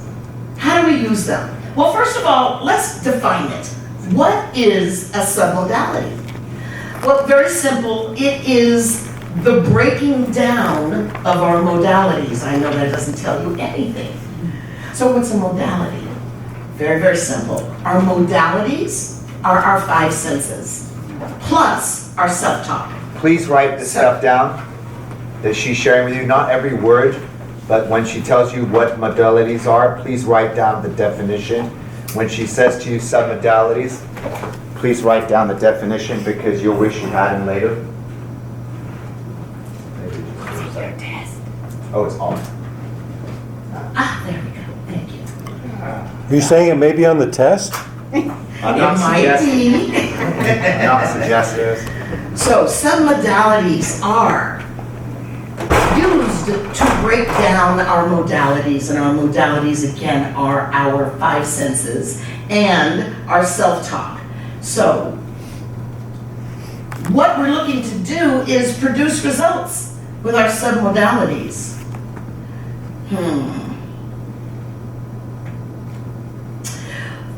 I'm going to go forward of this picture just a little bit because there is something else that is behind this slide that I really want to show you. Now, you remember the NLP model of communication, right? We showed you how your brain works with this. Oh, yikes. That's you, although you probably, can we lower the lights a little bit for just a moment? What's your dad? Well, try your best to see that there is a picture of an individual there, yes? Perfect. That's good. In the front. One more. Good job, Frank. Close enough. Okay, so that's you. And you will recall that events happen, stuff happens, right, in your life. And that will be something like your first kiss, or maybe winning an award of some sort, or we all remember what happened when 9/11 occurred. So those events get into our head via our 5 senses, our eyes, our ears, our nose, our sense of taste, and our sense of touch. And then remember, we have our self-talk as well. So here are our 5 senses: our visual, our auditory, our kinesthetic, our olfactory, and our gustatory. They come at us at 11 million bits per second. And you will recall that we can really only, through the process of deletion and distortion and generalization, we will create a picture in our minds. This picture is our internal representation. It's our internal representation of whatever that event is that's occurring on the outside. So we take that 126 bits and we chunk it down to somewhere between 5 and 9 chunks of information, and that gives rise to our internal representation. We also have an emotional state. Some of that state is already existing. Some of that state arises because of our internal representation. Whatever picture it is that we have created in our mind will also create an emotional state. We have our physiology, our body, the way we are physically sitting, standing, laying, the way we are physically positioned.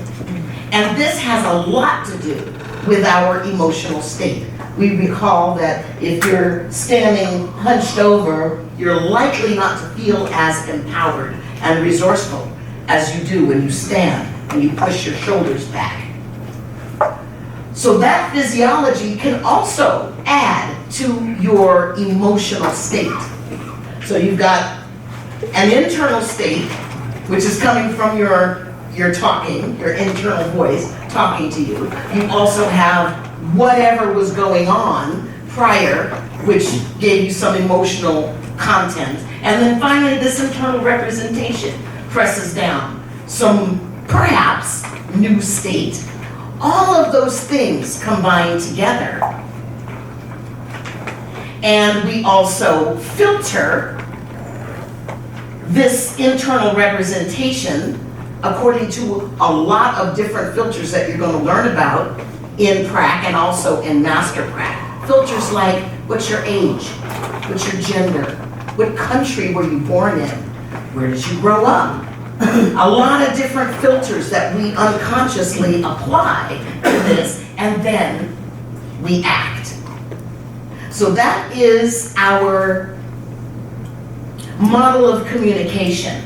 So when we put this, I'm going to go back now to the previous slide.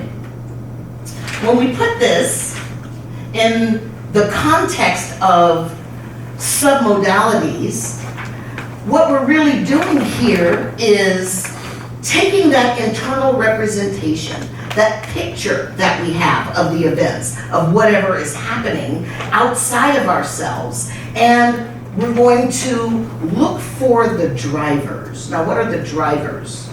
The drivers are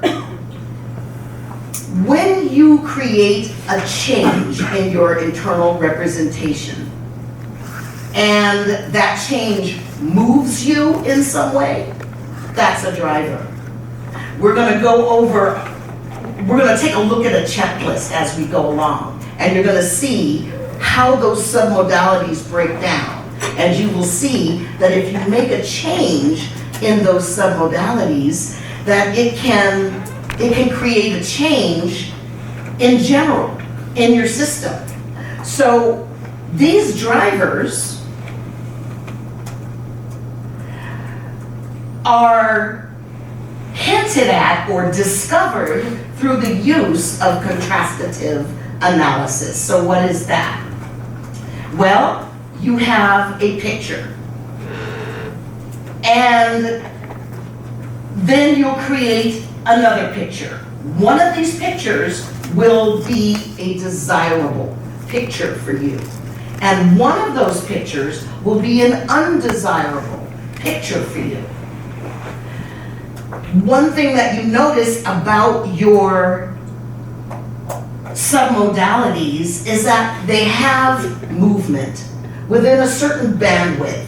Each one of your submodalities can move. For example, your submodality can be in color, or it can be in black and white. You recall when Kaya did the example of how do you think of money? Do you remember that? And you all created a picture in your mind of money, and for some people, that money picture was right here. And for other people, that money picture was 100 miles away. Who hasn't seen me do that process? Has anybody not seen me do a money demo? One? Put your hand up really high. I think we have 3 people. 3 people have not seen me do that? Okay, I so. invite you to. So who has seen me do the money shift? You're not sure, Josh? I'm not sure. By show of hands, who again has seen it? So 1, 2, 3, 4, 5, 6. So Mike, you haven't seen it, correct? No. So 4 people haven't. Okay, we'll do a demo of that. Okay. Where we're done. Okay, fantastic. So again, if you were to elicit a picture of money in your mind,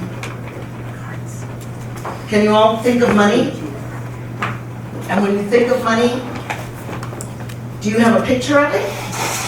Okay, so for some of you, that picture will be near. And for others of you, that picture will be far away. For some of you, that picture of money will be in color. And for others of you, that picture of money will be black and white. There are other variables. So, for example, if you were to ask your client to visualize themselves standing on the edge of a cliff, how do you think that would make your client feel? To visualize themselves standing on the edge of a cliff, looking 100, 200, 500 feet down to impending doom. That just might create some anxiety or some emotion in them, right? So what if you were to ask the same client to take 10 steps back and then see themselves 10 steps back, look at themselves looking over a cliff? This is the same thing as being in second position, where you're looking at yourself, looking over the cliff. Can you see that that would be slightly less emotional for the client? There's a bit of space there, right? There's a bit of a disconnect. So that second picture then becomes more desirable than that first picture, because that first picture of standing, looking over the cliff, where they feel that they're gonna fall and die or hurt themselves, undesirable. The other picture where they take 10 steps back and then visualize looking at themselves, looking over the cliff, even though there's still that element of looking over the cliff, it has reduced the anxiety that they're feeling. So in that respect, standing back 10 paces looking over the cliff would be a desirable picture. And standing at the cliff looking over it would be an undesirable picture. Again, let me be clear. Visualizing themselves standing back 10 spaces and then seeing themselves looking over a cliff is very different from seeing themselves looking over a cliff.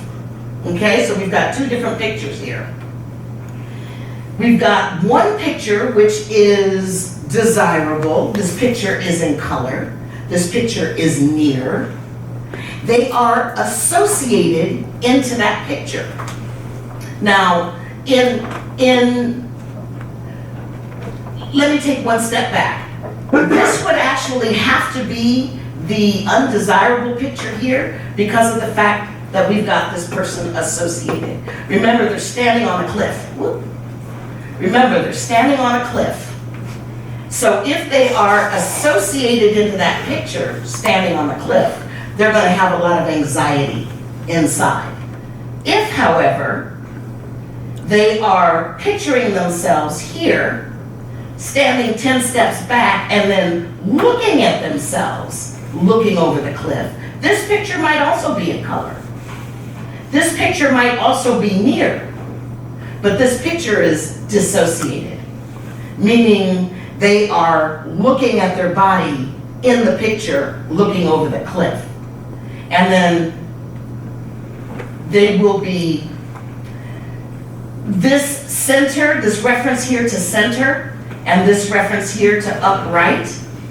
Remember, we said that there are movements to your submodality. They can move within a bandwidth. They might go straight out and straight back. They might go side to side. They might go up and to the right. They might go down. They could, there are different movements that you can get out of your submodalities. And so what we are looking for with these two pictures is to actually notice the differences. So as you look at these two pictures, you can see where the purple arrows are. You can use your top group. That you have two potential drivers here. Because you've got two differences in these two pictures. In one of them, they're associated in. In one of them, they're dissociated. And in one of them, the picture is right in front of them, centered. And in the other one, the picture is up and to the right. So there are some differences in those two pictures. And where you see those differences, you've got your possible drivers. Now, here's the key. You cannot actually figure out what those drivers are until you actually do the processes on them of changing those submodalities. When you change those submodalities, some of those changes it'll be like, whatever. No big deal. No big deal. Near, far, change something that's close to a picture that's far away. It might not affect somebody. Somebody else, you might make a change and you just literally see their sensory acumen, their sensory acuity, just light up. They will flush in their color. Their lower lip may flood with blood. They may get tense. You're watching for all of these things because when you see that change in them, you have discovered their driver for that particular that particular internal representation. So, the first thing that you want to do then is find the driver, and then you want to, if you want to change the undesired picture, remember you're associated and looking over the cliff, to the desired picture where you're dissociated and experiencing less stress, you want to move the submodalities of the undesirable picture and change them so that they match the submodalities of the desired picture. Not all of them, only the drivers. Those are the ones that you really want to change. So, and if any when of this, you change, if any of this, as you're hearing it, you go, I don't know that I completely understand it. Know that with all of NLP, you'll not completely understand it until you actually go through the script, you actually do the process, then you go, oh, well now I know what a driver is because you'll experience a driver. Correct. Right now it's concepts. A lot of these concepts actually get fully integrated and understood when you get an experience of them, not just when they're up on a PowerPoint and someone's explaining it to you, right? So if, as you're hearing it, you're going, I follow everything she's saying, great. If as you're hearing it, you're going, I don't know exactly what this means, you're still in the right place. Make sense? Okay. So what we're getting at here is when you change the internal representation. When you change this picture, you will change their state. You will change their emotional state. And when you change their emotional state, you can actually make a lasting change in them because you will change their behavior. You change the picture. The change in the picture creates a change in their emotional state, and that change in their emotional state will change their behavior. Example, do you know anybody who, as they think of money, they get depressed? They can't get past the fact that they don't have enough of it. They never can make enough of it. Money brings up frustration for them. Do you know anybody who's in that space? Right? And when they think of money and they have this frustration, what type of behavior or non-behavior does that frustration regarding money create? Do they often go out very empowered, go out and hustle to make money? Or do they sometimes feel like, I'm not getting anywhere, give up, stay at home, and sit on the couch? So the picture, whether it's exciting, positive, something they believe in, or whether it's something that's frustrating, I can never seem to get it, affects their behavior, which as a result affects them to doing the behavior of prospecting or not prospecting, which then delivers them the results. So it's all connected. What we're basically saying is every picture in your head is driving a behavior or driving a non-behavior.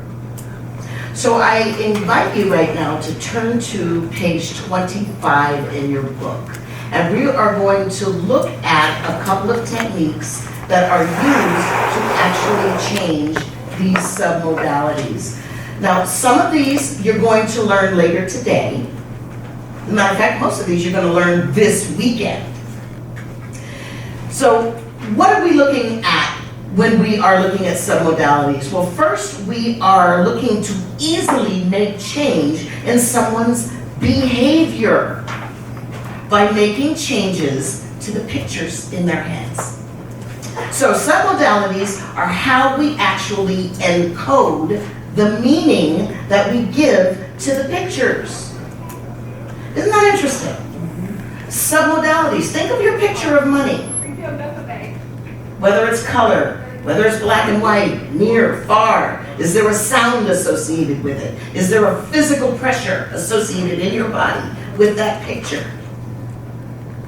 Well, submodalities, that those particularities, that's how you're encoding the meaning that you give to those pictures in your head.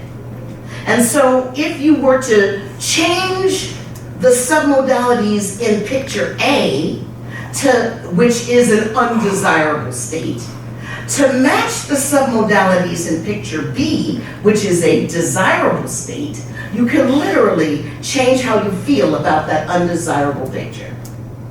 You can change it into a feeling that's desired, even though nothing else has changed. That's how powerful this is. This is how powerful your senses are, that you can literally encode a change in yourself, literally hardwire yourself. And so in this way, you're actually able to update the software of your mind and make these hard changes. So let's look at these techniques that you're going to learn.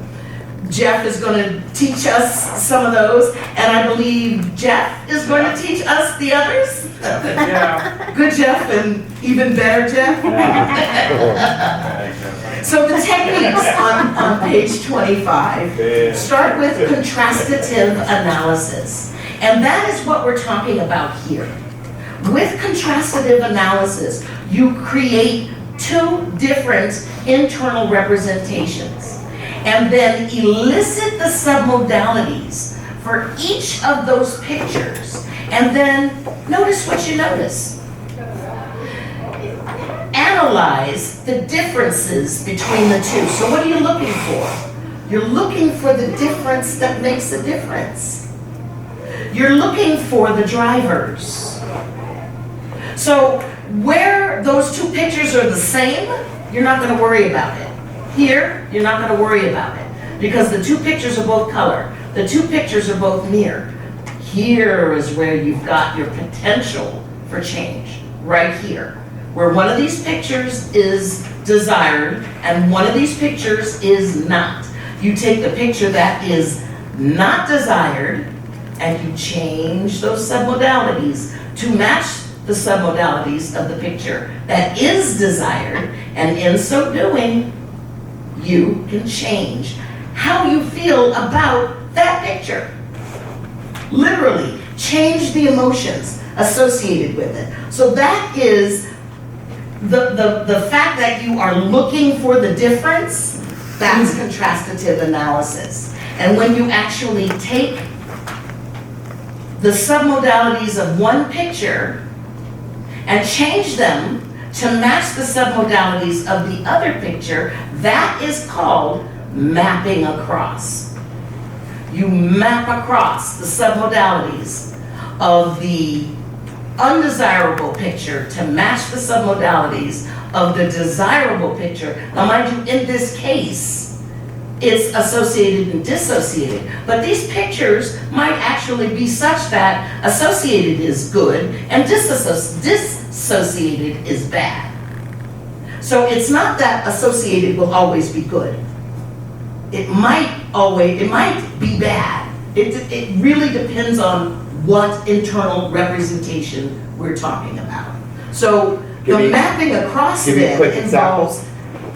So just so that we get it, quick example, when you have a problem, okay, and you're plugged into the problem, it might be more powerful to be associated in the problem, feeling all the negative emotions, the frustration, the anger, or might it be when you're approaching a problem, might it be better to be dissociated so you can see wisdom around it and not be so emotional about it? Think of the story that Eric told us about dissociating himself while he was being basically bullied by a big guy.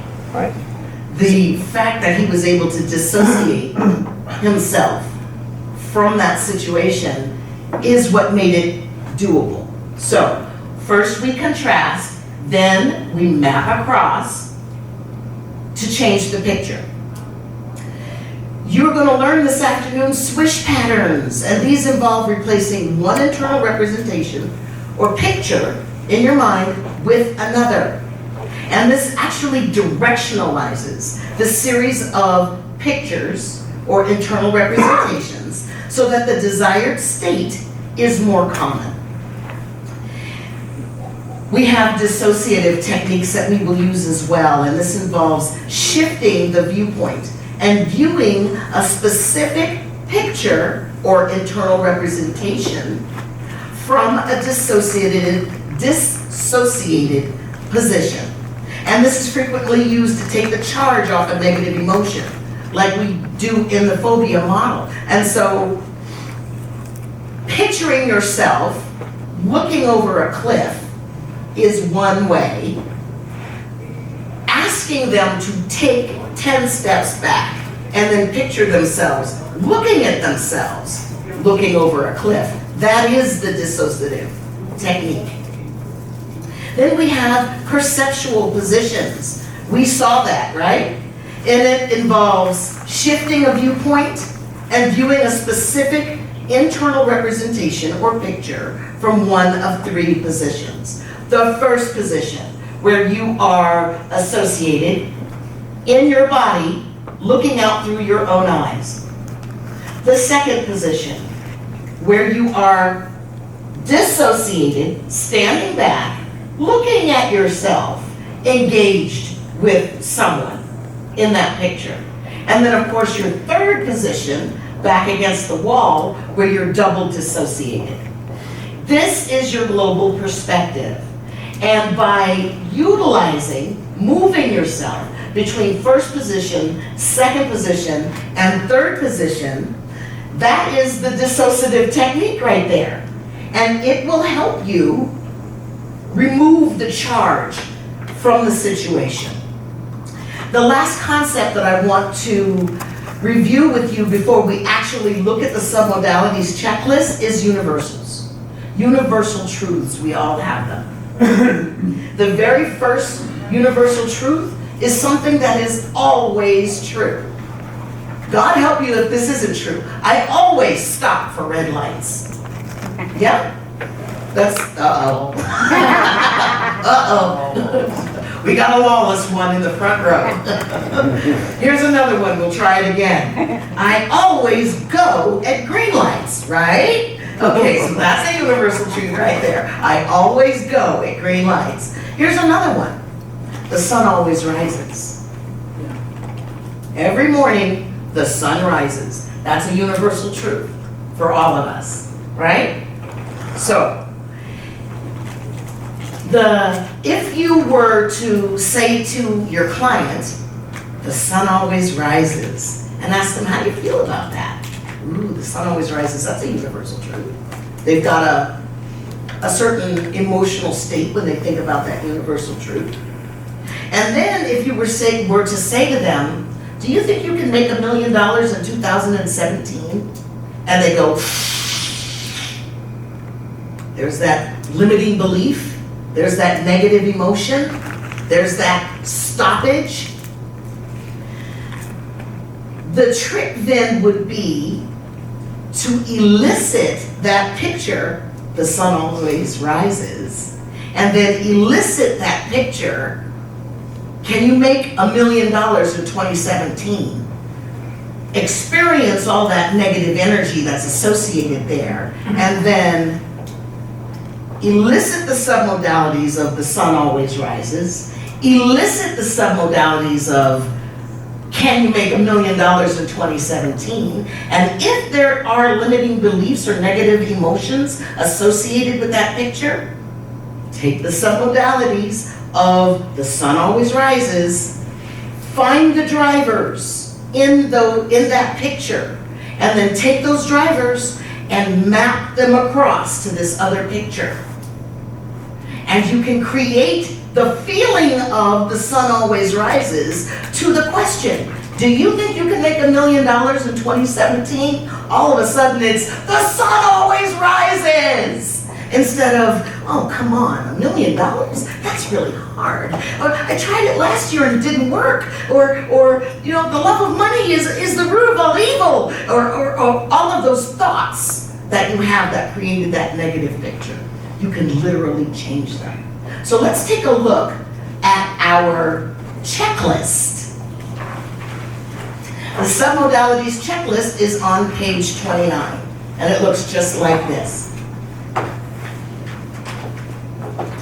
You will notice in the submodalities checklist that there are 3 major sections: visual, auditory, and kinesthetic. And that's because the drivers tend to be visual or auditory or kinesthetic. Is there anybody here that does not have a checklist? Yeah, page 29.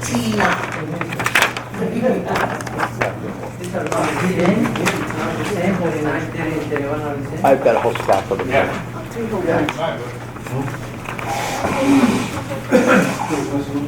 Right there.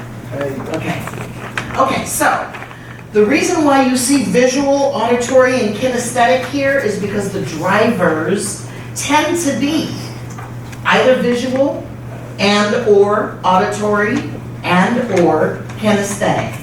So let's take a look at visual. You might even want to raise up that picture of money in your mind as we go through this list.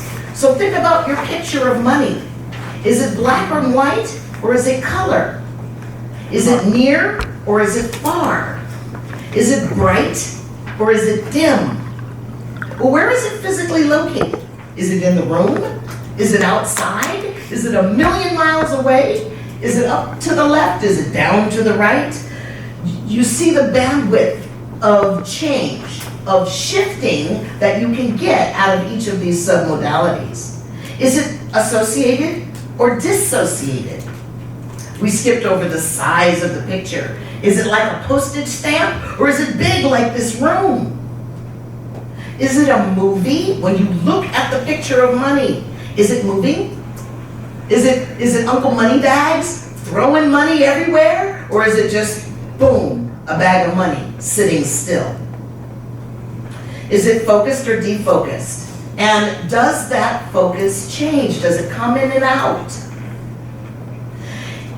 If it does move, if it is a movie, does that movie move fast? Is it fast motion?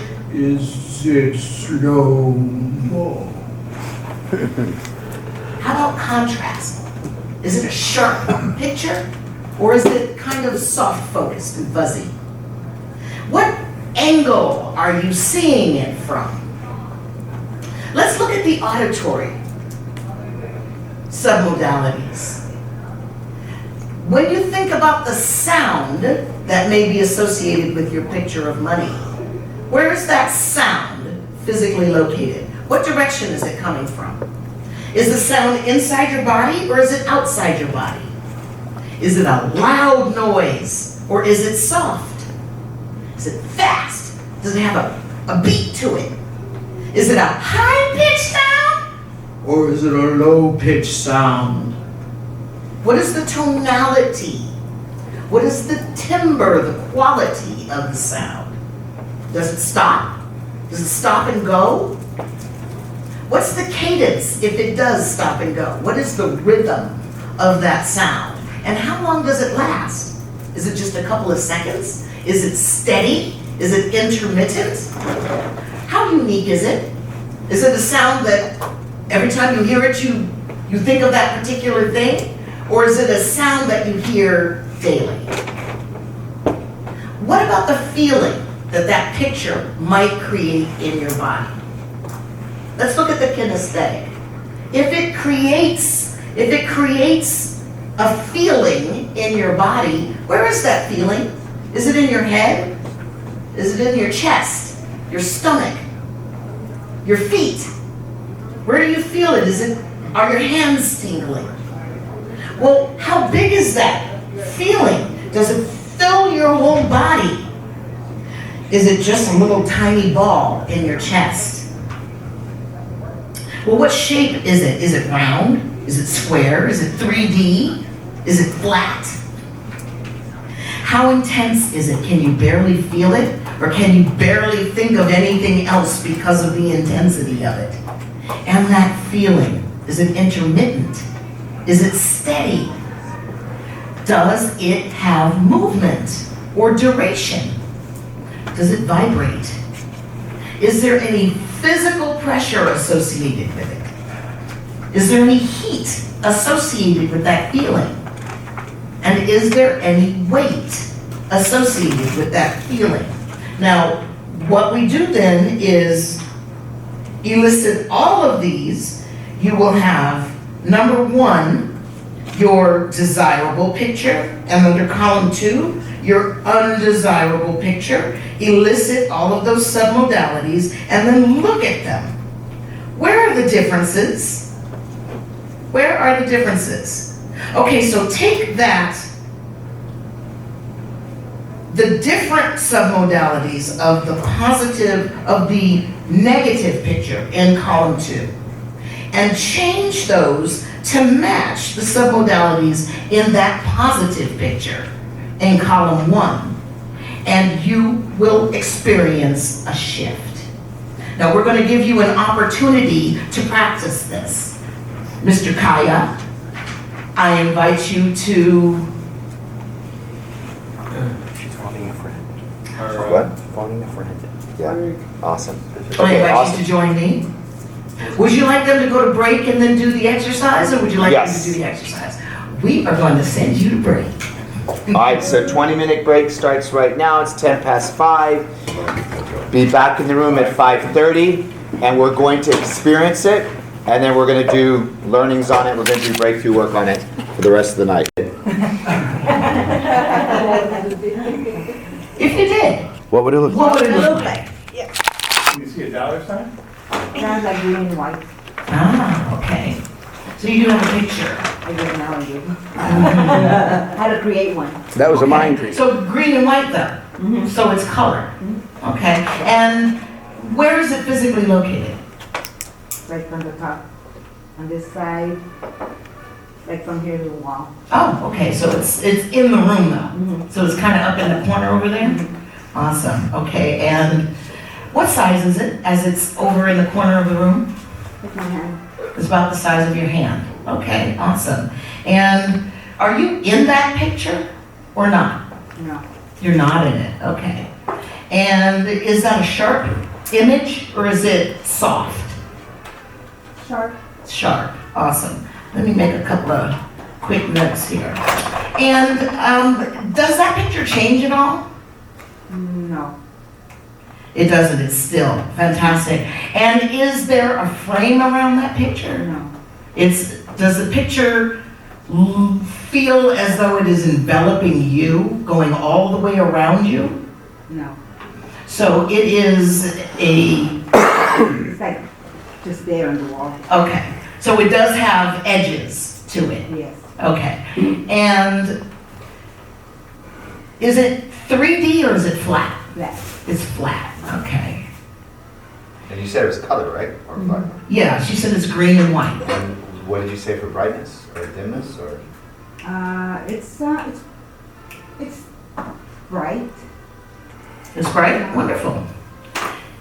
Okay, so can I invite you to come up to the stage so that everybody can enjoy your transformation? Now, hold on one second, Rosa. I want to get the change chair for you.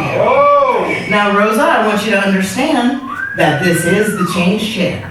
That no one has ever sat in the change chair and not changed. Have a seat. Fantastic. So, let's talk about that picture that you have of money. Now, it was in that corner there. Where is it for you physically now? It's like on that side. In that side. Is it up? Yes. It's up in the corner of the room. Okay, so what I would like to do, And let me ask you a quick question.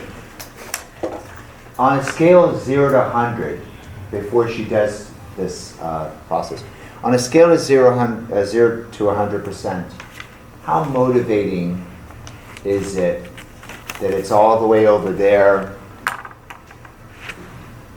flat, not like super bright, not super big, about the size of your hand? What's the feeling? I mean, we all want money, yes? Everybody wants money, is motivated to make money, yes? That's not the question what I'm asking you. We all know we want to make money. The question is the fact that it's all the way over there, it's about this size, it's kind of flat, it's not all around you, all that type of stuff. The fact that, because money is positive, of course, the fact that it's all the way there, kind of flat, not enveloping you, not around you, what is the feeling about it? Be honest. It's And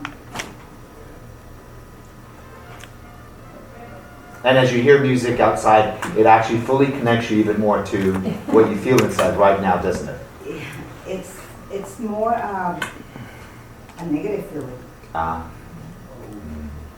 So wait a minute. So the picture itself of money, it's actually a positive picture. It represents money. Mm-hmm. But the fact that it's there, flat, this small size, not around you, not close to you, not, that component, the structure, the submodalities, remember? The submodalities. The submodalities. Does everybody get this? The submodalities. The meaning of those submodalities. I want everybody to understand this, because she's going to do a very powerful process. I want us to get this distinction. Money is empowering, correct? The way she's storing it, the submodalities. Let's look at the checklist.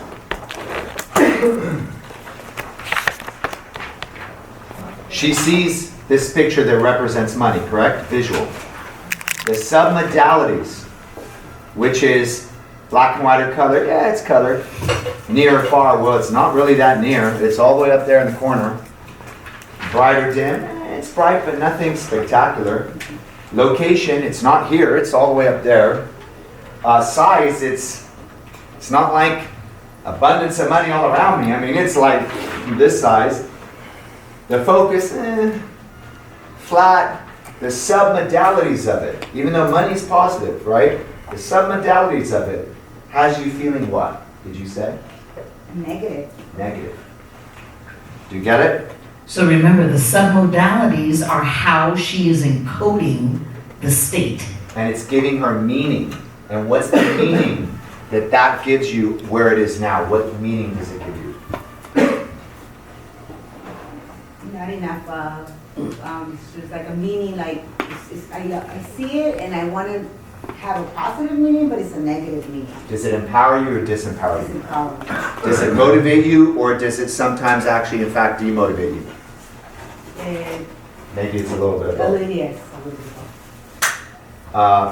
As a result of it being there, what's the behavior that you sometimes do about going to get money? Or what's the lack of behavior that you have going on as a result of how you're associating to it now?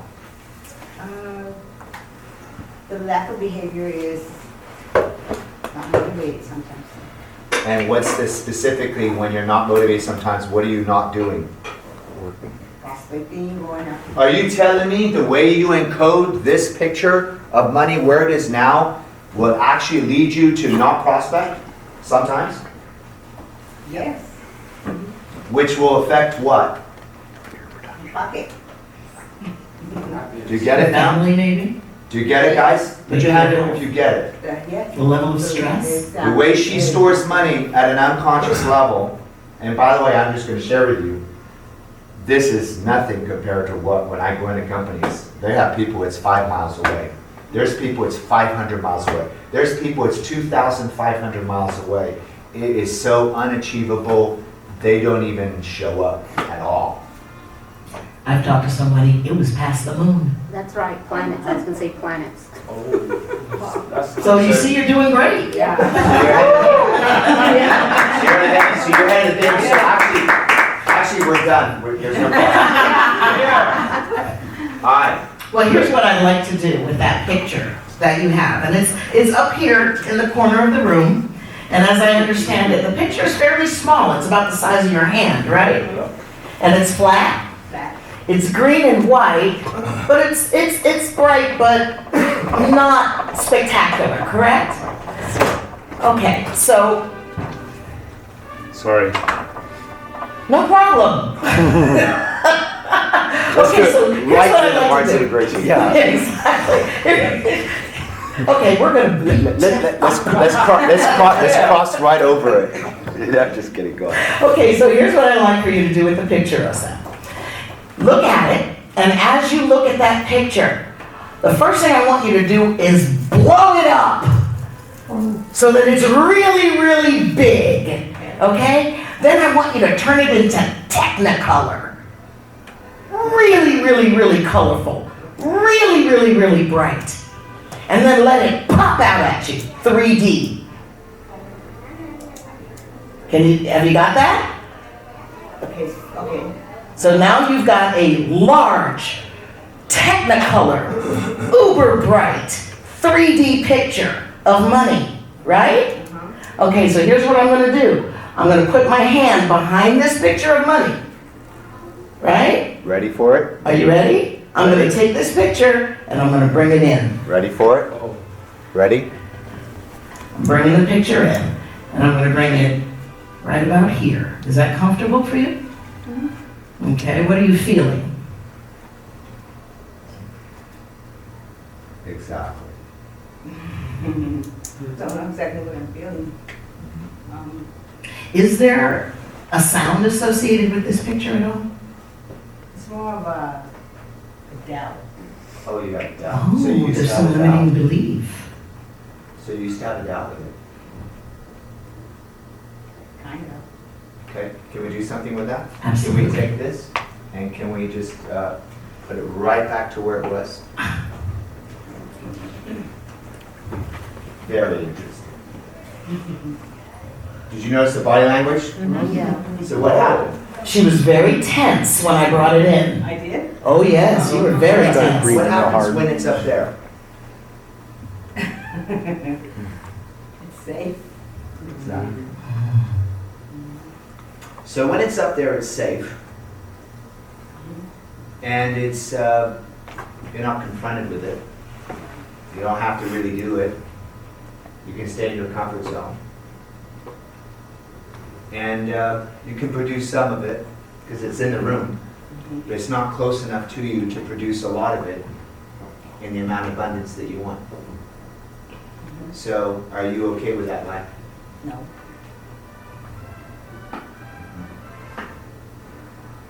So what do you want to do? I'm going to change it. Well, actually, it's the same. We're not going to change it. It's the same. We're just going to store it differently. Okay. So let me ask you a question.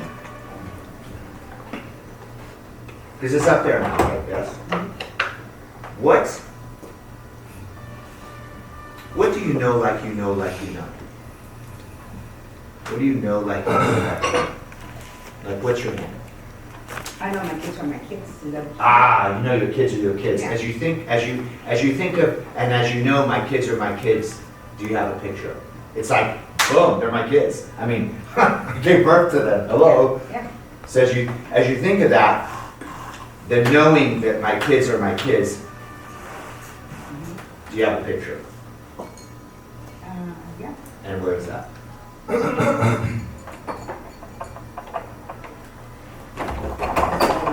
Exactly.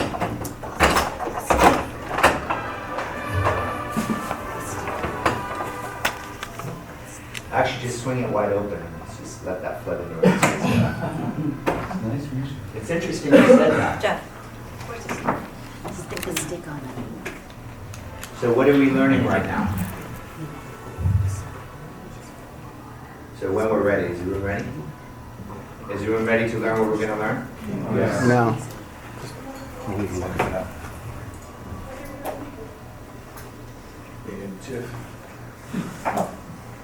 Okay, so I know that my kids are my kids.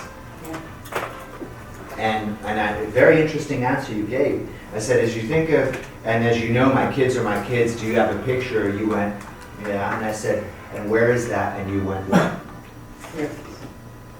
So actually, if it's here, are you saying that the picture is almost like it's here? You not only you feel it, but the actual picture is here, and the feeling is here too. So you have 100% certainty in that. That my kids are my kids? Mhm. Yes. And that 100% certainty is represented right here. That's what you said. That's good. Yeah. So let me ask you a question. Are you telling me that you want to be certain about your achieving the money goals that you want to achieve? Yes. Are you telling me that you also want to get rid of all doubt? Yes.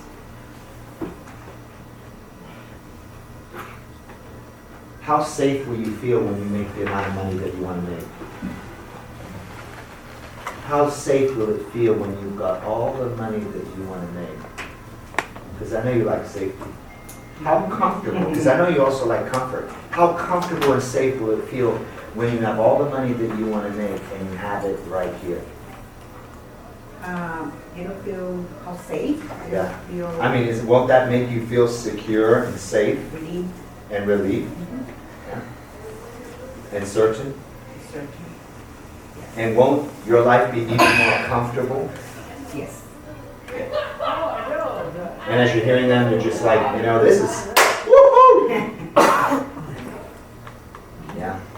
So you're ready to make this change now? Yes. Yeah.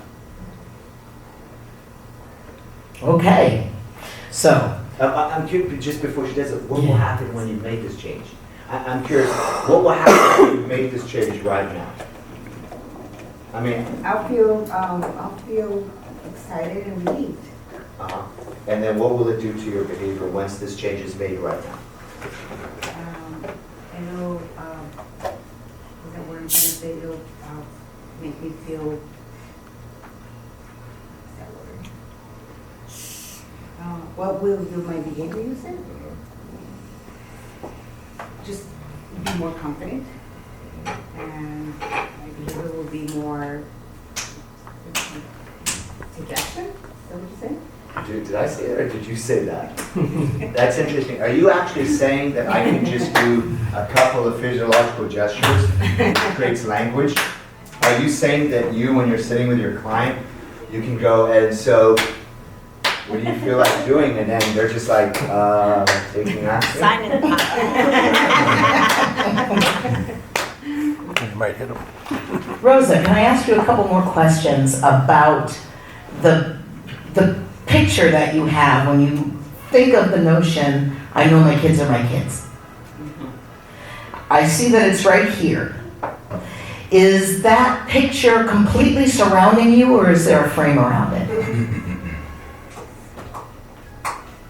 It's more like well, it's a feeling, like also, I guess, all over. Okay. And when you get that feeling, and do you have a picture to go with that feeling? Like the picture of their faces? And it could be. Anything? Okay. There's a picture. I know my kids are my It's kids. a feeling. It's a feeling. No, it's a stronger feeling than the picture. Okay. It's like I know they're my kids or my kids. It's just like it's a feeling. Right. Awesome. And I know that it's not generating a picture for you, but if it did generate a picture for you right now, what would that picture be? Where would that picture be? What would the picture Still there, physically? be? In my head. It's in your head, okay. And as you have that picture in your head, is it a bright picture? Or is it dim?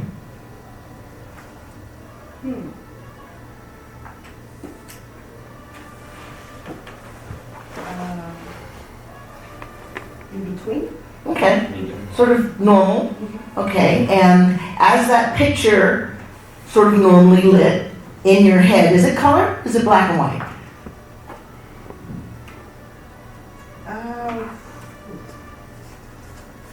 They were, if it's color, it's more like toward the black and white. But color, but dark colors. Sort of sepia, brown? Yes. Okay, sepia, got it. And is that a clear picture? Is it focused? Or is it soft?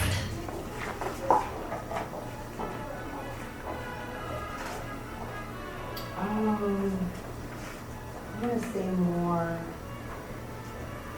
I guess in between soft and focused, not too clear, not too defocused. Awesome, okay. And is it 3D, that picture in your head, or is it flat? It's flat. It's flat, okay. Is that picture moving or is it still? It's still, okay. Got it. So here's what I want you to do. When she asked you, is it moving or still? It was still. It was still. So what you asked me moving, I tried to move it. You said it was, okay, moving or still. And where did you look to check if it was moving or still? Where did you look? Because I saw that. I saw it, so I think it went that way. Yeah, but where was the picture when you saw it, when you were looking if it's moving or still? If you were to show me with your hands, where was it? I think it went straight. Was it still in your head? You went like, Oh, I did that? Oh, So it's still very close to you, correct? yes. Okay. Just map it across. Okay, so here's what I'd like you to do. Now, we've got this picture here of money. And right now, that picture has been blown up, and it's 3D, and it's uber saturated, very, very colorful, very, very bright, right? So here's what I want you to do. I want you to tone those colors down and turn it to a sepia, brownish kind of color. And I want you to take the 3D nature of it and flatten it back out. Okay? Now I'm going to take the picture, I'm going to put my hand behind it, right? And I'm going to bring the picture to you. I want you to watch it and be prepared. Because I'm going to bring this picture very close to you. Right about here. Very different. Yes. Very different kinesthetic than the last time, right? Right. Awesome. Okay, so what I'd like you to do then is take this picture of money and wrap it all the way around you. Make it panoramic so that it's all the way around you. And now I want you to actually see yourself in that picture. Can you see yourself in the picture? I like to say like it was like see myself in the picture. Mhm. She's got a panorama, so it's all around you. Mhm. What's different for you as it's here now? You know, when you got close to me, I had this feeling all over my body. What happened? It was like Well, it's there right now, isn't yeah. it? It was just, I don't know, like tingling, like More motivating? warm. More motivating or less Yes, motivating? more motivating. On a scale of 0 to 100, where's it at? What is it at? It was all over my body. Exactly. On a scale of 0 to 100, where's it at now? As far as Intensity. certainty, I can do it. It's mine. I can do it. Motivated. It's like no, like a 1, 2. On a scale of 0 to 100. 100 being the highest. Oh, I do the highest. It just feels like really close, like maybe a 99. Okay. What would need to happen for you to get to 100 right now? I want that. What am I looking for you? Exactly. Mhm. Exactly. Exactly. If you were to tweak that picture in some way, how could you get from 99 to 100? Would you make it slightly bigger or smaller? To make it me? To make it more you and more 100%. I was Slightly bigger. squeeze it in more in me. Make it Squeeze it in. smaller. Okay, so, but not too small, correct? Find the perfect size where you get to the 100 and let me know when you're there.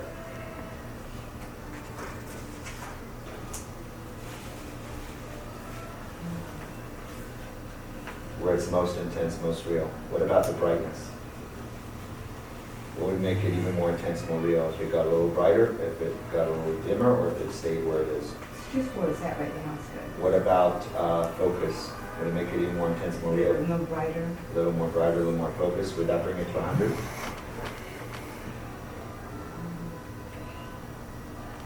Yeah, I think it's 100 already. It's around. It's been 100. I think it's been 100. It's been 100. Rosa. But we just probably made it 150 too. Absolutely. Do you know the sound that a BMW 700 series car makes when the door shuts? Yeah. Awesome. Mercedes one too. Okay. The sound of a Mercedes when the door shuts. Yes? I want you to take that picture that you just tweaked and lock it in place. Forever. Now, how do you feel about money? Better. Much better. You know, like you know, like you know? Yeah. So what's different about it now?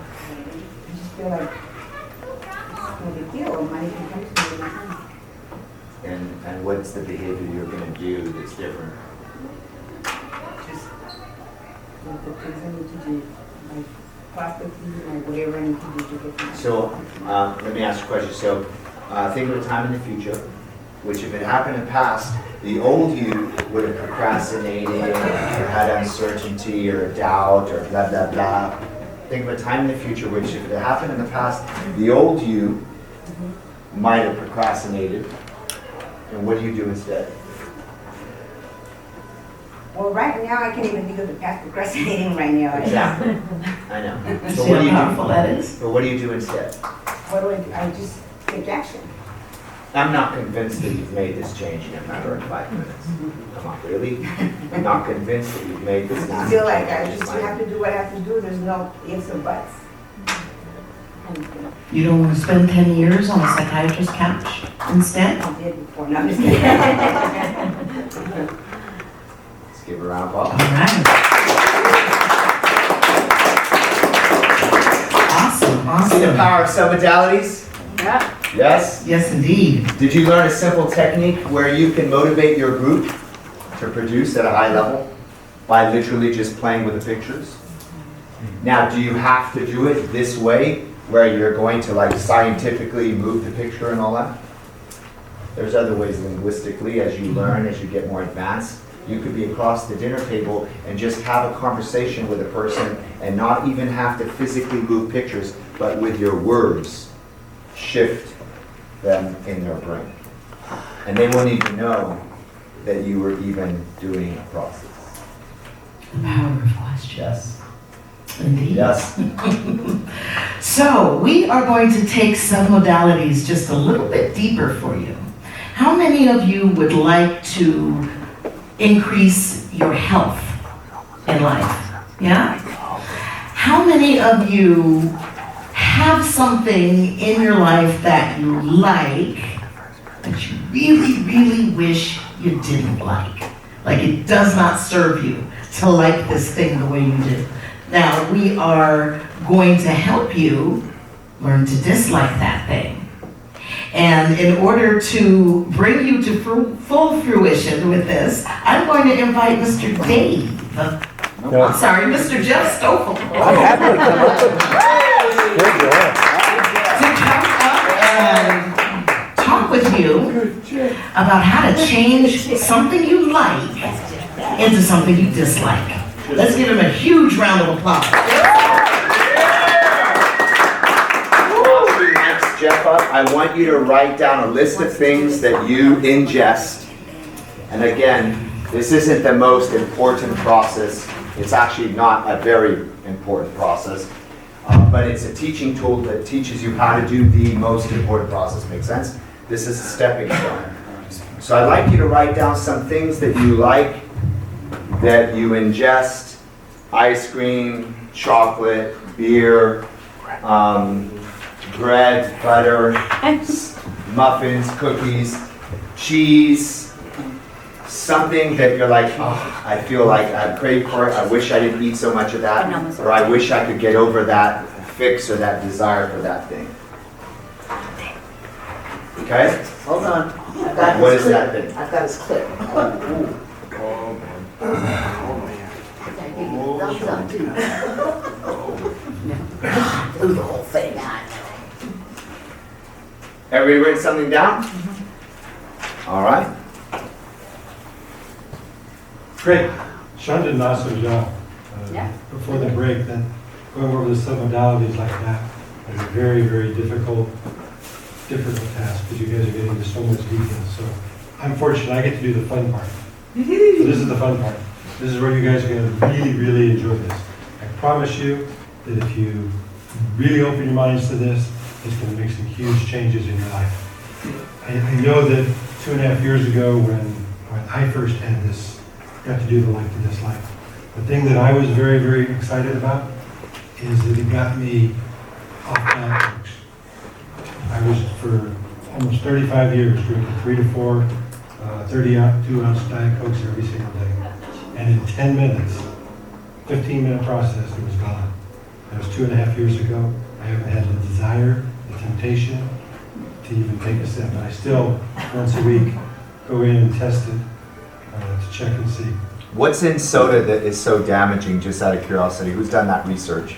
Sugar and sulfuric acid. Yes. What's in there specifically that's addictive, and what does it do to the body? Does anybody know? Caffeine. It's all, so for 2.5 years, just to let you guys know, and I was a doubter, I thought, no, I'll give it a try. And the reason I mention that is because I want you to play full out when you have your chance. Because what we'll do in a little bit is have a demo, and you guys are going to get to divide up and actually do it yourselves. So this is something that if you choose to, you can have a major, major, major change in your life. You really, really will. So I just wanted to make sure that you guys understand that.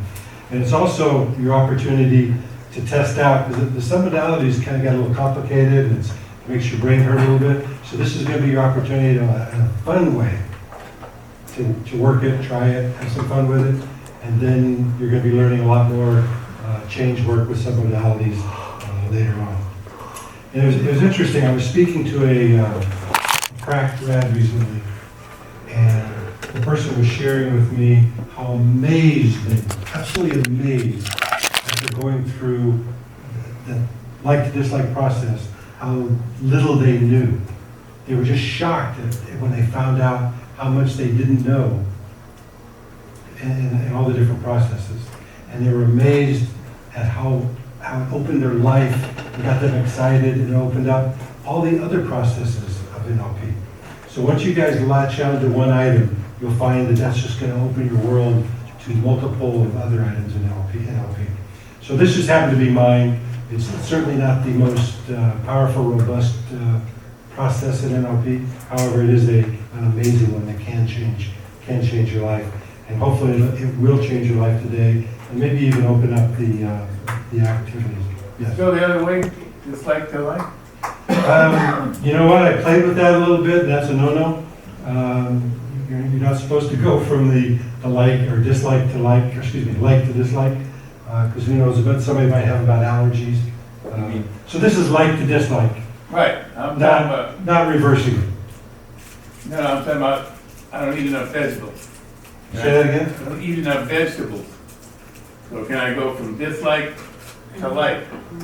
In other words, reverse the process. No, and there's some issues about allergies and different things you gotta be careful about, of installing that in somebody.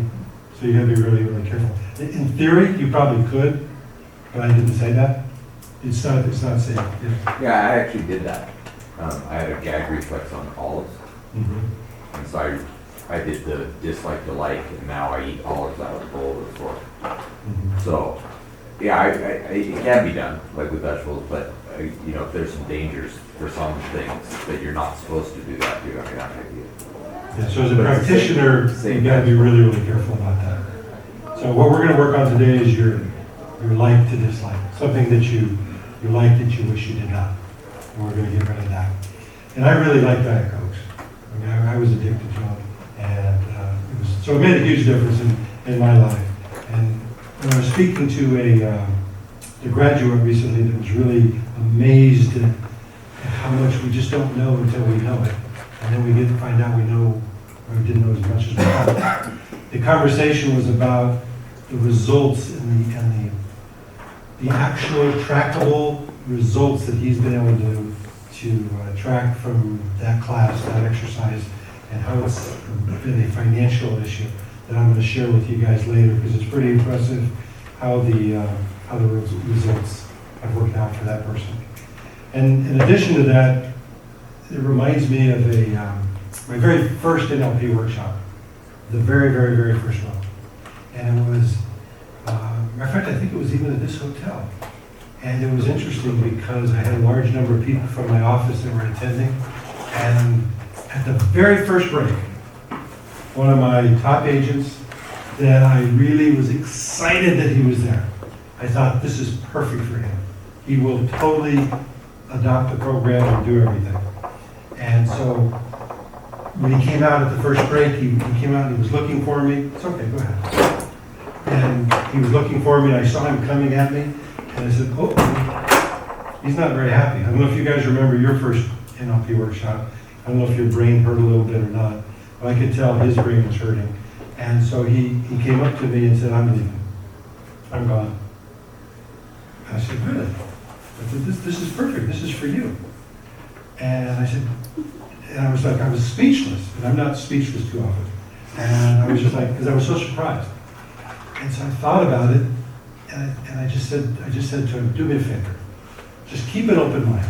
Just through lunch. Just through lunch. Go back.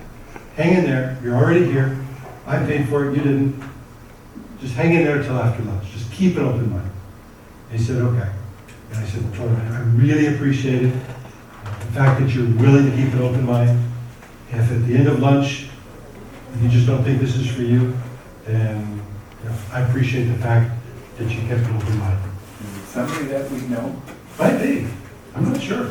That's really a good question. And that experience reminds me of last month. I started a sales contest in the office, and it's fascinating to me, a large group of people, when you have sales contests, how many of them. And partly I like the sales contest just for this experiment, to see how many of them come up with excuses, rationalizations, justifications, reasons why they don't want to participate in the contest. And so it was interesting because after I announced it at the office meeting, and there was some people that were all excited about it, but I could see it in some people's faces. I knew which ones were not going to be excited about it. And so one lady came into my office afterwards and she started explaining to me, Jeff, I'm not going to do sales contests. I don't like sales contests. I'm just not going to do it. And she was waiting for me to argue with her. So I didn't argue with her. I didn't get mad. I just let her talk. And then after I felt like she had spoken, talked a lot, got enough off her chest, I said, let me just ask you one question. And she was just like, whoa, kind of broke her state. So let me just ask you one question. And that's what I want to talk about today is the why we're here. You know, who would really like some changes in your health? Okay? Stop drinking 32 ounce Diet Cokes 3-4 times a day, you're going to improve your health. You're going to lose weight, you're going to feel better, off blood pressure, all this stuff. Who would like to have some other major positive changes in your life? Kai asked you guys to write some things down. How many of you guys wrote something down? Guys, this really is your opportunity to use this fun exercise. Because most of the NLP ones you go home with a headache. This one will be fun, and you're going to be able to test out the some modalities that Sean so in great detail went over with you guys. And so you're going to really want to hone your skills on this one. This is a big deal. Has anybody ever seen a child or a teenager or a coworker or a loved one struggle with making better choices in their life? Has anybody ever seen that? Yes. Okay. All of us have. Has anybody ever been told by a doctor, spouse, or someone that you need to stop eating something? Stop drinking something? Or it's going to have a major damaging effect to your life? I know I certainly had. You know, the doctors have told me quit drinking that crap. My wife had stopped buying it.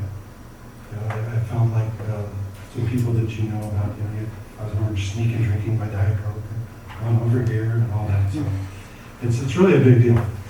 So who would actually like to stop whatever you wrote down today? Who would like to stop that today? Okay? Because you can, if you want to. It's your choice. If you choose to, today, in about another 30, 45 minutes, that could be gone out of your life forever. Who would actually like to spend a little less time, a little less money once they master the simple, easy to learn, easy to do, and easy to remember process? Because you get rid of some of these things, it's just going to save you some money. They really, really will. I'd like to share with you what like to dislike is. It's a perfect process, and it's more of a quick fix that provides immediate results for the less complex issues. When you have some kind of secondary gain, something like that, that's not what we're talking about. There's other processes that are more robust, more powerful, that we'll be going over later on in your leadership and your road to mastery. So what we're dealing with is the little bit simpler ones. And submodalities are extremely powerful in the short term in terms of making and assisting us in the change that happens in our brains. They're how we encode, and Sean already went over this, but how we encode the meaning of our modalities, mainly visual and auditory. And how we're going to do this is by going deeper. And we're going to actually go into some examples of how you're going to do this. You guys already have the scripts in your book. I don't have the book. Hopefully you have a like to dislike script, and you already have your submodality checklist. Does anybody know what page the 27.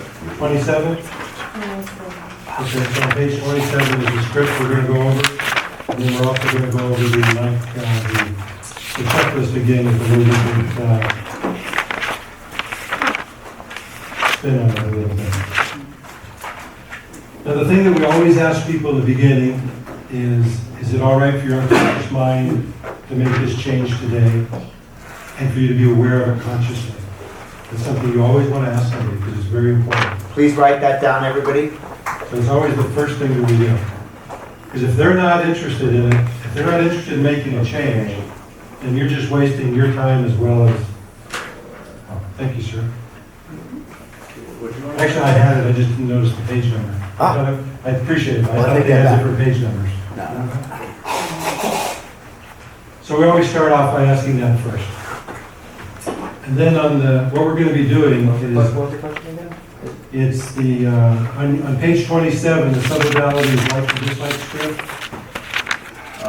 So there in parentheses right underneath that, generally it's a good idea to ask, is it all right for your unconscious mind to make this change today and for you to be aware of it consciously? You want whoever you're working with to buy into what you're doing. It's very, very important. And again, it's the same thing for you guys. It's kind of what I asked you earlier. So what I'm going to do right now on the how we're going to do this is I'm going to just read the script so that you guys will just have it, hear it, and then I'll go into a little bit more detail on it. So you're going to want to ask the prospect or the client, can you think of something that you like but wish you did not?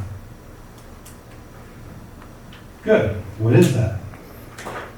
As you think about how much you like that, do you have a picture? You want to give them a chance to get the picture in their head. And then what you want to do is get them to really focus on that picture. And then what you're going to do is you're going to elicit the submodalities. So you're going to have your checklist. All you guys have this checklist. And so then what you're going to do is elicit what those submodalities are in your picture. Kind of like what Sean was just doing with Rosa over there. And one of the things that is critical on your success on this process, guys, is you have to go quickly. You have to go very, very quickly to make this work. The unconscious mind can learn and think very, very, very fast. Don't let your conscious mind screw that up. So that's very important on what we're going to do. And so, an example of that would be if I was working with someone, which I will up here in a few minutes, I would be asking them, so Austin, that picture that you have in your mind, is it black and white or color? Is it near or far? Bright or dim? Okay, I'm going to be going quickly on those because you don't want to overthink them and mess it up. Location. Close. Okay, how close? Right here. Okay, good. Because again, isn't close a very subjective thing? So if I just go with close and I don't really narrow down where it is, then that's a problem. Size of picture. This. Okay. Associated, dissociated. Associated. Okay. Focused or defocused. In between. Changing or steady. Changing. Framed or panoramic. Slightly panoramic. Okay. Movie or still. Movie. Okay. Is it fast, normal, or slow? Normal. Okay, if you'd like, you could draw a line right there at that spot on your checklist. That's usually as far as you need to go. However, you certainly are welcome to go deeper. You can ask the other ones on the visual section. Because our primary two that we're going to be going after is either visual or auditory. Those are the two main ones. Kinesthetic is a derived representation that you'll get to learn more about on that later on. So our focus is going to be visual and auditory. And so then you'll just go to the auditory. I'll ask you a question. Are there any sounds that are important to you about that? Yeah. Okay. Location? No. Okay. Direction? No. External? Internal? Loud or soft? Soft. Okay. So I write that down. Fast or slow? Fast. High or low pitch? Low. Tonality? Timbre? Is it pause? Is it steady? Steady. Cadence? Duration? Okay. Uniqueness of sound. So I would go over those. Then I would ask the person, are there any feelings that are important? Relief. Okay. So he's got all.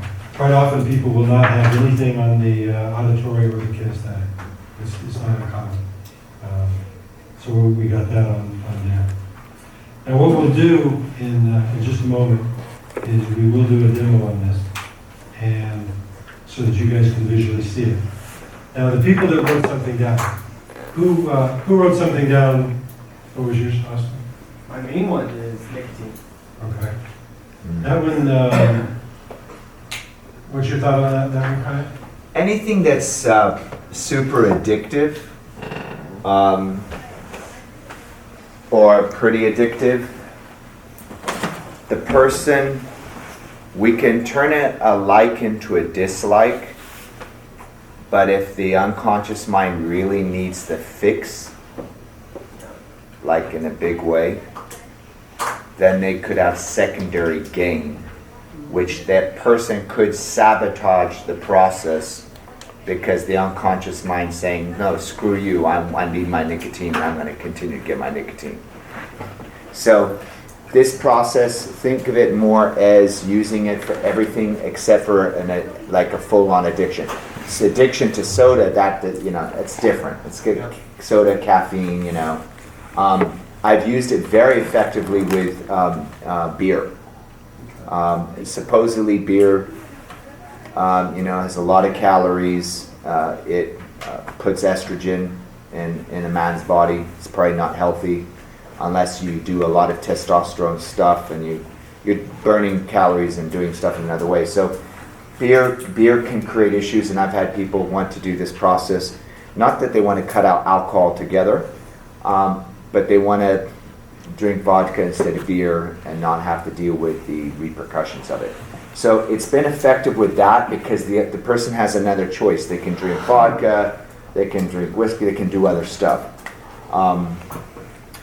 But when you say nicotine, you mean smoking, right? Not cigarettes, but it's a vape. Yeah. So I don't think there's anything wrong with doing a like to dislike on something like that. Yeah. I just would not, on this specific process, guarantee that it's a complete fix unless you look at nerves. Like, what's the person going through on and I'm speaking behind everybody, what's the person going through on a daily basis that has them feel like they need to, if you don't address the root of that problem, then yeah, maybe the person won't use this, then they'll go and pick something else. Yeah. So I mean, I don't think it would hurt, but just know that this is not a complete intervention for something that's an addiction. Yeah. This would completely get rid of soda, bread, chocolate, ice cream, muffins, cookies, beer, but something that's highly addictive, like smoking. You could use this, but then you need to use this in combination with some other things.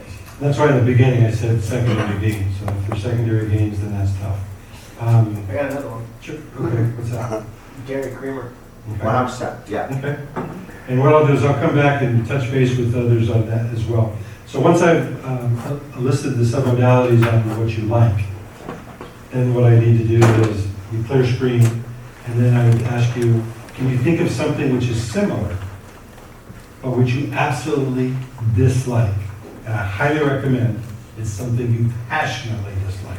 Something that's huge, because if it's just like, then it's not gonna, you're not gonna have a long-lasting effects.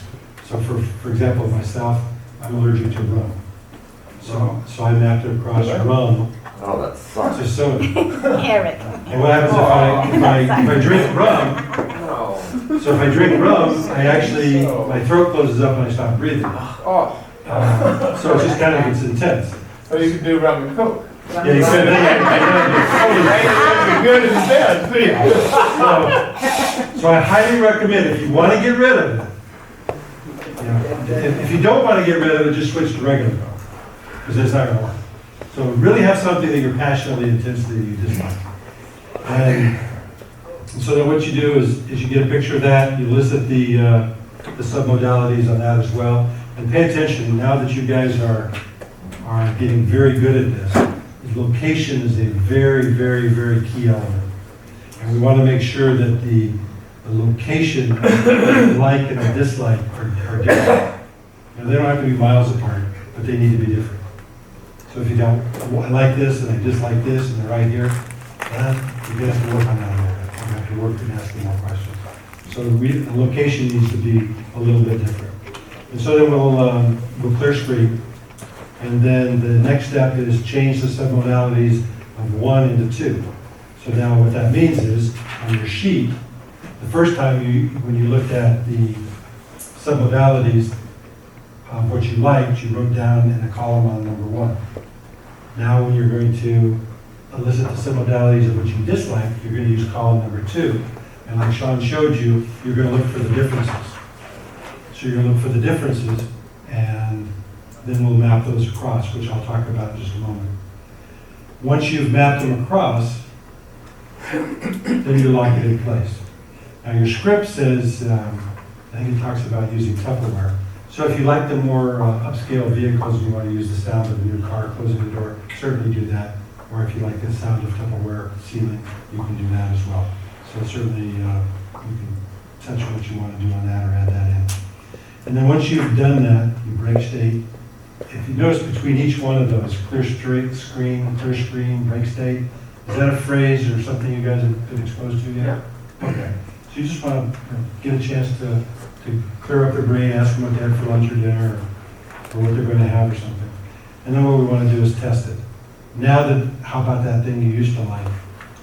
How is it different? And then so you ask them that question. And then we want a future pace.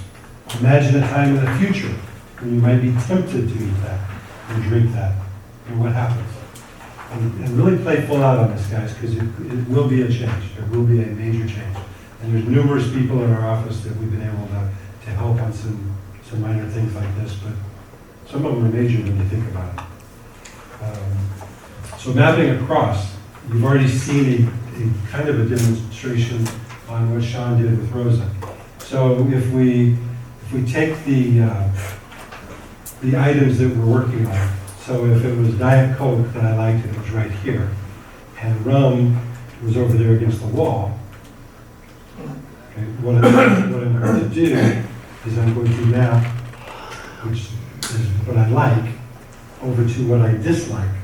So I'm going to move, it's kind of the reverse of what Sean did with Rosa. They brought the money up here. I'm going to take what I like, and I'm going to move it over there, because that's where the rum is. So make sure you understand that distinction so that it's not confusing on the money one versus this. Because we want to take what we like and move it to where something is we don't like. Okay, so hopefully that's really, really clear to you guys. And so the distance is what we want to try to move first. We want to move the distance first. Even though it's fourth on your list, the location is really what you want to move first. Get it moved, and then adjust the size, adjust the color. And what I talked about earlier about finding something that you really passionately don't like is a big deal. And you'll see that in a couple of minutes. You'll see that on why. Because you can imagine me on rum, the thought of drinking Diet Coke, and just like, but actually sitting there where you are, my throat just kind of tightened up. It was tough. So it's an interesting. That's something we got to be careful too. Is that the whole thing? I did that to myself, even though I think Kaya warned me. Don't pick something extreme that could be a health issue. Because if it really was any more severe than it was, it would have been a little scary. Because when they tested it and brought in a Diet Coke, I had to get up and leave the room. That's how strong it was. And still is today. So don't anybody get funny and bring me a Coke. Don't do that. And actually, when we first did this 2.5 years ago, some of my friendlier agents would bring in soda and leave them on my desk. Just to see what would happen. They didn't know if it was really true or not.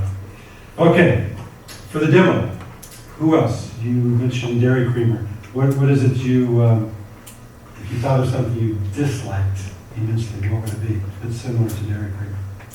First thing that came to mind was cottage cheese. Okay. Does anyone else have something that they like that they wish they did not? No? Sugar. What's that? Sugar. Sugar. Can you think of In all forms, chocolate, ice cream, cake, yeah. Yeah, the one thing about this process is you get to do it on each unique item. You have to do it on each one because your unconscious mind knows the difference. Your unconscious mind truly does know the difference. So you can't say all sugar. So you got to find something as your primary villain in your life. Chocolate candy. Chocolate candy. What kind of candy? Snickers. Okay. Now that's a good one. What would be similar to a Snickers? And you're gonna have a lot of fun with this. Turd. What? Turd. So what would it be that Something that you dislike? Actually, it's more like a baby Ruth. So what is it that you dislike? That you say is similar to? Oh, that I dislike. You like Snickers? Turds. Turds, okay, that's powerful. That actually works, actually, really strong. Do you have any pets? Have you ever had a pet? Yeah. Dog? Yeah? Big dog or a little? Is it a small one or is it a big one? Big one. Ah, that's good. Do they make big ones or do they make small ones? Well, actually, I make big ones. There we go. Thanks for sharing. Does anybody else have something that they wrote down that's intense that they'd like to do with it? What's that? Bread? Okay. What type of bread? Sweet bread. Okay. Can you think of something similar to sweet bread that you dislike? What's that? It's not too similar, but it's menudo. It's what? It's a Spanish food, menudo. We call menudo. Menudo? Yeah. Is that like a soup? Menudo? It's like meat. It's The meat. pork lining or something. Stomach. Okay. So when you think of bread that you like, a sweet bread, and then you think of menudo,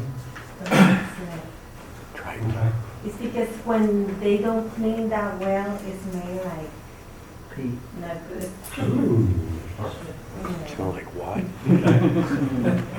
So as I remember. I like that. Ooh. Does anybody else have something? And you're all gonna have a chance, yes, Joshua? Strawberry milkshakes? Strawberry milkshake. What is similar to, so you like strawberry milkshake? Yeah. And what do you think might be similar? I'd say that I dislike. Mm-hmm.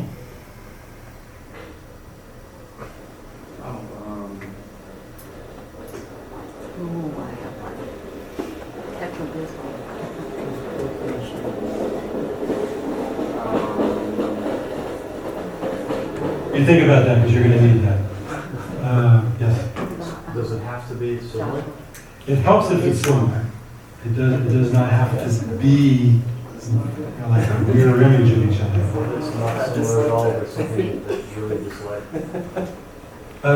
What is it that you like that you wish you did not? Coffee creamers, flavor, sweetener, you know, the international delight, that stuff you have to. Okay. And what is it that you dislike intensely? Cigarettes. Yeah, that's not going to work. Yeah, that's not. Unless you take your cigarettes and crumble them up into creamer, then we can get rid of it. Anybody else have one that they? What about soured milk? Or, I mean, you know what that smells like. Yeah. You open it up and you, oh, Do you God. like that? Come on. Should we ask her the location to make sure there's a good contrast? So when you think of the bread that you really like, the sweet bread, where is that? In me. In you. So you can see it coming in. And when you think of the menudo, where's that? Far. Far away? Okay, perfect. Come on up.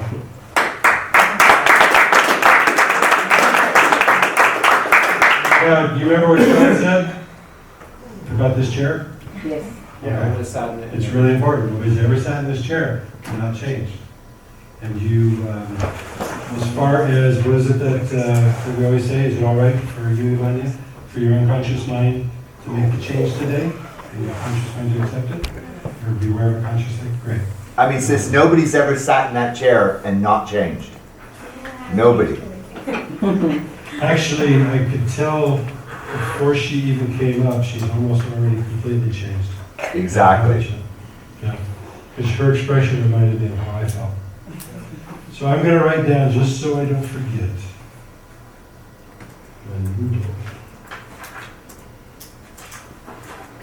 Sweet bread. Now, this is a very serious question, because the gal that I was working with in my class, hers was Oreo cookies. And she didn't want to get rid of Oreo cookies. And so halfway through the process, she stopped. because she saw that it was working on people. And this is true story, so she stopped. So you really want to get rid of sweetbread? Yes. Good, fabulous. Okay, so what I'm going to do is do the demo, and I may stop a couple times to point out certain things, because when we're done with the demo, then you guys are going to have your partners, and I'll tell you what you're going to do on that in just a second. Okay. This is the fun part. So when you think of sweetbread, is it black and white or in color? Color. Okay. And near or far? Yeah, you seriously, when you think of near, how do you? In me. I mean, I can feel it. But so when you see it, it's like, Yeah, I can feel it even in my mouth. That's why I say it's in me because okay, I wow. can feel it. So really near on your lips. Yeah. Wow. Bright or dim? Is the color, the picture that you have, is it bright or dim? Not too bright. Okay. And the location is just right here. Yeah. Okay. Wow. And the size of the picture? Size of the picture. Okay. And are you associated or dissociated? And is it focused or defocused? Did you say dissociated? No, Associated. Okay. Yes. And is it changing or steady? The focus, is it stays the same? Steady. Steady. Is it framed or panoramic? Panoramic. What type of sweetbread does this used to be that you like? Every sweet bread that I can drink with coffee. Do you have any over here? Yeah, I have that one. Wow. This is your, I mean, it's all sweet bread. As long as it's sweet, it has sweet cookies. That's all- sweetbread? Oh. Yeah, inside has a. I just wanted to let you say goodbye. Yeah. Say goodbye. Okay, good. I just want to make sure. This is sweetbread? It's sweet. Cookies or the cookies? Wow. Kaya wants to verify he's gonna eat it. Peanut butter cream cracker sandwich. But when you eat, it's sweet, you know, you taste that, and I don't want to get away of that. Okay, so let's be careful, right? So you said sweetbread. So everything that's sweet is not all the same exact product, style, texture, taste. Donuts, they're sweet. And there's like 20,000 different looking donuts.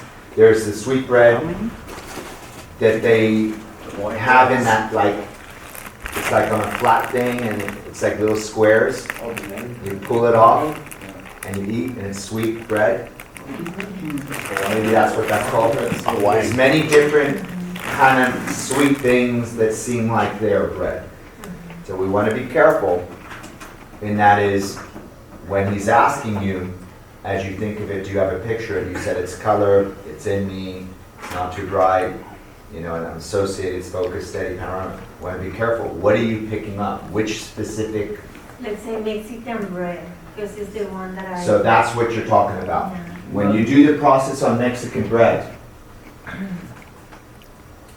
this is not Mexican bread. No. This says peanut butter cream cracker sandwich. This to me has absolutely nothing to do with Mexican bread. But I always associate, you know, I couldn't have Mexican bread today. Okay, this is sweet. I'll get that one. Right. That would be like saying I need something sweet. That would be like saying I want something with sugar. I want you to understand. That gets right back to Tom's issue. The process we're going to learn requires for you to see a picture of it. So if I were to bring all the different candies that everybody in this room likes here, and I were to say they're all made from sugar, there isn't a specific process that can make you visualize sugar, but then it maps across to Oreos, to this, to that. Because Oreos looks very different than ice cream, looks very different than a chocolate cake, looks very different than donut. Actually, sugar is even in soda. There isn't a process that will work on sugar, so now you won't drink soda, you won't eat donuts, you won't do the cake, you won't do the muffins, you won't do the M&Ms. That's not what we're doing. What we're doing is we're picking one thing that we crave. It has to be specifically that one thing. Now, is it possible when you get rid of the sweet Mexican bread, right?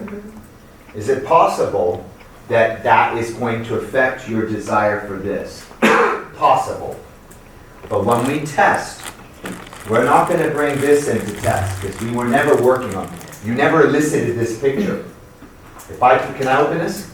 Yes. I'm going to show you an example. When he asked you that question, which was, you know, do you see a picture? And you said it's here, da da da. The picture that you saw, It's not see?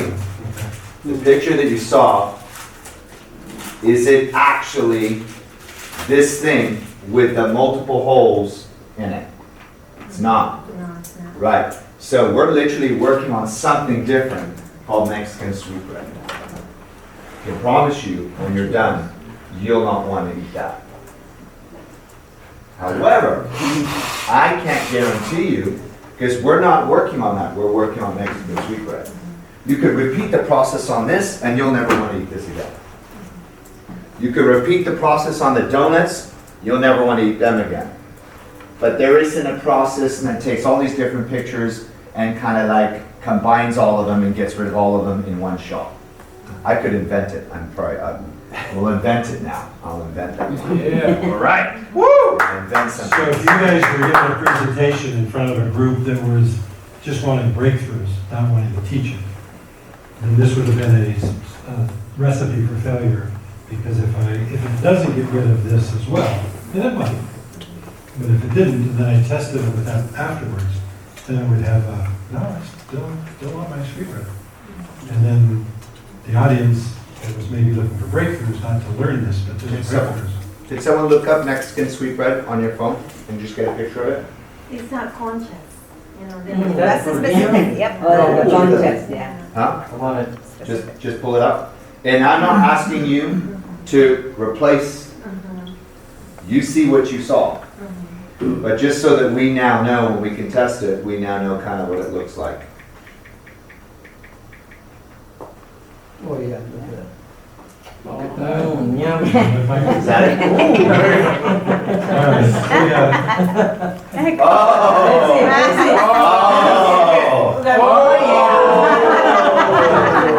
Who doesn't like that? Everybody. Okay, so I'll just save that for our test. Yeah. Everybody's like, Okay.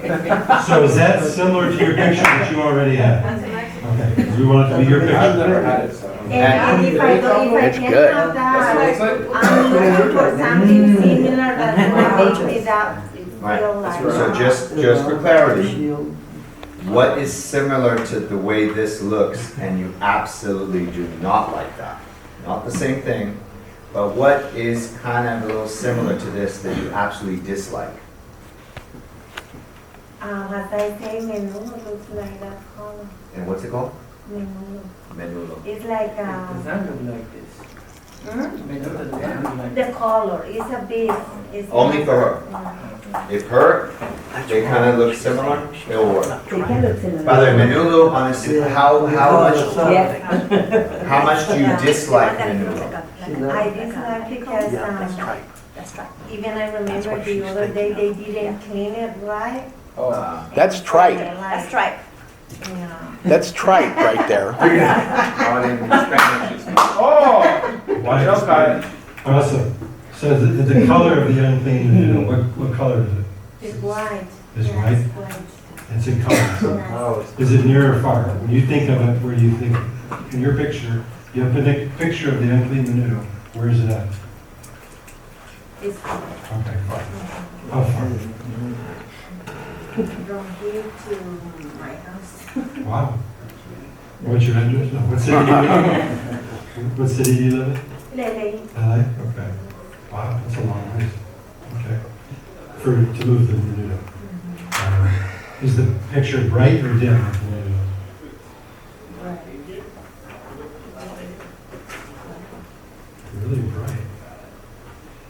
location we already said is far away. But as far as when you're looking at it, when you think of location, where do you picture that at? I feel it, and I feel it, and I see it that day. I remember that day when I had to eat it because I was embarrassed to say no, and I go to that place and it's in that place, you know. So the picture of menudo that you have, that you've created, is a picture of the place or the picture of menudo? The menudo, and when you say how far, I remember how far it is, you know. Okay. So where do you picture that now? Like where you're sitting right now, as you think of how much you dislike the menudo, as you think of how much you dislike the menudo, do you have a picture? And where is it now? You're sitting there, point. Which direction? That way. And far. how far? As I say, it's like, I remember that day, and I remember the distance, and I, you know, I'm taking the distance right now from here to there, in LA, that place where I. So can you face it right now and see it all the way in the distance over there? Yeah. Okay, good. Exactly. Awesome. Okay. And the size of the picture? Big, but how big? Really big? As big as that wall? Is it bigger, less than that wall, or? It's because I'm like really wide. Okay. And are you associated or dissociated? Associated?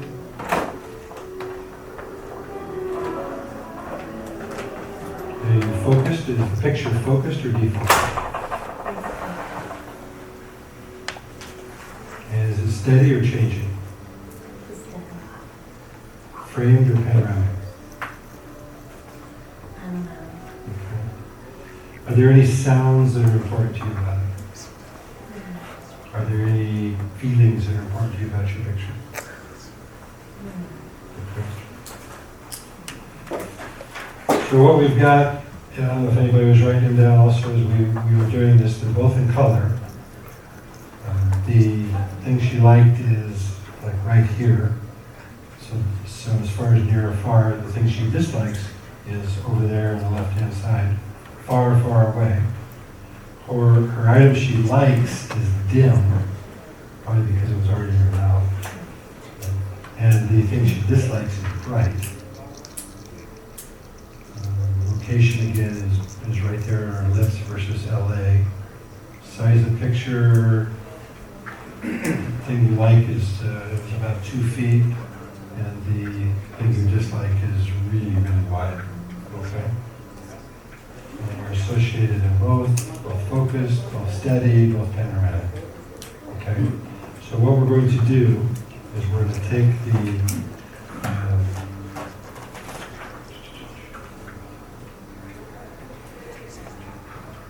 so now we're going to change the submodalities of the sweetbread into the unclean, stinky noodle.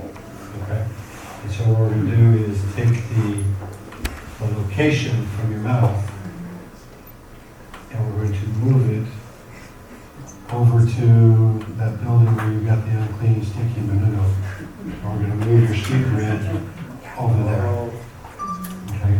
Now you got to go past the wall, through the wall, all the way over there. You really take it and take it all the way over there with you.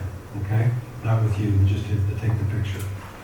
And then what I want you to do is make that picture very, very bright.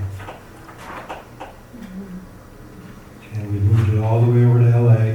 And now what I want you to do is I want you to take the size of your picture and I want you to make it whiter. So now what we've got is it's way over there in LA. Look at her reaction. It's way over there in LA, and matter of fact, it's not just right next to the stinky, unclean, dirty menudo. That sweetbread is actually now sitting right next to it, and some of that menudo is spilling out onto your sweetbread. And it's just like, And it's like, wait, thank goodness it's way over there, because that menudo just keeps spilling out on it, and just making it worse and worse, and it's really, really, really tasty. No. Not tasty? No? Okay. Is it disgusting? It is. I thought you said you liked that.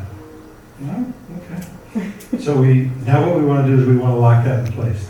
Because I need you to remember that it's right there by the stinky, unclean, dirty menudo. It's spilling out all over on your sweet bread. It used to be sweet bread. And so it's right there, and that's what your picture is. I need you to take that and we're going to lock it into place. Do you like the nice fancy cars, or do you want the Tupperware? We're going to lock it in. You want the sound of Tupperware or the car, brand new car? The car. You like the Mercedes? Yeah. Okay. So we're going to shut the Mercedes door and then lock that picture in place right over there. We lock it in. Okay? So that's where it's at. Now what we're going to do, break state. Okay. What'd you have for dinner? Dinner, I'm going to have, I'm going to see what I'm doing. That's right, we haven't had dinner yet. But we're not going to have something. Now, what about that thing you used to like? How is that different?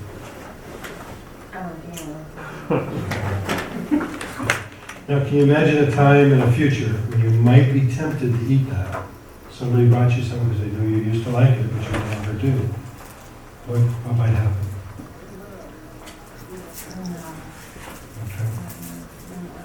Okay. Awesome. Awesome. Any questions for her? I don't know. I mean, I don't know. Do you have any questions?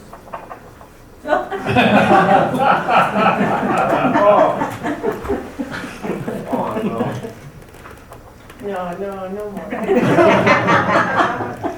Now, it's hard to believe that something like this really does work. But guys, I can tell you, I promise you that it does.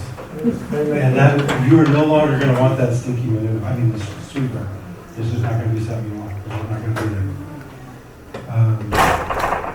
I'm not going to ruin it by testing that because you were too perfect. So I appreciate that, and let's give her a round of applause.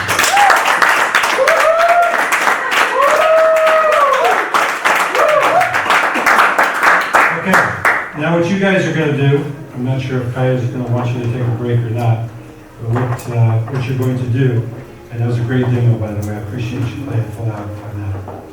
What you guys are going to do now is break into pairs. We're going to do our break. We're going to do a break, and then we're going to break. Should I tell them what they're going to do ahead of time? Let them do the break, give them instructions right before they do the process. Okay. So you guys take your break, how many minutes? Is it gonna be a break or we can dinner? What, it's 7. Let's just skip dinner, let's skip breakfast, let's skip lunch. Let's just, no, just. Let's do 45 minutes, guys. Okay, so what we always do is we do lunch break, and then we do a working dinner, because we want to give you more content. So, and the purpose of the lunch break is to grab your dinner, to bring your dinner with you, not to literally leave site to go have dinner. Otherwise, we would take 3 hours off every day, which is fine for people that want to do less work and want to just do more relaxation. But for me, how many of us like to get as much as we can every single weekend? If we're going to spend 2 days here, get as much as we can, yes? Yes. So can I invite you to figure out your food thing in 30 minutes, even if, yeah? Can I invite us to do that? Okay, because we want to do that process, plus I want to get a start on belief change, because it's a decent amount of content on that and understanding that. And I don't want to leave it all for tomorrow. Make sense? So right now it's let's say it's 7. Should we say 7:32? Yeah. 7:32? We shall. We shall. On your marks, get set, go. Woo! Sure.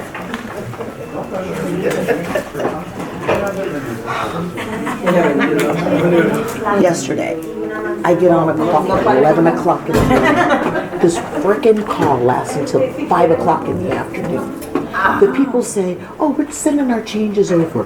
15 pages worth of changes. No, I'm not saying changes to 15 pages. I'm saying 15 pages. Jeff McGrail, quick feedback. 5 hours for on the call. I do those documents until friggin' midnight. These sons of bitches come back with more changes today? I told Sal, you get a hold of these sons of bitches. Because I'm sick of this.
There's no restaurant open at this time. Yeah, you can order food at the bar. Bar? Yeah, they'll deliver it. So you go and order it, and they'll deliver it to the room.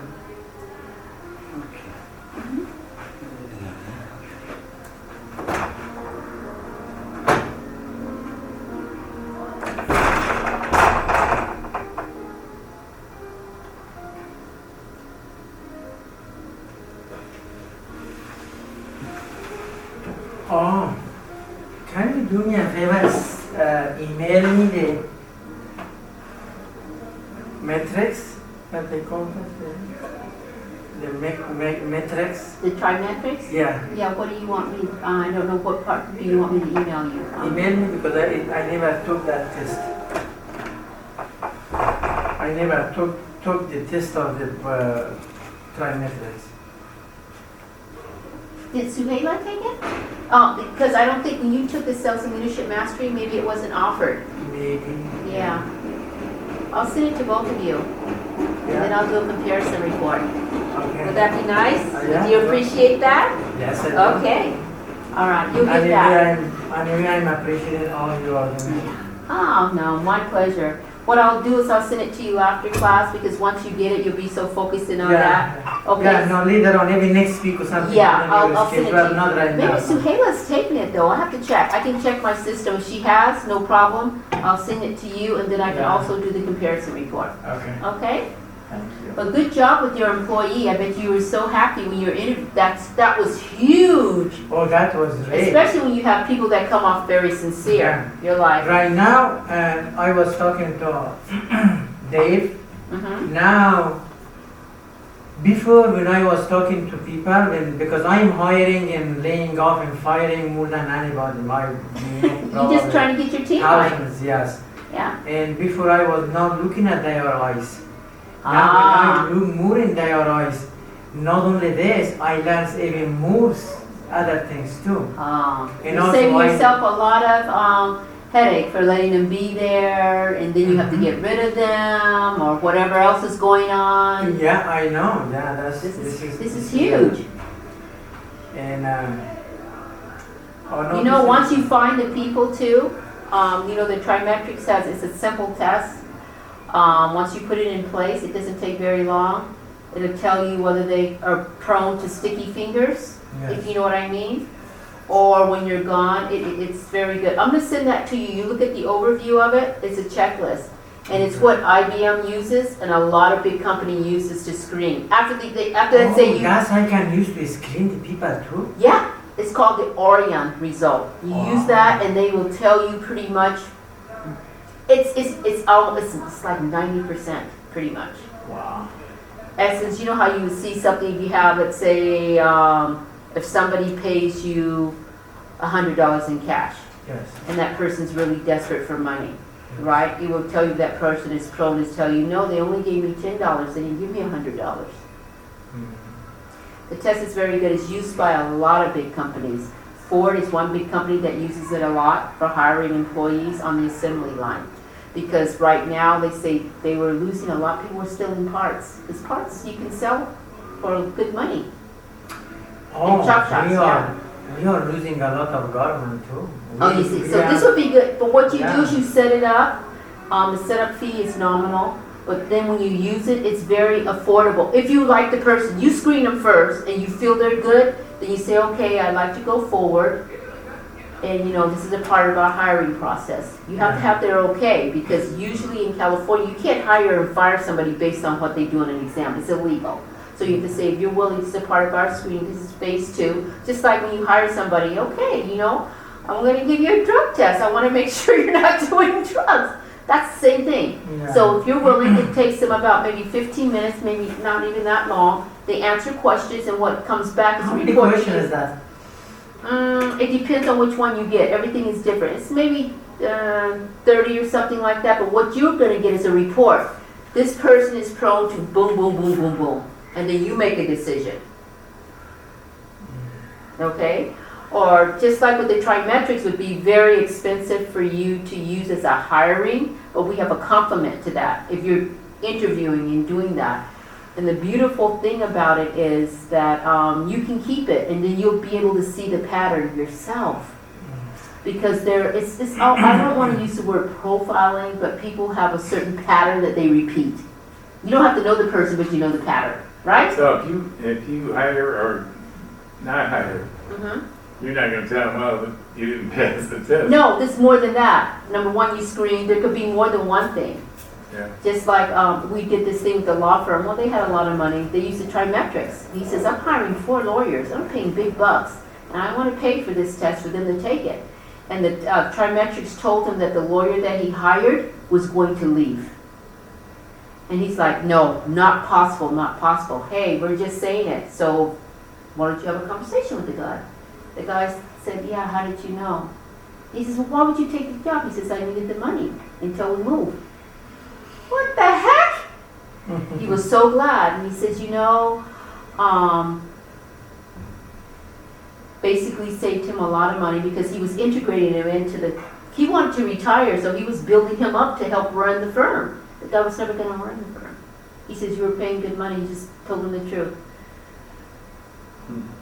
Interesting, so that worked out good. And another thing it did too, it showed him how the receptionist and the lady who was working in the filing room, I call it the library of the law firm, they were both unhappy. The receptionist wanted to be in the filing room wanted to be the receptionist.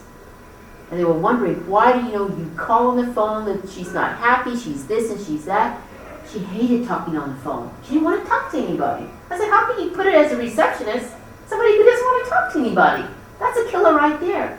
And she says, well, I didn't want to say anything. They were hiring for a receptionist, and I thought I could do the job. And I came in, and I got the interview. But she never told them. But that all came out in the test. So what we did was we swapped. We took the lady out of the filing. The guy actually over doubled his income. Because then people were more happy. They called in.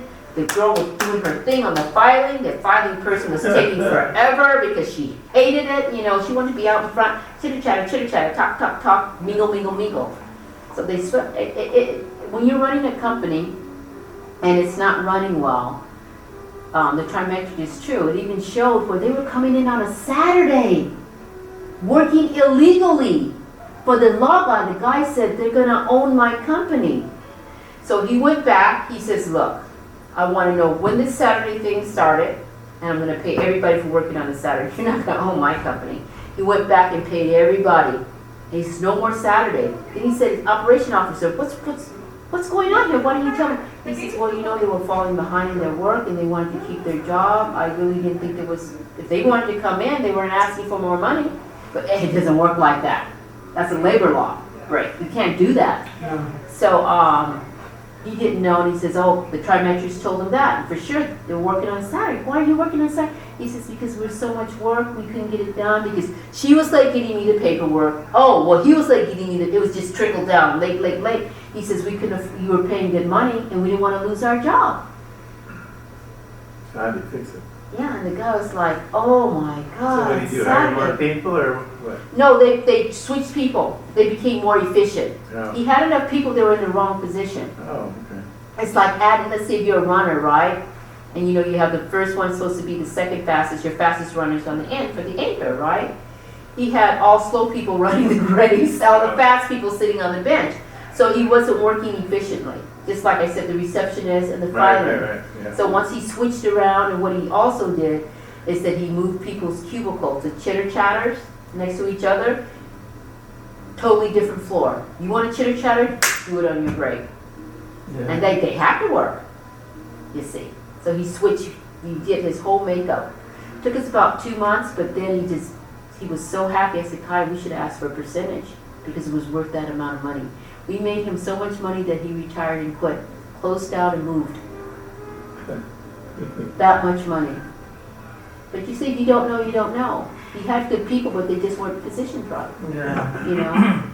So I think this Orient thing will help you. You might be surprised. You might not like what you find. But, at least it's up to you. We don't tell you what choice to make. We don't tell you how to do it. We just give you the information and you can decide. Does that belong to who, the copyright?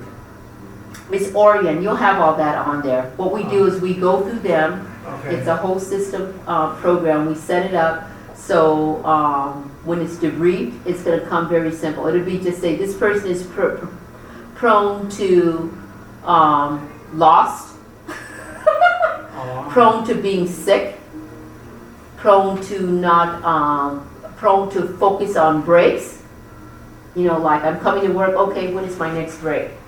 Yeah. Maybe, let's say they say you have, let's say, a break every, 90 minutes? You get a 15-minute break or however it is, right? We are getting break in the morning one time, 15 minutes, on the evening another 15, lunch time of 1 hour.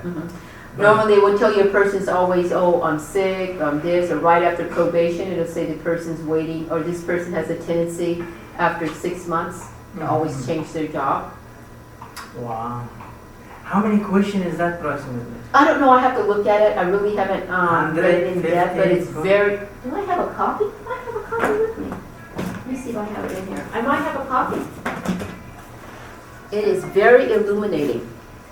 And some people, because you have people who are professional, they say people that go in, they work just a temporary job, but they go in as full-time and they quit. Work and quit, work and quit. But that costs you medical, it costs you a lot of money. They say that, yeah, it does. A lot of lawsuit is happening like that too. Yeah, here it is. Here's some data. I'll let you read this data here. Yeah, I'd like to see that. I don't think I have it. Oh, I don't have it. Oh, you don't? It's not right. It's all right. This is one of our people that we use that goes with the Orion report. Oh, this is the gap. This is one of the hiring. That's a benchmarking hiring. Let me see. Oh, I do have it. This is it. Okay, hold on. See here? These are the areas here. One of the profiles tests we use. Workplace drug use. It'll tell them they're secretly using drugs. Won't criticize the company to others. Please employees are part of the company. This is views work negative. They could be working saying, you know what? He makes the worst clothes. And then, oh, your clothes are so great. It happened also. They come apart and terrible. You know, just chatter. It tells you if they're that. Believes drug use away from work is no business. Like they can say, hey, you know what? If I want to go and do drugs after work, it's none of your business. Yes. It'll tell you if they're like that. Don't you need to know that? Of course, yeah. Yeah. Here, may question the ability of the supervisor. Who are you? You think you're big because you're my supervisor? To the authority. Oh no. Look, work at may be inattentive to details. What's about the detail? Who cares if that's loose? Oh, let it go. See, they don't take pride in their work. I call that pride in your work. And unexplained absences. So how and this is very good. See, this tells you here, this is a comparative analysis, and it tells you here, follow-up suggestions, none. Meaning that there's no suggestion for a person like this. We can't help you. But we can't tell you hire or not hire. Yeah. Look at this. Safety and risk avoidance. Yeah. Council level 3, customer service average, low risk, workplace theft attitudes. This person's good, he's a low risk. You get somebody that says workplace theft attitudes, high risk, that means they got sticky fingers. As soon as you turn your back, they're going to take So how stuff. they find this one? By asking too many questions? No, yeah? they ask the right, you know how you can ask a question and get an answer? It's almost like when a cop says, okay, have you been drinking? Oh, no, officer. No, they ask a certain question, you know, then they'll ask something, you'll answer it. Yes. You know, it's very simple. And then they have here, you know, post-survey interview, all of this. Why did you answer the following question? Very slightly agree. You see, you're going to get a complete test about this that shows you if you like the person. It's not for everybody. They have to pass your interview. See, this is an executive pre-employment assessment. All of this, if they're going to stay, if they're in it for the long haul, you're going to know that. If they're for temporary, why would you want to hire somebody? Oh, summer job, but I'm not going to tell them. You know, you don't want to waste your money. I know. Okay, so I can send all of this to you. You read it. See, they have legal protection, Orion procedures. It's used by so many groups. And it tells you long-term employment, safety risks, customer service. This is what I like. Customers tells you how willing the applicant is to be helpful and courteous. That's huge. Yeah. Example, an applicant who scores below average on the customer service scale is far less likely to go the extra mile. Yeah. You see? Prospects belong tells you how likely the applicant is to frequently change jobs. Don't you think you need to know that? Safety risks. They don't care. You know, oh, I'm going to sue you now because I did this. You know, looking to make easy money. Yeah. So, a lot of our clients use this, they love it. Validity, role of hiring guidelines, proper perspective. A lot of good stuff. Oh, this is the copy of the result, yes? Yeah, this This is is not tells the you what the question, test, this yeah. tells you what the Okay. test. This is a Okay. skills, this is skill. This tells you Okay, the yeah, test. go ahead and send it. Mm-hmm. I'm gonna check that. I think you'll like it. Okay. Yeah, I will use that one. Yeah, they have benefits saying, And also it's talking about it's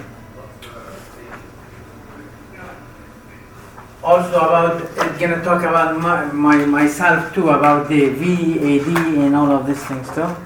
no, that would be more specifically the trimetric. What is this then? This is Orient, this is for you hiring. No, You no, look no, at hiring. trimetrics, It's for you, yeah, that's gonna tell you about This all is of the- that. yeah, this is is for probably your I can- hiring, for your other, Yeah, we're talking about two I can things. use for So different. this one says increase employee retention, that means this is gonna help you hire somebody to retain Yeah. them. Oh, yeah, that's I needed too, but the other one. Okay, so I'll send all this to you. Okay, thank you.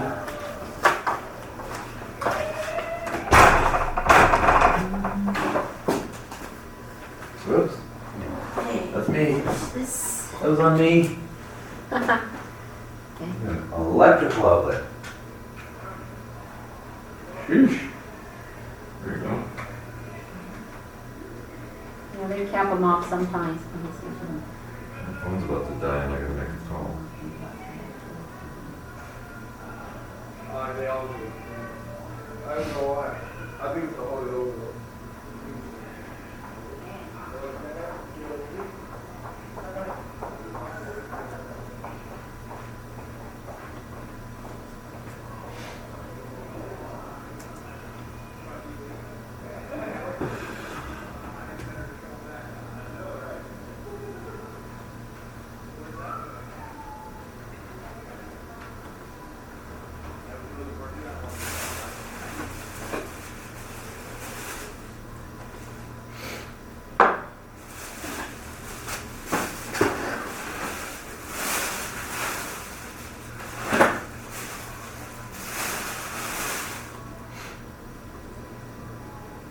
Hey Renee, it's Eric. Sorry man, we just got on break. I am calling you as I said. I'm in training till about 10, 11 o'clock tonight, and then again all day tomorrow. But give me a shout and we'll try and connect. Thanks, man.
Make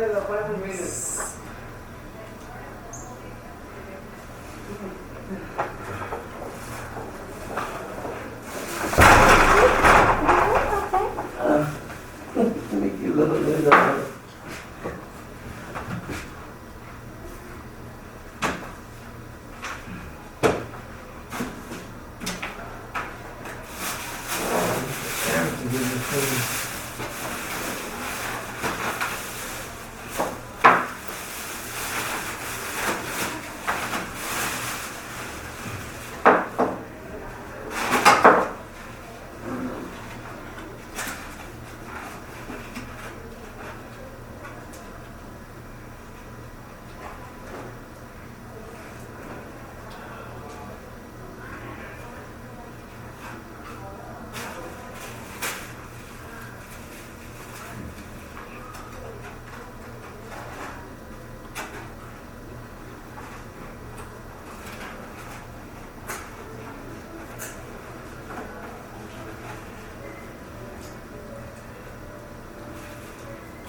Pablo! Oh my gosh, look at Put this. this disc in here, and so we can have a conversation, and I can see how you want me to assist you with the gentleman.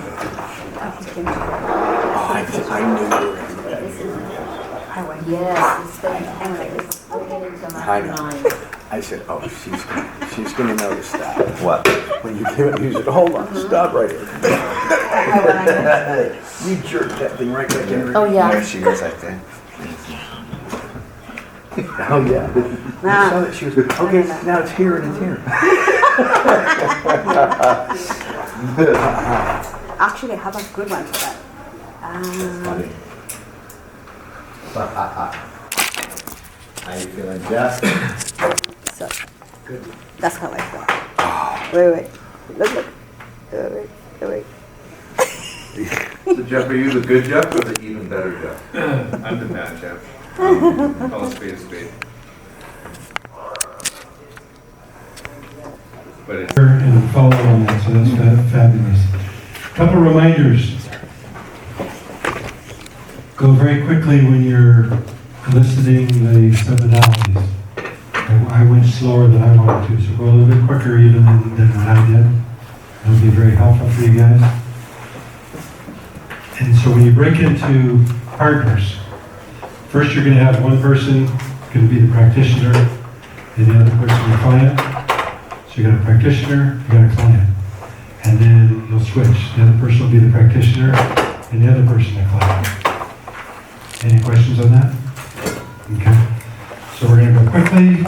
You're going to each have hopefully already picked out an item that you really, really like, that you wish you did not like, and then something that you're very emotional that you want to be able to let go of. And it'll be very important. And you'll have some amazing results as long as you're willing to be amazing while you do it. And I know all of you are, so that's not a concern.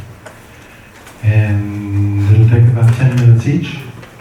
So, yes. What I don't like, could it be an actual person that I don't like, that I? We're gonna work on that on another process on another day. Actually, in all seriousness, no, actually, in all seriousness, there are other processes that'll help you with that.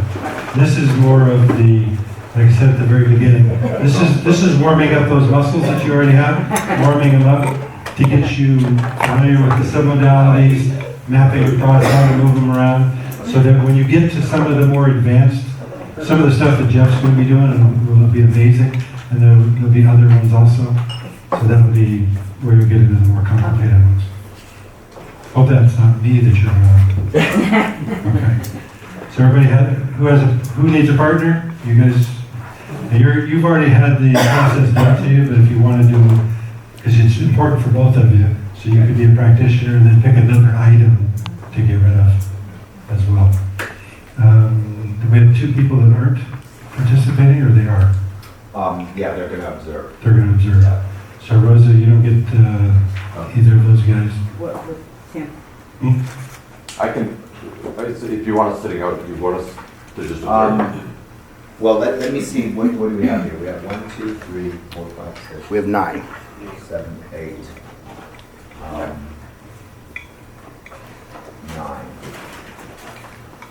So we do have one odd.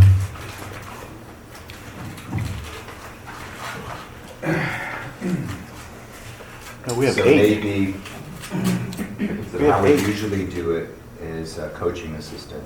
2, 5, 7, 8. We have even number. We do? Yep. Helena's not it. Oh. 8. Yeah, we do have 8. Correct. Okay.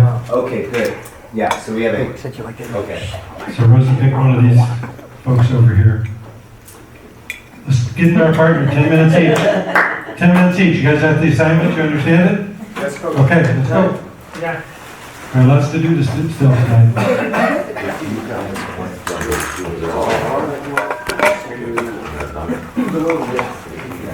Why are you gonna be okay, or you want to fix my phone? Yeah. Give you something.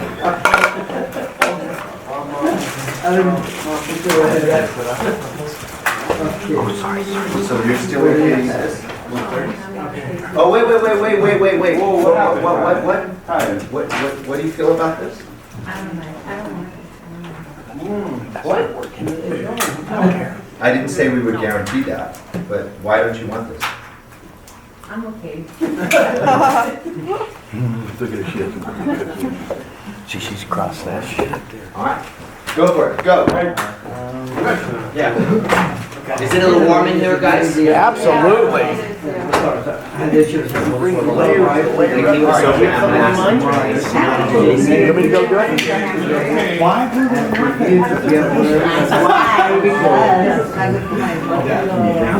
See, I have.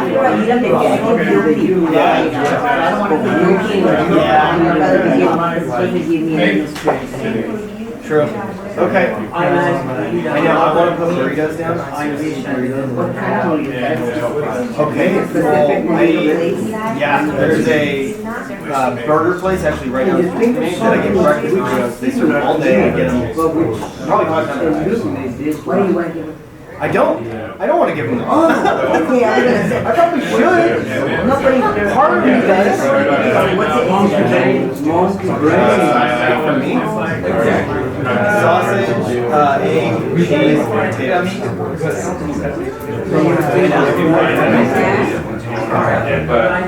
I mean, it's up to you. You said you said my family doesn't want to muffin. Yeah. You don't feel good afterwards. No, I don't feel good.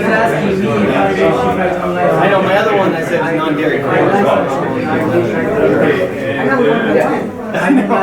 I don't like black coffee, and I don't really like coconut either, so.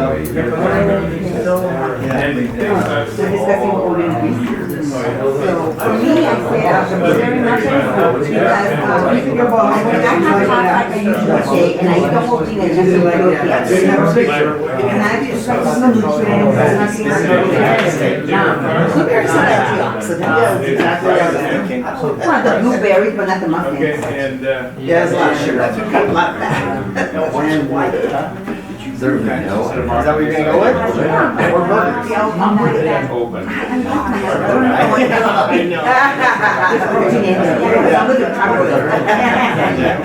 What's it called? I think I have an idea for it. It's a specific. What is it? Do you want to? They're good, they're really good. Oh, that, okay. Wow. Black or white? Well, sir, I'll do the process for you first. I'm gonna I'm gonna have one of those night, right?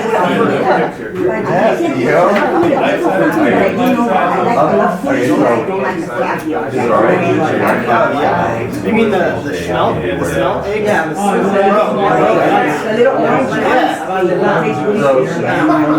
Yeah, the stuff. Yeah, the stuff. Is that similar enough?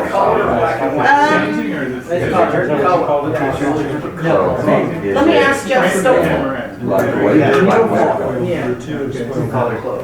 they have to be the like and the dislike, or they have to be similar items? Or can they be very different?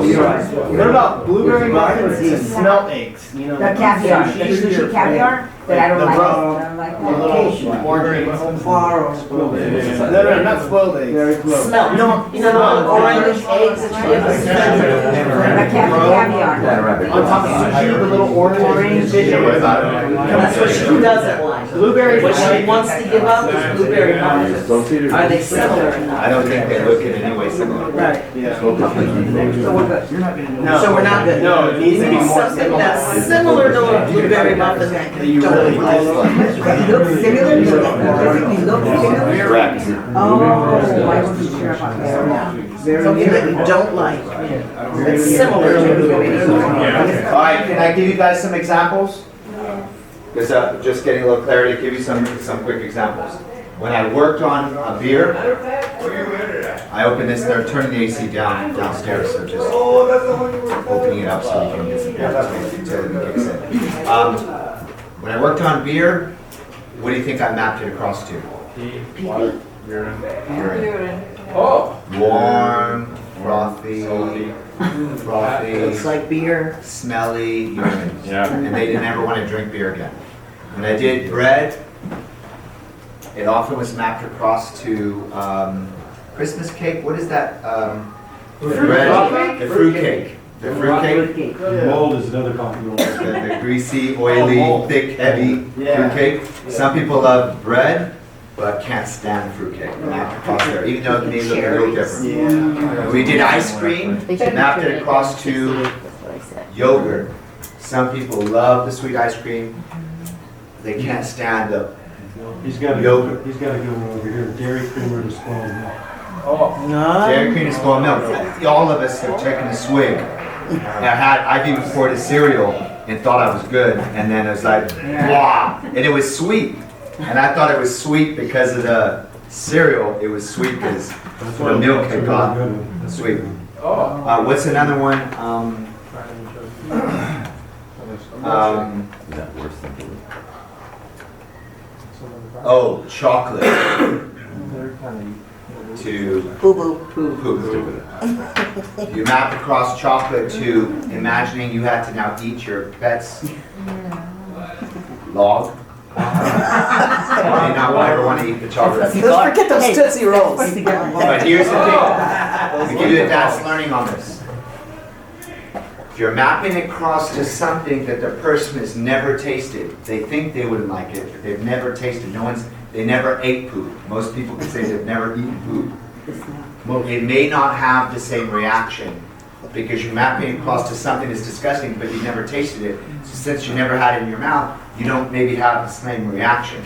So what I would do is ask you, if you imagine having to eat it, smell it, and put it like, get that reaction, then you can do it. Make sense? Someone went in like to do a certain alcohol with oil, like imagine drinking petroleum from the gas tank, but if you never had oil in your mouth, gas, petroleum in your mouth, you may not have that reaction. You conceptually go, oh, that's gross, but your neurology doesn't really have an experience of it to reject it. So play with it, ask your coaches. I just want to give you some examples. The main thing is the thing that you like that you wish you disliked, and the thing that you dislike, they should have some sort of resemblance on how they look. Would you agree ice cream and yogurt has a similar look? Yes. Would you agree that beer and urine has a similar look? Right? So having something that's a completely contrasting different look, it may not work because they're completely different internal representations. It's not that some modalities are different, the item itself is completely different. So your unconscious mind may go, I'm sorry, blueberry muffins has nothing to do with those little fish eggs. So, Does anybody have any problems coming up with something they dislike? This over here. So everybody else get started on your processes, and then let's, we can talk to them more. So Mike can take up. Right now it's 10 to 8, so we'll be done by 10 past 8.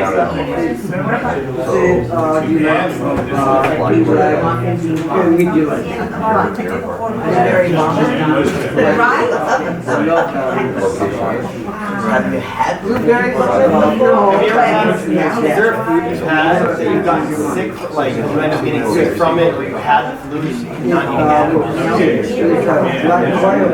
Because for the most part,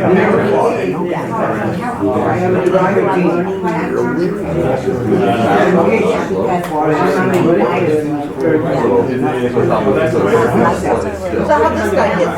What's the same? I don't know how to say it. I read it on this When you're crazy. What are you usually doing? Is use PLC that comes up for it's very important for what you're In the evening, not in the morning. So is there something that you sometimes like or something that you have What do you have in the show? Creamer? It's a movie or that might be similar to that? Something like, forget about that. Have you ever had like French toast?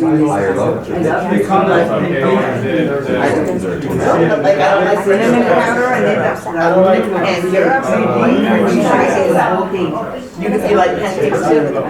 Yeah, I love pancakes. You like a cake? So you have a sweet tooth.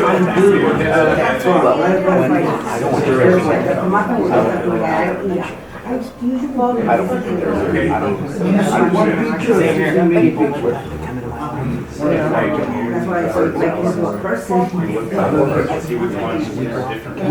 Can you think of something else that you like, that you wish you liked? I don't know what she was like that.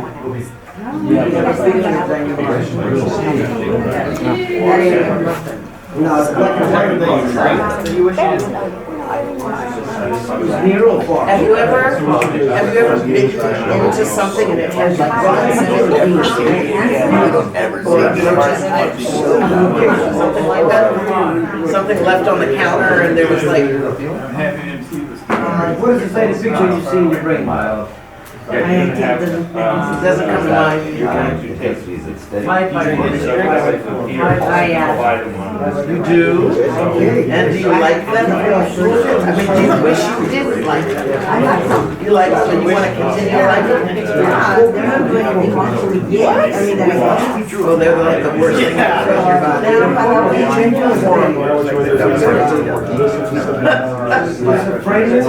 But if she doesn't want to give it up, then that's not her. You know, I've got a thing of creamer. Like I only drink coffee with creamer, and I probably have like 3 cups of coffee a day. So that means I'm doing like 6 ounces of creamer a day.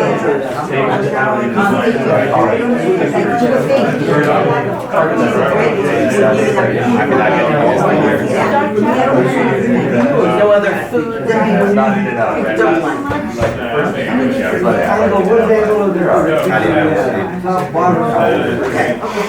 you think of something that's not blueberry muffins that you like and you want to give up? Yeah.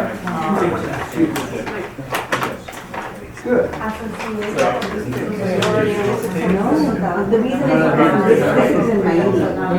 You know, I don't have something that's taking over me. So we've already got You know, this. it's, So the something more that's I'm having blueberry muffins every once in a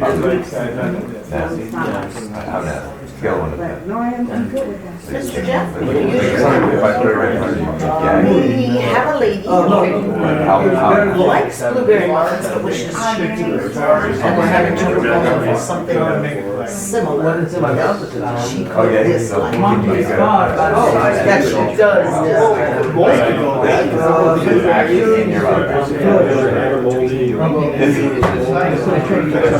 Five by five.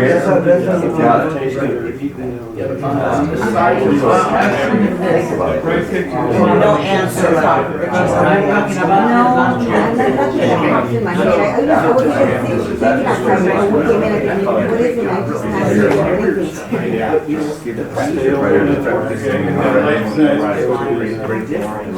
Sorry, one minute. You had a question.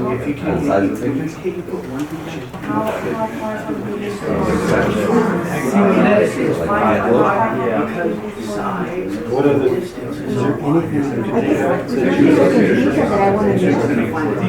there's nothing I can do. now that we give up, is there something that you have to change? This is what you want to do.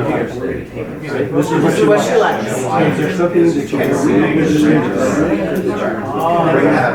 Yes. Oh, yeah. What was the question?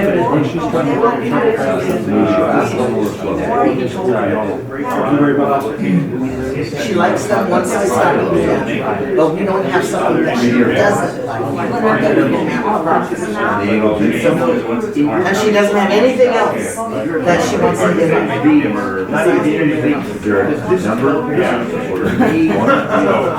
mean, I say that because it's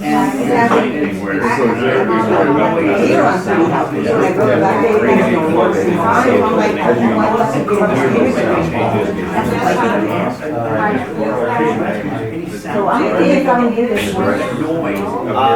So you really want to get rid of blueberries?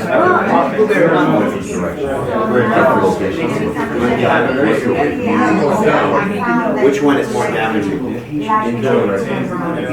Which one do you eat more often? More damaging? Well, here's what I was saying, I'm very disciplined what I eat. So I don't Pick have one. problems. Blueberry muffins. As I said, actually, that picture, that picture somebody showed me. Is there any type of muffin that either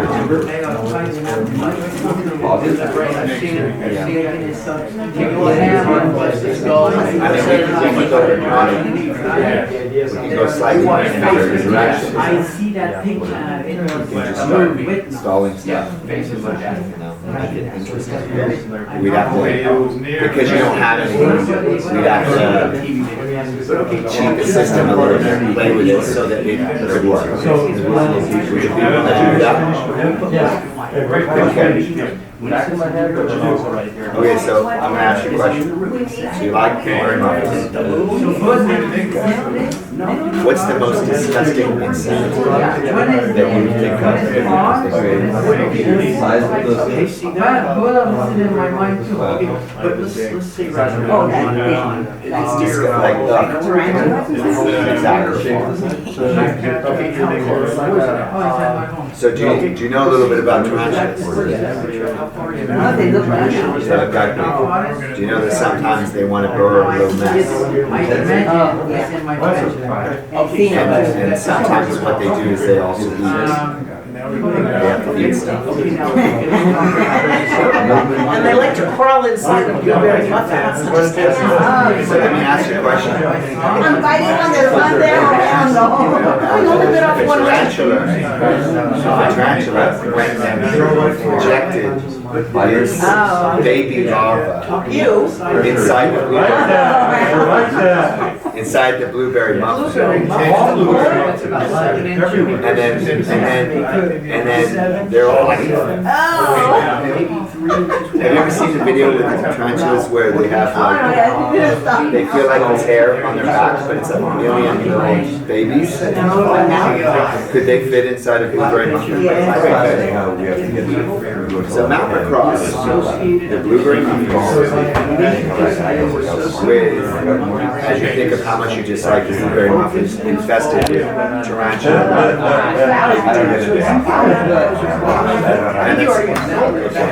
Yeah, we might be done already, but let's just do it.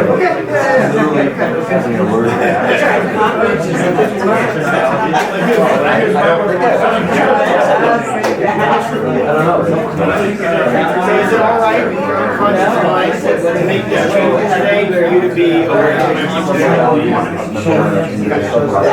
So we picked something that you do like but you wish you did not. Blueberry muffin.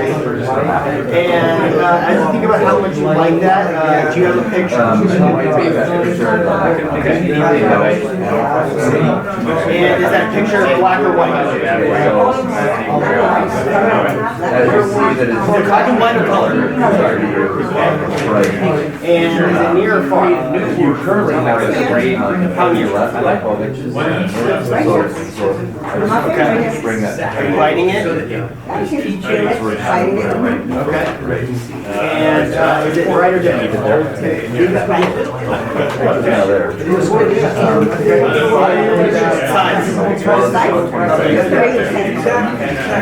And are you associated this?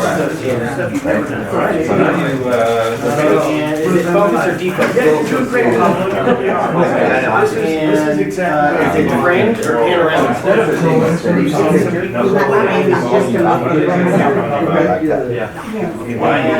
is it a movie or is it still?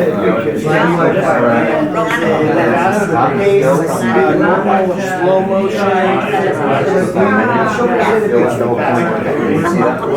No, it got still, it got fast motion. When you get it still, and then you have to be it's a picture. Yeah, so what? When he said fast, I can eat it fast. You go,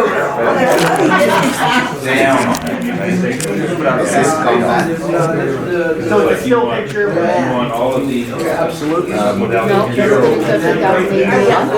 2018 is the date on it. All around. Yeah, but see what happened here? Is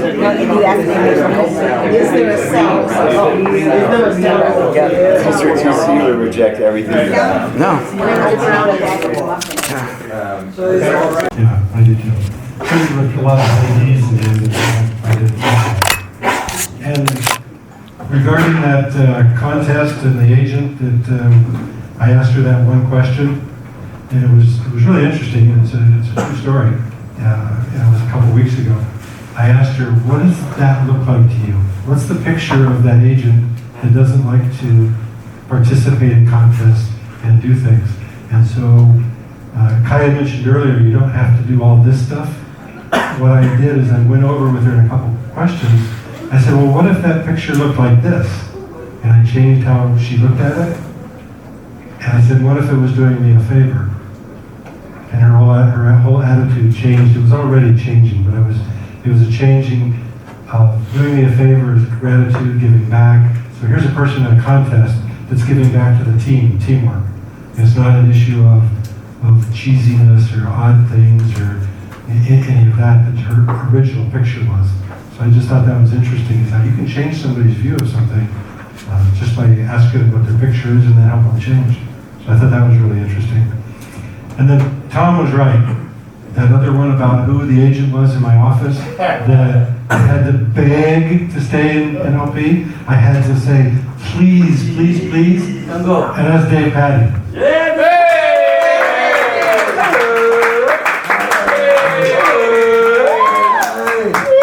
Now, who would ever know that from that moment in the lobby right out here, or in the hallway outside the men's room, 2 years ago. 2.5 years ago. 2.5 years ago. That he was on his way out. So I didn't know what I didn't know. that's right. So what I'd like you guys to do is, at the moment, is just share a couple things with each other about what your highlights were today for just like 2 minutes, because what we're going to have is Jeff Miguel come up in just a minute. Not yet, Jeff, not yet, but just in a couple minutes. And what he's going to be doing, you guys got to stretch your muscles, like Rose's muscles. You got to stretch your muscles a little bit on some modalities. And I know that you guys have a good understanding of them, but after you do this stuff with Jeff and the rest of the workshops, you're going to have an even better understanding of submodalities and how they're going to change your life, your business, and everything. So it's really powerful. So we're kind of doing it in steps, and you're going to master it. The only way you can master it is by doing it. So I appreciate how hard all of you were trying and putting your efforts into everything. So now just for the next 60 seconds, 2 minutes, share it with the person next to you. Or Frank, just talk to yourself. Share with each other a couple things, and then Jeff's going to be right up. Thank you. You're welcome.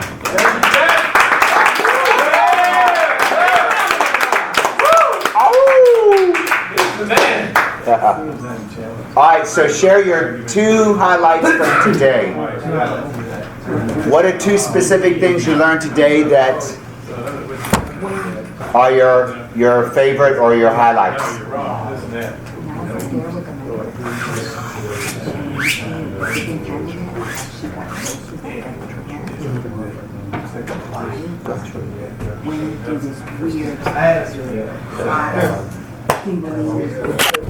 Good or bad?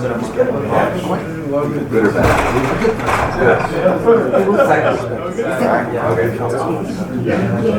Would you take the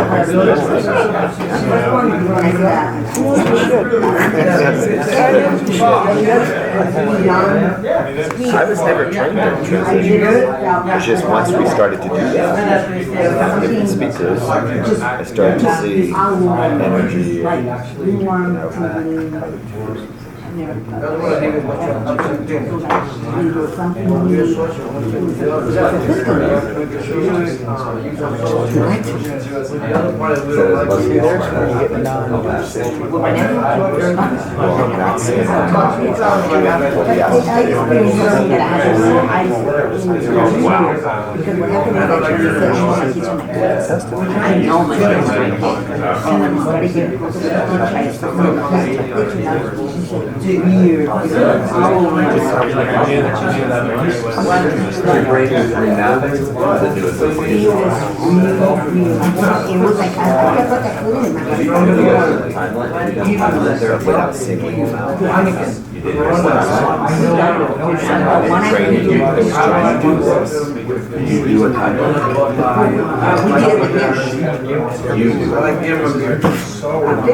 do a session.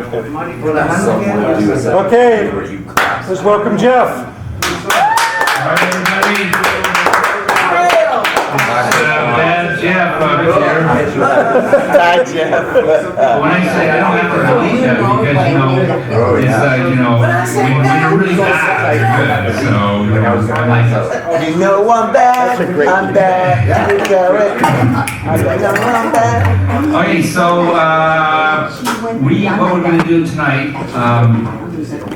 the belief change. We are on. Rosa, so lovely for you to join us. Hey, I'd love to see you. That's great. Belief change is a really big deal.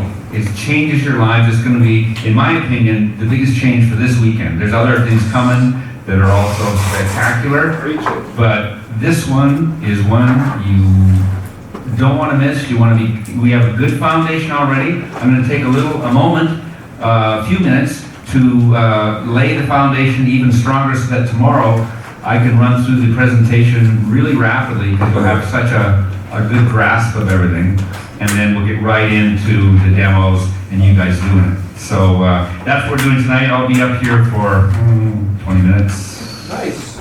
Something like that, and then we're done. So, that's exciting. But first, everybody tell me one thing about what you really enjoyed about today, the things we've covered today. What touched the most? What made the biggest impression on you? Matt? position, the third position, double dissociated global perspective. I was able to go not just like from the planetary view, but I can go as high as I freaking want. Wow. And Gives you that big perspective. way like Kind of a universal one, Yeah. or at least a solar system one. Who else? Anybody else? Just, we only had one person had one good thing today. Ah! Awesome. That last exercise, I still feel like kind of grossed out. Perfect. You know, I like being able to see where I can apply, you know, that in this last exercise and what I do. Excellent. What you're eating? Michael? Dude, that was a good experience for me too. Regarding that, The positional perspective. Yeah. I feel I learned something, you know. Big change in your life. It's going to be great. Tom? I love your first Tom.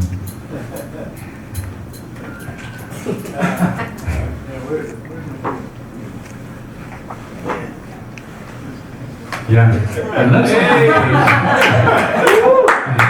It looks like it should be. Right, Tom, what touched you the most? What had the biggest effect on you? The second position. Second position, yeah, that was a Because big my thing. default, when I'm challenged, I want to argue. Yeah. You know, I step back, Get perspective on it? about that, so if I understand what you're telling me.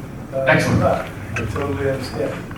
However, it's like, who's in charge here, you know? Yeah. You're in charge of you. You're the boss of you. That's right. Josh. I think you can relate to this too. Back to like the first position, being able to step back and then come back into it more grounded.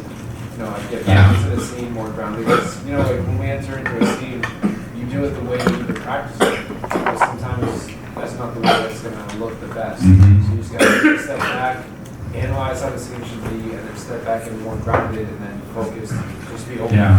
I agree that stepping back, you get more grounded, more focused, and just, blow away the performance.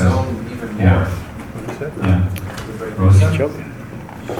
The stuff with that was too, both versions were really good. I learned a lot. Oh, yeah, because you had the money? Oh, that one, yeah. That was some modalities That also. one was really, I was sharing with that's what I was talking, it was very interesting because, that feeling, it was you wouldn't be on my ground too. And I felt my whole body. I saw it. Whoa. That's why I asked you, how do you feel? Like, after it was like hot, my whole body felt like hot, like, what the heck was that about? Did you echo that? Yeah. Exactly. That was very, I've never felt that before, so you crossed that boundary. That is the power of your senses. So, yeah, that was a big break between. Eric? I'm having a very introspective day.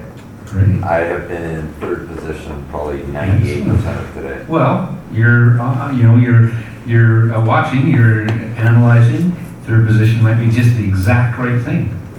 You're auditing. I'm certainly hoping and assuming so. I'm just my OCD's firing off. We have something for you. Frank. I like the idea of using the perceptual positions to pick somebody that you really admire or has achieved the level that you want to achieve, and then try to picture them by using the perceptual positions and what they would do and how they would be and habits and so on. Right, yeah, and modeling their excellence. Yeah, that's really exciting.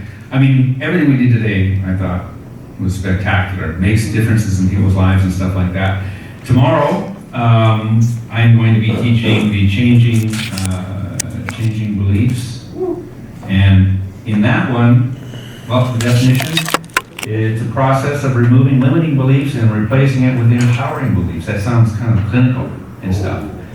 But what we're really doing is we're taking those beliefs you have that, and I don't want to install this in anybody, but anyway, so delete all these things, but as an actor, I would different times think I sucked, you know, and getting that thought out of your head, because you really can't be a good actor if you have that thought in your head, or I have no talent, or all these things, you know. And sometimes these ideas are ones that are there constantly. I'll never make any money. I'll never be a success. Hey, get off the stage, boo. We delete those things now. Because any of those that you have, we have 20 minutes left? No, any of those, anything worth talking about now, you delete them. You don't take those on. But everybody, I think, well, let me ask, who here has a limiting belief, something that holds you back, something that keeps you from being completely successful? Yeah, so that's what we're doing earlier. And those things inhibit your capabilities and your success. And you also, if you have kids, you can pass them down to your kids. You want to have positive beliefs that their kids are going to emulate, because they emulate you. You know, so when you have kids, or if you have, I have nieces and nephews. I don't have any kids, but those are the kinds of things that really make a big difference. They're going to make a difference in your life, your social life. They're going to make a big difference in your business life and your family life. So it's really exciting. I'm going to run through just a few, because I was going to go through a quick overview of the definitions we've learned today, and I'll get those out now, and we don't have to do them tomorrow, but they'll be reinforced now. So, belief change. Changing a disempowering belief for an empowering belief. Something that makes you feel awful for something that puts you on top of the world in whatever situation it's in.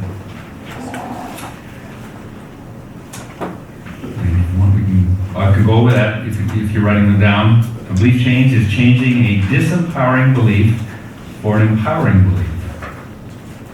And how we do that is we take that unwanted belief, that unresourceful belief, and we tie it to something that is no longer true.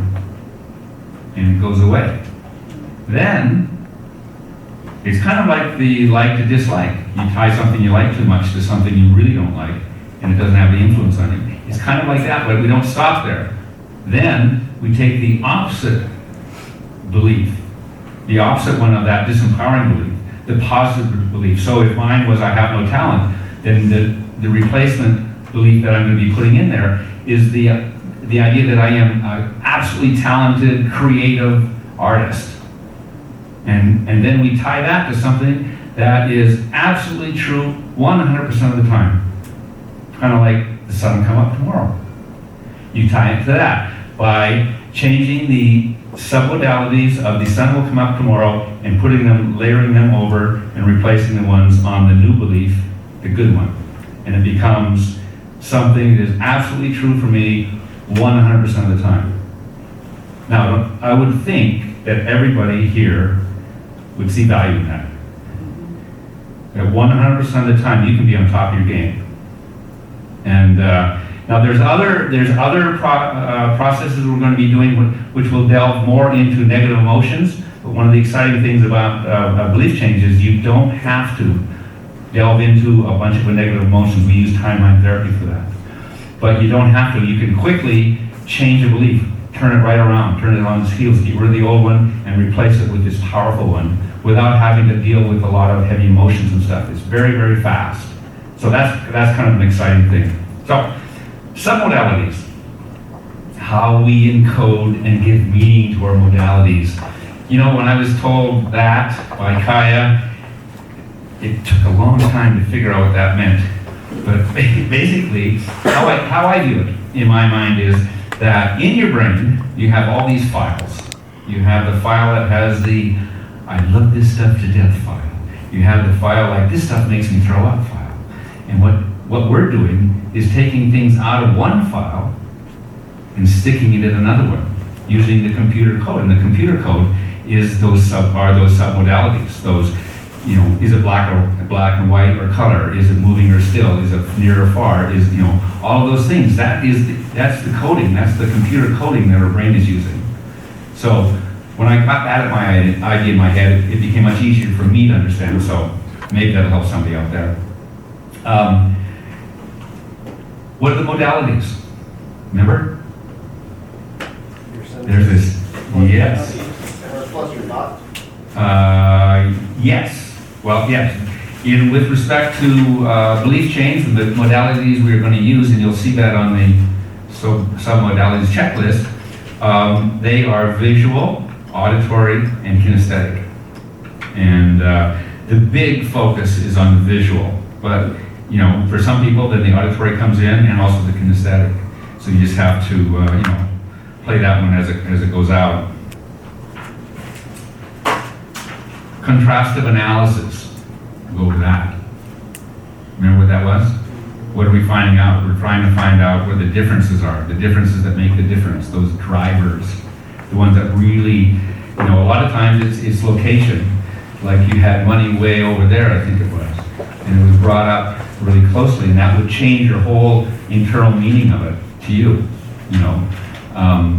Or in the the like to dislike, you know, you change that location. And that's often a driver, and or associated to dissociated, or the reverse of that. But those are often drivers, but it could be other things too.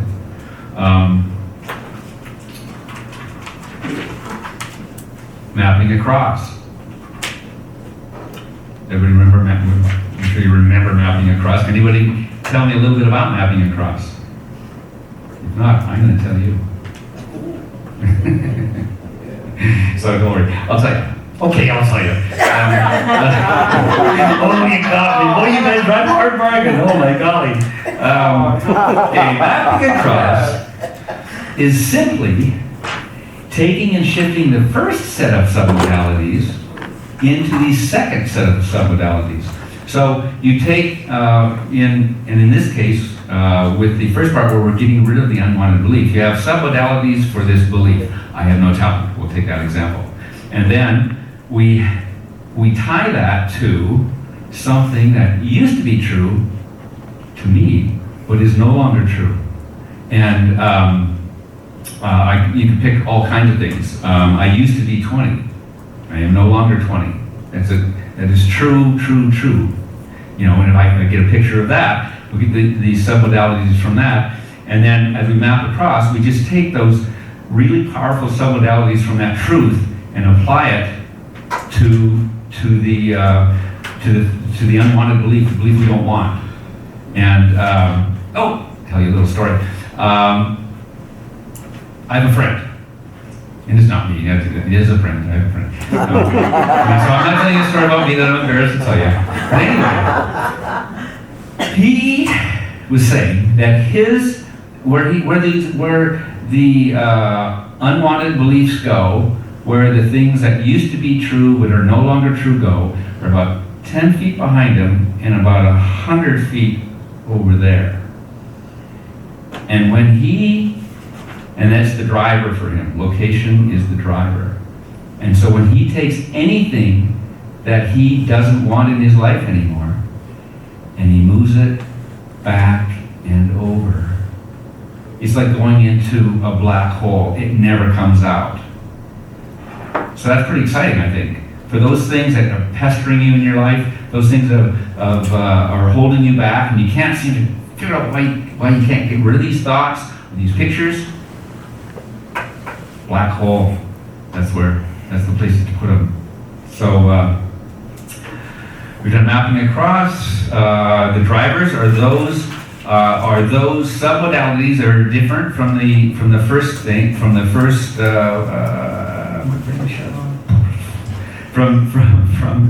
the first picture you have, and you look at the different ones, map across, and the common drivers again are being associated or dissociated, or location.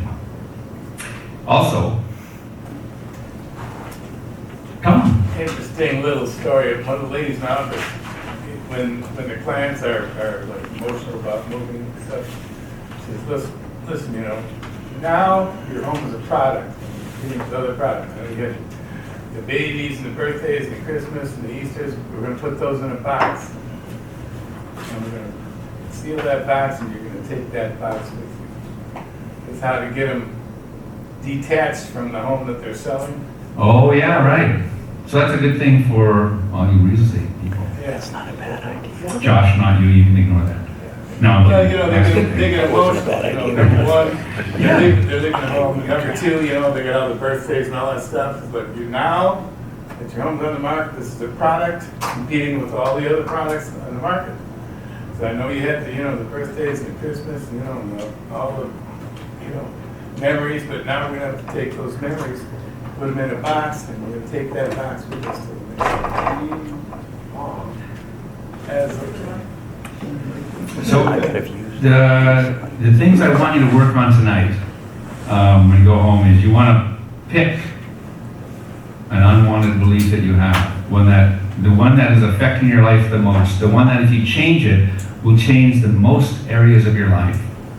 And you know, sometimes you may not think of them right away. So take a moment tonight, start thinking about it, and see what pops up into your head. Once we've got that, it's easy. What the positive side will be, it will be the opposite of that unwanted belief. So then the only other thing we're really going to be looking for, and if you have it in your mind already, were those universals. Those things that are true, absolutely true, always true. And there's two kinds that we care about.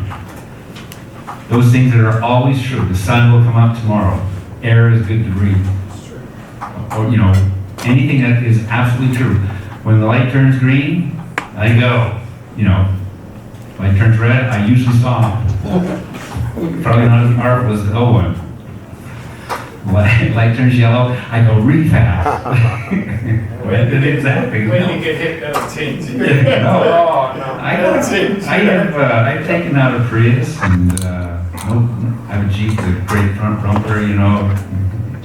Look it right now. So we have that kind of universal, and then the other kind of universal we have are the ones that something that used to be true, but is no longer true about you. For some people, I used to be a smoker, I am no longer a smoker. The question is, where does that picture of you being a smoker that you no longer are, but where is that picture of you being a smoker, where did it go? Where did it get filed? It's still around, it didn't just disappear. But most likely it is 10 feet back and 100 feet over there in that black hole. Or, you know, the equivalent for everybody else. So those are the things to think about tomorrow, your universals, both the thing that is absolutely true and the thing that, well, they're both absolutely true, but one was, I used to be this and now I'm not. And then what are you going to pick? What are you going to pick for your belief change?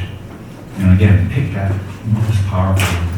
Let's get real quick, just 10 seconds each. If you already have one, a belief that you know you've been battling with, a limiting belief of some kind in your business life, making money, production mode, or in your, like an example, there was a guy I work with, he just felt he just didn't feel he was attractive, hot, whatever, because of his height. He just felt with his height, he just didn't feel confident as a person around the opposite sex. You're saying you're too tall? And we did the process, and it was crazy what happened. Because he completely shifted the way he walked, the way he talked, his mannerisms, and then all the women in the room, there was like a reaction. And like, they were like, oh my gosh, I would totally just, something, I would talk to you now. Drink is very bad. They were like, let me give you my number, because really it's nothing to do with height. How much know Grant Cardone? Oh, you've heard of Grant, right? I had the pleasure of spending a dinner with him and his thing. He's like this big, and he's like this, and he's very charismatic, right? Nothing to do with height, nothing to do with muscle, nothing to do with any of that. It's how you carry yourself. It's really how you carry yourself, what your sex feels. And having a few $1 million doesn't hurt as well. I would agree with that statement. But even before that, you know, You know, even before amassing it, that confidence comes out and it creates this. Make sense? So just take a few seconds. Write down if you already have one on top of your head. It could be to do with your relationship. It could be, I believe that I can't make the freaking relationship work. Can't have that one. It could believe I can't have lots of money and have peace of mind and, you know, I don't believe I can do whatever it is.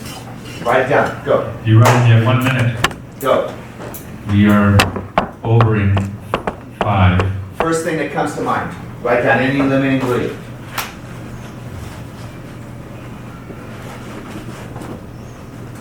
Who's got a number? Put your hand up if you've written something down. I don't either. Frank, what you got? What you got? An income limiting belief? Okay. Go into detail? Yeah, I mean, just, yeah, in a sentence. Okay. My income is here, which is good. It's never been here. I want it to be here, but I've never done it before. And because I've never been up here, I've got that limitation of, well, you've never done it, so how are you gonna do it if you're here and you wanna be here? Right, okay. Okay. We'll go zigzag, yeah. Awesome. Not smart enough. I'm not smart enough. Great. That's great. Sorry, I It's just. not true, but it's a good one. Just had sneeze, sorry. Yeah. Okay, Confidence.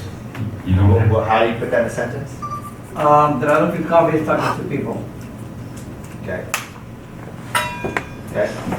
We'll fine tune it. Yeah. Publicly speaking, What about it? I'm not good. Not good at public speaking. Okay.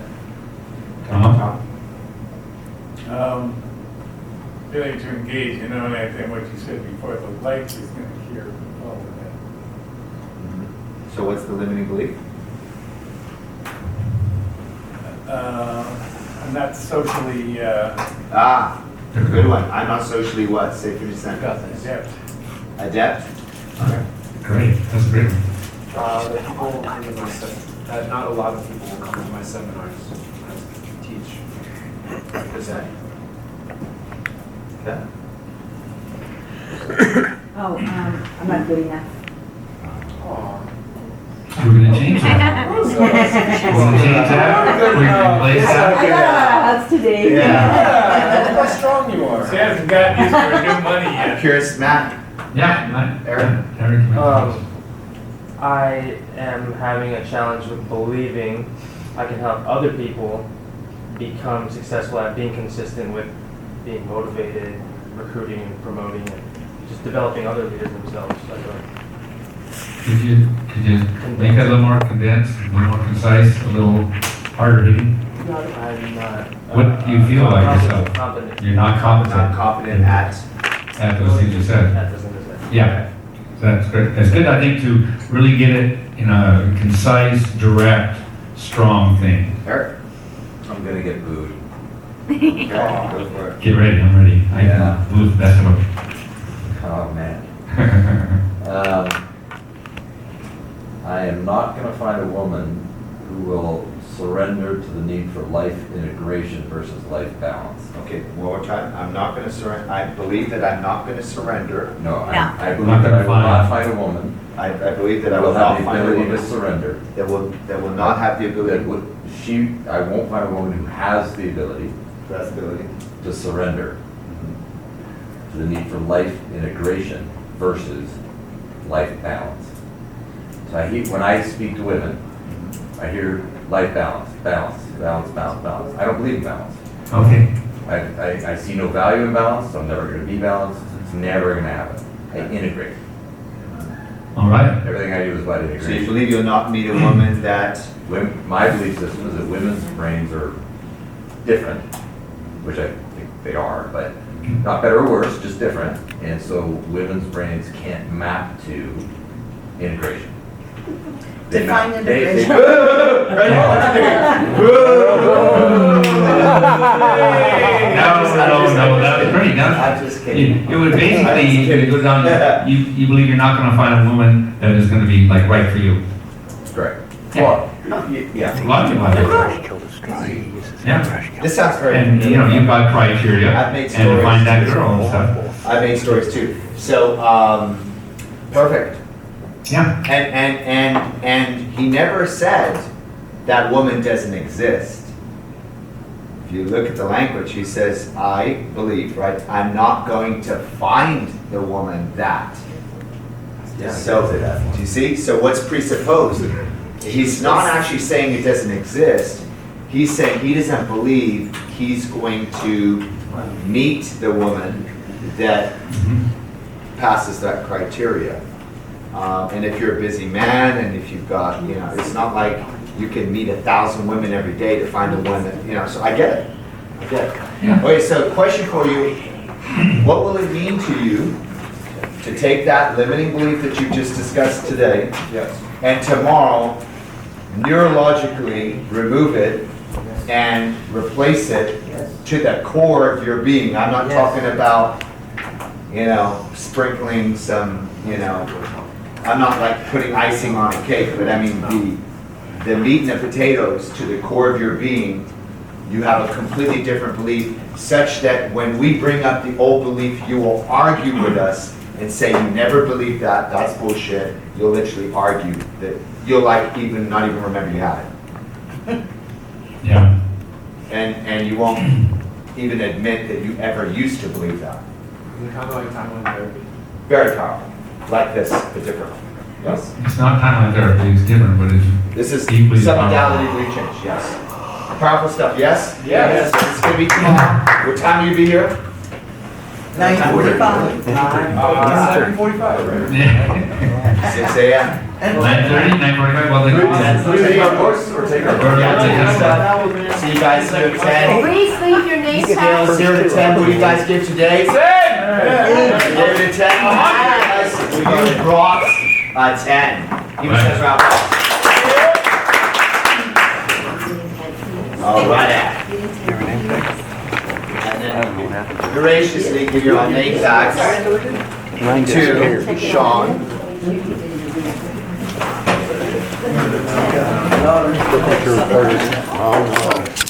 Yeah. It's nice coming back.